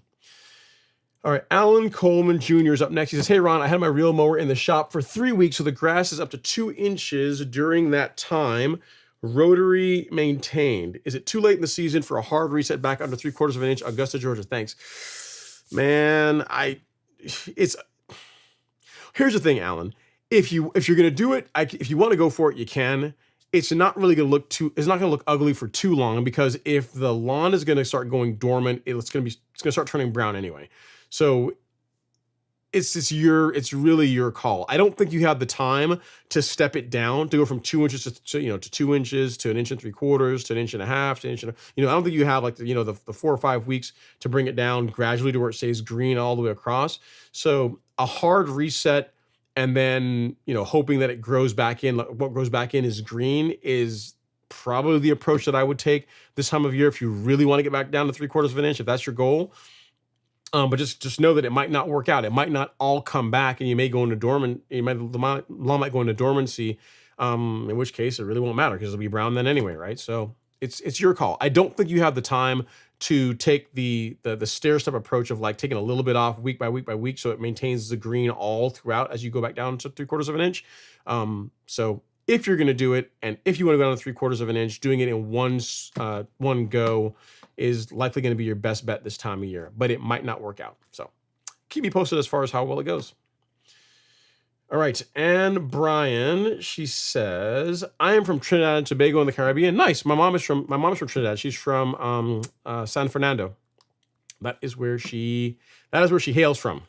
And my dad is from, well, I guess technically Parham and All Saints. So he bounces to those two towns, but yeah, but Trinidad, she's from San Fernando. So I don't know if I've never been, it's funny, I've never been to Trinidad or Tobago. I'm not sure if she's ever been to Tobago, but she's a Trini man. I like my roti. That's one thing I do miss is mom's cooking because she makes a mean roti, and not the cheetah roti either, like Dal Pri, the good one, the one with the peas in it, the good stuff. All right, she says, "Savannah grass is not a weed. The grass looks like St. Augustine grass. The blade of grass is broader than golf course grass. I will send the email." Okay, cool. Yep. So what I saw on Google looks like Savannah, like literally like Savannah grass in Africa. So what you're dealing with is obviously something that's different. So yeah, send me the pictures and along with the problem you're having, and I'll do my best to help you out. All right, James Smith says, "Lawn crazies equals Zen." Response to your comment on things around the world and do the lawn crazies. Yeah, man. Yeah, that lawn, it keeps you sane, right? Lawn care keeps you sane. I do my best thinking on the lawn. Off-road NVs here on the gram says, "Happy Friday, Ramen, watching you on YouTube. I appreciate it, man. Thank you so much for all the love and support. Thanks for that, Off-road NV." And we got JK Draw also joining the chat on Instagram. What's going on, JK? All right. Next up is JG. No, actually, no, we're back here. And Brian says, "If you ever visit Queens Park, Savannah in Trinidad," I have not, because I've not been trying that. The grass is savanna grass. The photos you showed is not what we use on our lawns. It's my first time on your channel. Thanks again. I appreciate it. And again, I did not mean to offend. I didn't, try to say that your lawn is a weed. I looked up Google savanna grass, and that's what it came up with. So again, obviously it's something that is different. So yeah, let me know what you're actually working with. Send me a picture of it, and then we'll be able to figure out some options. All right, JG says, at Ron Henry, thank you. I've been challenged by my other half to care for part of the lawn on my own. I can't let at LG win. Yeah, but see, the thing is, you're gonna be styling and profiling now, right? You're gonna have your shirt on while you're out in the lawn. LG has won some swag, but I don't know if he has a shirt. He might have a shirt. I forget. It's hard to remember exactly what all he's won over the years. But you got one of these, which is kind of cool. So yeah, make sure you send me an email. I'll tell you how to get it, and you can be out in style on the lawn. All right, next up is Teddy T. He says, hey Ron, can you explain the reason why Tenacity is not recommended a herbicide for warm season lawns? I don't plan on using it. Just want to know the reason why. Because it's just not safe for that particular grass type. So the mode of action, the way Tenacity works, grasses like fescue, ryegrass, Kentucky bluegrass, St. Augustine grass. I'm not sure if centipede, maybe centipede too. I think don't quote me on centipede, but St. Augustine grass, they tolerate it well, meaning that it doesn't cause injury to them. Whereas Bermuda, zoysia, those will be damaged by Tenacity. I don't know if it'll go to the point of where it'll actually kill them, because the Bermuda's, again, pretty resilient, but as far as causing an undesirable result, Tenacity is not what you'd want to use for control weeds in a Bermuda lawn. Along the same lines, as far as like Celsius, this is an excellent herbicide for warm season grass, but if you spray this on a fescue, Kentucky bluegrass, or ryegrass lawn, it will kill it. It will damage and or kill it. So it's the mode of action, the way that the herbicide interacts with the plant tissue, and how it's taken into the plant. Like warm season grasses like Bermuda, zoysia, and again, not centipede. We'll just use Bermuda and zoysia. Bermuda and zoysia do not tolerate it well. It causes injury to them. It can damage them. Whereas again, cool season grasses tolerate that better. So that's why that's a good question. This is why whenever people ask, a lot of the products I recommend and a lot of the programs that I talk about, I need something that's for cool season grass. And for the most part, like the stuff that I do on a warm season lawn also applies to a cool season lawn from a standpoint of fertilizing it, watering it, biostimulants, using pre-emergent. That stuff all applies for both warm season and cool season grass. The difference, probably the biggest difference between warm season lawn and cool season lawns, are the herbicides you're able to use on them and the rates that you're able to use. So for example, prodiamine will work on both cool season and warm season grass, but the rates on cool season grass are much lower than what they are for warm season grass. Like Spectacle Flow, excellent pre-emergent. My opinion, one of the best for warm season grass, but you can't use this. You should not use this on cool season lawns. It's going to damage and or I don't know, kill it, but it's going to cause an undesirable result. It's going to cause a lot of injury that you're not going to want to have in your lawn. So it's the mode of action, the way it interacts with the plant is what causes Tenacity to produce injury in Bermuda and zoysia, Teddy. There are people that use Tenacity on Bermuda when they think it's dormant. I'm not a fan of doing that because if it's not dormant, you can cause damage to it. So why, in other words, there are herbicides that are designed for cool season grass, and you should use herbicides that are designed for cool season grass on cool season grass. There are herbicides that are designed for warm season grass, and you should use herbicides designed for warm season grass on warm season grass. There's not really a good reason to use Tenacity on Bermuda when we have Celsius, when we have certainty. You know what I mean? Just like there's not a good reason to use Celsius on a warm season lawn, on a cool season lawn, when you can use like a 3-way, or if you're trying to use something more specialized, you got like Pilex. You got those that are herbicides that are specific to cool season grass that would injure a warm season lawn. So I'd say the biggest difference between the two different grass types is really herbicides, because from a standpoint of insecticide, you can use the same insecticides on warm season grass as you can cool season grass. You can use the same fungicides on warm season grass as you can cool season grass. Herbicides are the biggest difference. Herbicides and the rates, the herbicides are different. The rates for herbicides that can be used on both of them are different. And then when it comes to fertilizer, the application rates can be a little bit different. So in general, Bermuda likes a bit more nitrogen than cool season grass does. So, but for the most part, herbicides are the biggest difference between warm season and cool season lawns when it comes to putting together a nutrient program. So, good question. So yeah, in general, don't use tenacity on warm season grass. Like there's no reason to do it. We got Celsius. And here's the thing: you might even argue, well, hey, the 10 ounce is kind of expensive. Yeah, but now you can get Celsius in the single use pack. So that solves that problem, right? You can get a cheaper version, like a smaller version that you can just literally take this, put in 2 gallons of water, and you're good to go. So there's literally no reason at all to use tenacity on a Bermuda lawn, like ever. I would highly recommend not doing that. Next up is Joshua Riggins. He says, "Hey Ron, is it still safe to overseed with some peat moss still present?" I mean, what are you trying to accomplish? I mean, so overseed what with what? If you are, I'm not understanding the question, Joshua. So let's say you're doing an overseed or a renovation of a cool season lawn, and there's still some peat moss on the lawn, I guess, from like a previous overseed. Is it okay to put seed down? Yes, that would still be fine. I mean, I wouldn't just let it sit on top of the peat moss. I would still rake the new grass seed in, but it shouldn't negatively affect your ability to get good results with it. So I would still put the seed down, rake it in, and to promote good soil to seed contact. But peat moss in itself really shouldn't negatively affect the results that you get from an overseeding project. All right, next up is Doug Mason. He says, "Ron, you need to add Milo to the golf course lawn store. I heard about it from you, saw more recommendations on social media, but can't find it in the grocery stores." Yeah, Doug. So we've got something that's better than Milo and it's more cost effective than Milo. That's why we don't carry Milo on the store. So if you want an organic fertilizer that is better than Milo, in my opinion, in every way, and is less per application than Milo, then go with this. So go to the golf course lawn store, go to shop, and then go to lawn fertilizer, and you will see the newly released premium organic fertilizer from Miramichi Green. This guy treats, depending on the size you go with, it treats 7,200 square feet in a 45-pound bag or 8,000 square feet in a 50-pound bag. Once you run out of 45-pound bags, this will go away, but you can get them in either one. You can get either size. They're both the same product. It just depends on which one you want.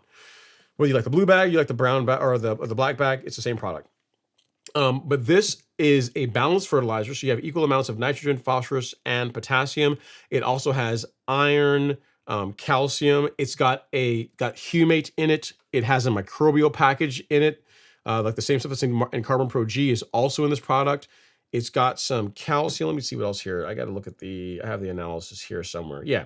So you got 9% calcium, iron, humate, and then a bacteria package that's added to it as well. So pretty much in every way, in addition to not being like having, being a biosolid, this is a superior product to Milorganite. So there's no reason to really carry Milo when you have this. So if I were looking for an organic product to use on my lawn today, a fertilizer, this is what I would use, because it's also OMRI listed. It's like it's a truly organic product. Like you can use this on your lawn, you can use it in your vegetable garden. It's a truly organic product. Whereas Milo, you probably wouldn't want to use that when you're growing food you plan to eat. So yeah. So if you're interested in that, Doug, I will send you a link to it right here. This is what I would use by far, again, 1,000 times over and twice on Sunday when it comes to an organic fertilizer choice for a lawn over Milorganite. Because Milo's gotten expensive. The last time I saw it, it was like $25 or $25-ish a bag for 2,500 square feet of coverage, 2,600. I mean, it's expensive, and it's just not as good as that. So that's why we don't carry it.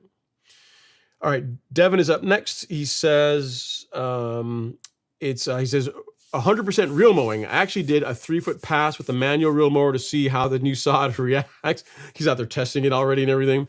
If good, I will do a full cut on Sunday, starting at 1 inch, since the sod is already cut low from the sod farm. We'll notch down to 0.72 inches with the GM. I like it. I like it. Very cool. So 3/4 inch we're going to run it. I like it. It's a good height. Really cool. Offer to NV, it's ron@golfcourselawn.com. That is my email. Ron, just how it sounds, ron@golfcourselawn.com. That's my email address. But yeah, man, nice. So you're going to be real mowing it. Very, we have high expectations, Devin. What we're going to have to see here, man. Okay, next up is James Smith. He says, the rocks in your backyard, instead of Stone Mountain, are yours named Stone Golf Course Lawn or Stone Ron? No, they're named, while they look cool, they're a pain to edge around. But yeah, they're a nice addition, because otherwise, this is pretty bare, and people think it's boring. I think it looks nice. Like anytime someone comes by and looks at the lawn, they're always like, man, you should put a pool back here or a gazebo back here. You need to put some trees back here. And I'm like, you have no idea who you're talking to. There's no way that's happening. And then the rocks in the backyard, they kind of break it up. They're nice. They're like a little bench you can sit on. You can watch the lawn, and that's kind of cool. And they're off in the distance. They're kind of out of the way to where, I only have to edge around them a little bit. So that's my decoration, because I like just plain open lawn, open turf. It looks nice. That's what warms my heart. Yeah. All right. So Bermuda DIY guy, he says, spraying biostimulants and watering the lawn with city municipal water seems to be counterintuitive. Wouldn't the chlorine content in the water just negate the biostimulants? No, I don't think the concentration is high enough to damage the biostimulant, to cause problems with the biostimulants. Bermuda guy DIY. You got to remember, the water that comes out of the tap, you could drink it. You can drink tap water, right? So it's so no, I have not seen that. I've not experienced any negative results from using like tap water to spray products on my lawn.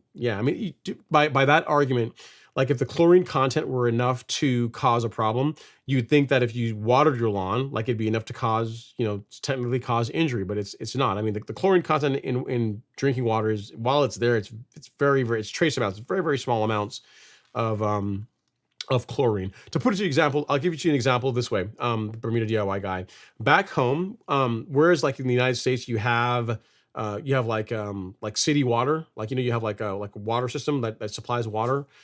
Back home, like at least on Statia anyway, we have what are called cisterns. So like you have like these big, whenever you're building a house, you build this big concrete cube, typically under the garage, but it's part of the foundation that to hold your water, because there's not like city water. There's not like a water system throughout the island. So whenever it rains, the rainwater from the roof is caught and it goes into the cistern.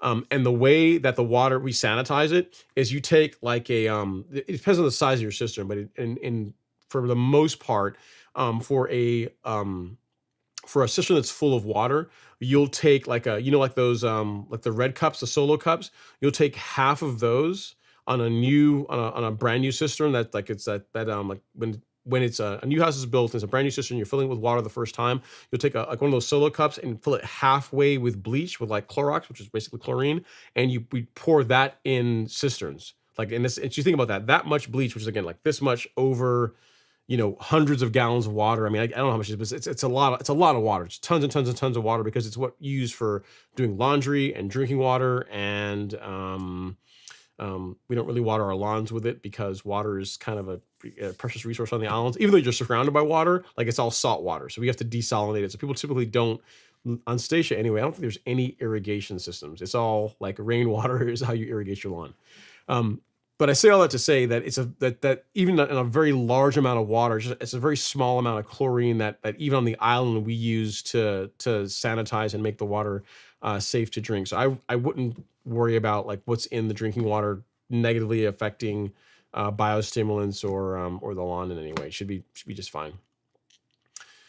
All right, next up we have another super chat, one from Doug Mason. Thank you so much, Doug. Appreciate it. Super chat received. He says, Milo Lemonade, sorry, I already have my Lebanon turf goodies from the Golf Course Lawn Store, formerly Doug 350Z. Thank you so much, Doug. Thank you so much. I really do appreciate the super chat and all the love and support.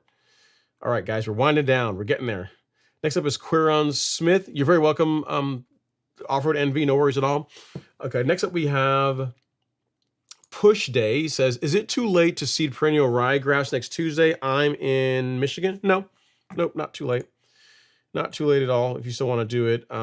Push Day. I mean, most people that do overseas start, the window opens like late August all through September. So you are still good. Nick, I don't see, where did you email me, man? I don't know if you texted me. That's why, because you actually have my phone number. That's why. Ooh, man, that's looking good. That's looking real good. That looks real good, man. Oh, we got okay, guys. So bear with me here. I'm gonna get these pictures up here real quick of Nick's Bermuda mowed with the Toro 3575 at 1/2 an inch. That's fire, man. Okay. So, oh man, why you gotta send me iPhone pictures? I gotta convert them because the software won't do these. Okay, we'll fix it. I can do it real quick and converted. All right, good. Okay, so here are pictures of Nick's mower and lawn and everything else. So let's see if these load properly. All right, so that is his Bermuda at 1/2 an inch with the Toro. Man, that looks good. Man, you got some serious hardware. So he's a pilot. So he's got his, I think he has a couple of planes, but that's his, I have no idea what kind of plane that is. It's a tail dragger. That's the only accurate thing I can tell you about it. That's his plane. That's his Toro. It's looking clean, man. That looks nice. Very, very nice. Very nice mower, man. So there's the mower. There's the mower again, you know, the frontal shot. And here we have his lawn mowed at 1/2 an inch. That looks clean. Very nice, man. Does a good job. And a nice establishing shot. Very pretty. Nicely done, sir. Really, really good. I like it. I like it. That the Toro, you got it set up and running right. I know you were talking to me about when you first got it, you'd restored it and were fixing things on it and this kind of thing, but it looks really good. Like, looks like you painted it. It looks really nice, and it's doing the business. It's cutting well. That looks good. No shame in that at all. Thanks for the pictures, Nick. Appreciate it. All right, next up we have Quaron Smith. He says, at Allen, my swordman went down for 4 weeks, and I did a hard scalp. Put down stuff to push growth and water like heck. It's likely not going to make it. Green in some spots, but I'm running out of time. Yeah, man. Like, when the lawn's going to go dormant, it's going to go dormant. I mean, just, believe it or not, Quaron, after you did the hard scalp, continue mowing it. So like, if you say you scalped it down to 1/2 an inch and your goal is to mow it at 5/8. So after you scalp it to 1/2 an inch, set the mower to 5/8 and just start mowing it. And that's going to, believe it or not, that's going to stimulate growth. It's going to help the lawn to green up a little bit faster versus if you just let it just sit there and just wait for it to come back. So yeah. But yeah, this late in the season, it's kind of, you're really rolling the dice as far as any kind of major work that you do to a warm season lawn that it's going to recover in this part of the country. If you're in Florida, you got plenty of time, but in Georgia, it's starting to cool down already. All right, James says we made the move to Atlanta, now in Raleigh area, and he says growing up on my end, the Caribbean sounds like a better view of the Atlantic versus on this side where I was Iceland, made the move to Hawaii, then transitioned to San Diego coast to keep Pacific. Yeah, I mean, it's nice. I mean, the food is great, people are great, weather's awesome. If you like the beach, it's really good. I mean, there's that. The food is really good. I mean, this thing I probably miss most about home. Food is really, really, really good. And it kind of ruins you. For example, I'm trying to think if I've ever gone to the beach since I lived in the United States. I don't think so. Because once you see what real water is supposed to look like, I mean, I see say this is like between you and me is the ocean. When you put your hand, like I've gone to like the beach, like Miami Beach on the Atlantic side, and it looks okay. And like the Gulf, like in Houston and Galveston, like I see people swimming in Galveston Bay, and I'm like, there's no way I'm getting into that. Like whenever you put your hand in the water and it's like clear, like it's like you can see, like it looks like water is supposed to look, like it's nice and clear. That's what I'm used to. So I don't really go, like the beach in the United States really doesn't have a lot of appeal to me because it's different to the like water back home. I mean, I'm sure there are parts, right? I think Hawaii's nice. I'm sure maybe probably maybe the Gulf side of Florida is nice, but the water in the Caribbean is incredible. Like if you like beaches, go to Anguilla. In my opinion, best beaches you're ever going to see. Like you'll walk literally 200 feet, maybe more than that, maybe 200, maybe like a football field offshore, and the water will be up to your knees and crystal clear. It'll look like tap water. It's like the best beaches ever. So if you like beaches, go to Anguilla. The island's basically a big sandbar.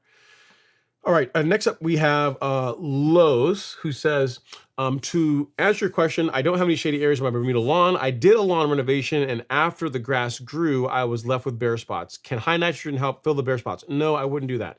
So I would feed the lawn like the proper amount of nitrogen, which for Bermuda grass is a pound of light nitrogen or less, and give it time. Like, you know what I mean? It's the same thing I was saying. Water it, a good nutrient program, and time. Like getting out there and pushing a bunch of N uh, isn't going to materially speed up how quickly the bare spots fill in. If you want to speed that up, transfer plugs into those areas and just give it time. You know, if it sounds like if there's no shade, there's nothing really holding it back other than time having it to recover. I wouldn't get out there and say, oh, I'm gonna go throw 2 pounds of nitrogen straight urea, YOLO, let's go. I wouldn't do that. I would apply the correct amount of nutrient for your lawn and just give it time and allow it to recover. Next up is Brandon Gilbert. He says, new to real mowing. I bought a used Swordman for the new Tiff Tough lawn. Constant issues with it. Thinking of selling it and getting something else. Maybe the Revolution. That's a good choice. I mean, I would say I'm not really going to bash any kind of mowers because I've had limited use with a Swordman. The limited time that I've had with one, I realized that it would not work for my lawn. Like it's like if you look at my video, I did a video probably 2 years ago on dethatching. And I used just to show like what can happen. I mean, I call the video dethatching, but it really wasn't dethatching. I set it up really more like turf raking. And I used a Swordman for that. And by the time I got done doing the entire back lawn and I moved to the front lawn, like I was getting quite a bit of slippage from the drive belts. So it's a good, I'm sure it's a good mower and some people have great results with it. But for like a mower that you can just run and run and run, like a True Cut, you can just run it. It just goes. Like my Greensmaster, oil and gas and keep it sharp and it'll run forever. The Revolution is going to be the same thing. Like it's built like a tank. It's chain driven. It's got the GX engine in it. It's got like, it checks all the boxes as far as what you would want in a real mower, especially at that price point.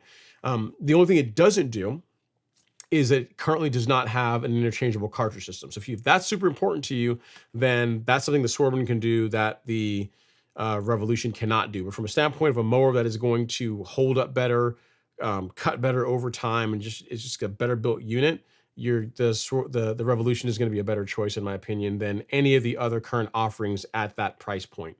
To do better than it, you're going to have to get into greens mowers, in my opinion. All right, Joshua Riggins says, I'm saying if you have moss in your yard, not peat moss. Oh, so you have moss, not peat moss. So you have moss in your yard, can you overseed? I don't know. I can't see why it would negatively affect it, but I mean maybe I don't know. I don't know the answer to that one. Is if moss is gonna negatively affect your overseeding, Joshua. I would clean that up if I could. I mean, if you've got moss all throughout the lawn, why not correct that before you seed it? Because even if the grass does germinate, you're still going to have moss that's going to be, it's going to be competing with the grass. It's going to be it's going to be kind of unsightly. So I would try and correct that prior to doing the overseeding. But I don't know the answer to the question if it's going to negatively affect your ability to get grass seed to germinate. As long as you've got good seed to soil contact, it should be okay, but I don't know. That's a good question. I've never gotten that one before, Joshua. I don't know the answer to that question. Doug, okay, we already answered that one. And 350Z says, wow, I remember Milo used to be $12 before the word got out about it. Good old days when I was still a lawn noob. Yeah, man, I remember that. I remember going to Walmart when it was near the end of the season and getting Milo at like $8 a bag when they had up like on one of their big shelves. You could basically get the stuff for next to nothing. And then last season, or maybe the season before, I was just walking through one of the big box stores and I saw it was like $16, $17 a bag. I'm like, oh, it's getting kind of pricey for what it is. And then this year it's like $26 a bag. I'm like, nope, that's not gonna work. So yeah, the Miramichi organic, the premium organic that we carry is what I would recommend over Milo. It's a better value, it's a better product, you get better coverage. It's just, I mean, it's literally better in every way. I can't think of a way that Milo is superior to the new organic offering that we have from Miramichi Green. All right, next up is Luis Ramirez. He says, hi, what's going on, Luis? Thanks for coming to hang out. Hopefully you're doing okay. Jeremy, man, Mr. Jiu-Jitsu, haven't seen you in a while. He's a big bro, long time checking in with you down here at UFC 293 to watch Izzy Asanya. Nice, best striker in the game. Are you watching tomorrow? Here's the thing. I think the guy he's fighting is not a great matchup. I think Izzy should beat him pretty easily. So I don't know. I gotta look at the undercard and see what the undercard's like. We'll see. I mean, knowing me, I'll probably end up watching it because like one of the martial arts, one of the other instructors at the studio, like we tend to get together on the good UFC nights and hang out and watch the fight. So he'll probably come over. So yes, I'll likely end up watching it, but I don't think it's really a great matchup. I mean, here's the thing. The guy might knock Izzy out. Who knows? Because anything can happen when it comes to stand up, right? But it should be a pretty one-sided fight, if I'm being honest. It shouldn't, that guy really is, in my opinion, not in the same class as Izzy. Really cool, man. Congrats on being at UFC. I've never actually been to a live event, so that's cool that you're actually there. Good stuff. Good stuff. All right, next up is Teddy G. Says, Spectacle G is much cheaper than Spectacle Flow. Is one more effective than the other? Your knowledge is also much appreciated. Yeah, it is, but it isn't, Teddy, because if you look at the application rates and like how much a bottle, like one bottle of Spectacle Flow like this, what you're seeing here, this 18-ounce bottle, covers 3 acres. Actually, a little bit more depending on the ratio you use, but conservatively, it'll cover 3 acres, whereas a bag of Spectacle G does not. So if you price like what it costs per application, like what it costs per 1,000 square feet, this is going to be cheaper than Spectacle G. Spectacle G is a good option for a lot of residential lawns, right? Because you getting for most people, the coverage that it has is enough to where you're not outlaying as much cash. But the cost per application rate is going to be better with the liquid than with again, a single bag of Spectacle G is not going to cover 3 acres, whereas that will. So that is that's the difference that you're seeing there. You're not getting the same coverage for what you're paying. All right, next up is, okay, it says, Ron, my name is Larry. Thank goodness. I'm just going to call you Larry from now on because it's saying LRCXD is tough. He says, Ron, my name is Larry. After spraying Triad Select, how soon can I start the reseed process for the fescue? I'm in California. The following week. There's not really, like, Triad really shouldn't have a lot of residual in the soil that's going to negatively affect your ability to grow grass seeds. So yeah, it shouldn't have an effect on it. If you want to give it a week, you can, but it really should not negatively affect your ability to overseed or to reseed your fescue lawn. Shouldn't be a problem at all. All right, guys, we're winding down. Jimmy Miller's up next. He says, will using a reel mower make a big difference in how thick my lawn is compared to rotary mowers? The rotary mowers I use now, and if so, should I place emphasis on buying one with a cartridge system? Yeah. So I mean, this a rotary mower will never produce a result that looks like that. Your lawn will never look like that if it's cut with a rotary mower, like ever. Like just not possible. And I have even a better way to answer this question. Robert, being the resourceful guy that he is, sent me a screen, some pictures of his lawn at the same angle that during the summer that was cut with a rotary, cut with a reel, a regular reel mower like a McLean, and then cut with a greens mower. So you can decide for yourself. So this is, I think this is the picture. I think it is. Cool. Yeah.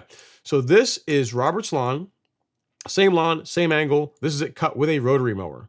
Not bad. I mean, not great, but not bad. Most people look at that and say, hey, that looks pretty good. Now, take the same lawn, same angle, same summer, cut with a McLean reel mower. So comparing that to that, I would say that this is a pretty big upgrade. This is night and day difference between this and this. And then because you can't leave well enough alone, you want the ultimate, you now switch to a greens mower, and you can see the difference in the quality of cut between that and that. So this looks like a pool table. This looks really good, but I mean, this I would argue is a better cut and looks better than this does, which looks far better than this does. So what you can see, Jimmy, is that you get to the point of diminishing returns once you go to a powered reel mower. So in other words, the jump from a rotary mower to a reel mower, a powered reel mower anyway, is the biggest jump. And then from like a McLean or one of those types of mower to a greens mower, there's an improvement, but it's not nearly as much as going from that to that. So it's your call. Is it worth getting a Cartridge system mower. Yes. I think they are worth they do have a lot of value in them. The problem is the good ones are really expensive. And like I'm trying to think as far as a cartridge system mower, I wouldn't really recommend a Swordman. The only ones really out there right now are the ones from Owlet, like the ones on the shelf here. This one, the Sterling, and it's going to be expensive. Like you figure, I think the price of the mower went up. It's almost like $6,000 just for the mower, and then each of the cartridges are 500 ish or so thereabouts or more for each cartridge. So it's an expensive proposition. So you might be better off getting like a Revolution, getting one of those new mowers that Real Rollers released, and then just renting like a slit seeder and setting it up properly and using that to do like your verticutting and to do some of your cultural practices, versus getting a mower that has an interchangeable cartridge system, because it's a big jump in price. Like you're going like again, the Revolution is $2,300 thereabouts, which is again really good price for that mower given everything it has, and that's for the entire mower. And then like once you start going into like the one that's behind me, you're talking $6,000, and then by the time you're all in, you could be close to $7,000-8,000, between the mower, cartridge system, batteries, charger, like everything you need to also run it. It's double, almost triple the price. So you could rent a slit seeder and do verticutting for a fraction of that. It's not as good or as convenient as having a mower like this, where all the debris and trash goes into a basket, which is really nice, but it's also not $7,000-8,000. So it just really depends. It depends on you. Depends on you as far as which way is the better way to go. But to answer your question, is it worth going from a rotary mower to a real mower? Absolutely. Especially if you're going to be mowing below, especially if you're going to be cutting below an inch and a quarter, an inch and a half, inch and a quarter, like a real mower is an absolute game changer. You saw the difference in Robert's lawn, and it's a night and day difference. You just can't compare the quality of cut. And then let's see here. Lance said, "Hey, Roger sent you pictures of the full Renault. Do I have pictures from you, Lance? I don't see anything as yet. So if you sent them, they're either too large or they haven't made it over here as yet, because I don't have anything. I don't have anything from you as yet, Lance. So they may have to come out next week, maybe." No Name says he's amazing with Photoshop. Yeah, man, that's the thing. You guys don't realize my lawn really doesn't look like this. What this is, I've got a really big green screen, and I just every time I do one of these panning videos, I add all this after the I'm done with special effects. So that's all a green screen. It's all fake grass. That's how I do it. All right, next up, Alan Coleman says, "Tell Lee and those guys to get the video running of the Revolution 26. I should get one here to play with here soon, guys. They're gonna let me borrow one of them, and I'll put it through its paces. I'll make a video of it, and you guys can see. You know me, I'm not gonna pull any punches. I'll tell you the good, the bad, the ugly, the things I like about it, the things I don't like about it. We're gonna put it on the slope, and we can see how it does on the slope, because that's a big important part of a real mower, right? And that's going to be happening here soon. So I appreciate all the encouragement and the desire to see the mower. All right, we have one last super chat, then we're going to call it good. As a matter of fact, yeah, Lance, when did you send it, man? I don't have any pictures from you. Nothing as yet has come across. So if you sent me pictures, I may have to be next week. So I don't have anything. I'm refreshing my email right now. I don't have anything. All right, James Smith, last question. When you put out spectacle flow for your pre-emergent, can you also add a post-emergent? If so, what do you recommend for Tiff Tough? Yes, you can add a post-emergent herbicide with spectacle flow. What I would recommend depends on what you're trying to control. For broadleaf weeds, I would use Celsius. For grassy weeds, for like sedges, I would use Certainty. If you have broadleaf weeds and sedges, you could put both these in the tank along with spectacle flow and spray it all at the same time. If you do that, wait until the following day to water the spectacle flow, and wait till the following day to run your irrigation. That's the only change I would say. If you're mixing post-emergent and pre-emergent herbicide, make sure you give the post-emergent herbicides enough time to dry on the plant so that they have time to work, so you don't just wash off the money you just spent spraying the weeds in your lawn. We got a super chat from Mr. Lance F. Super chat received. He says, sent you a picture of my lawn going full Kentucky bluegrass. I don't have any pictures from you, Lance. So again, I promise you I will get the pictures on the live stream next week if they when they eventually come across, but they're not here as yet.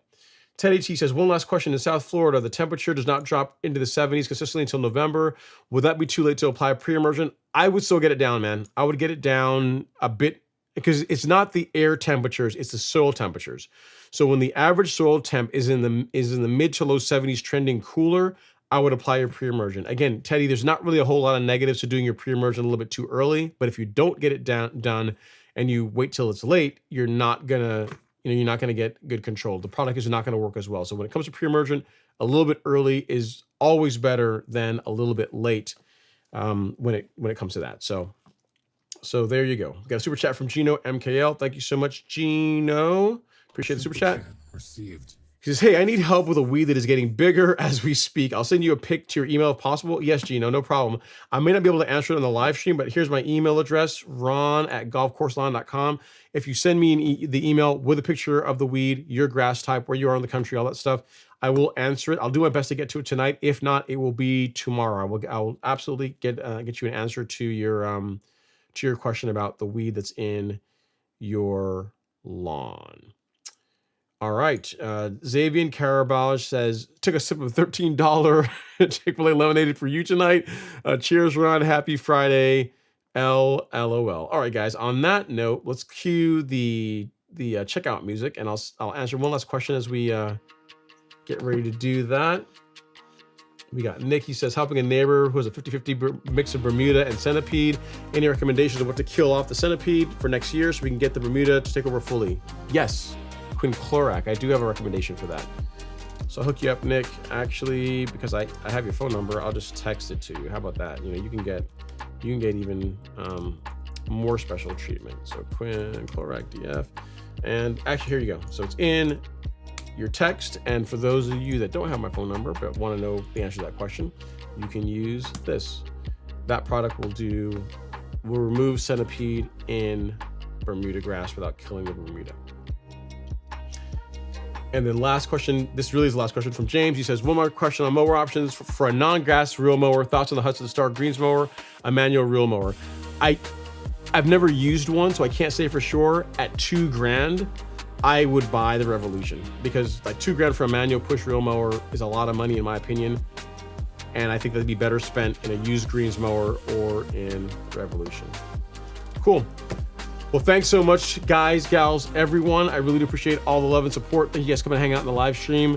It's still plenty of time to get your pre-emergent down. There will be a pinned comment in this live stream. There'll be a link to the weed control section on the Golf Course Lawn Store where you can select your pre-emergent of choice. I highly encourage you guys to do that because it is much better to prevent weeds in your lawn than take care of them after the fact using more expensive post-emergent herbicides.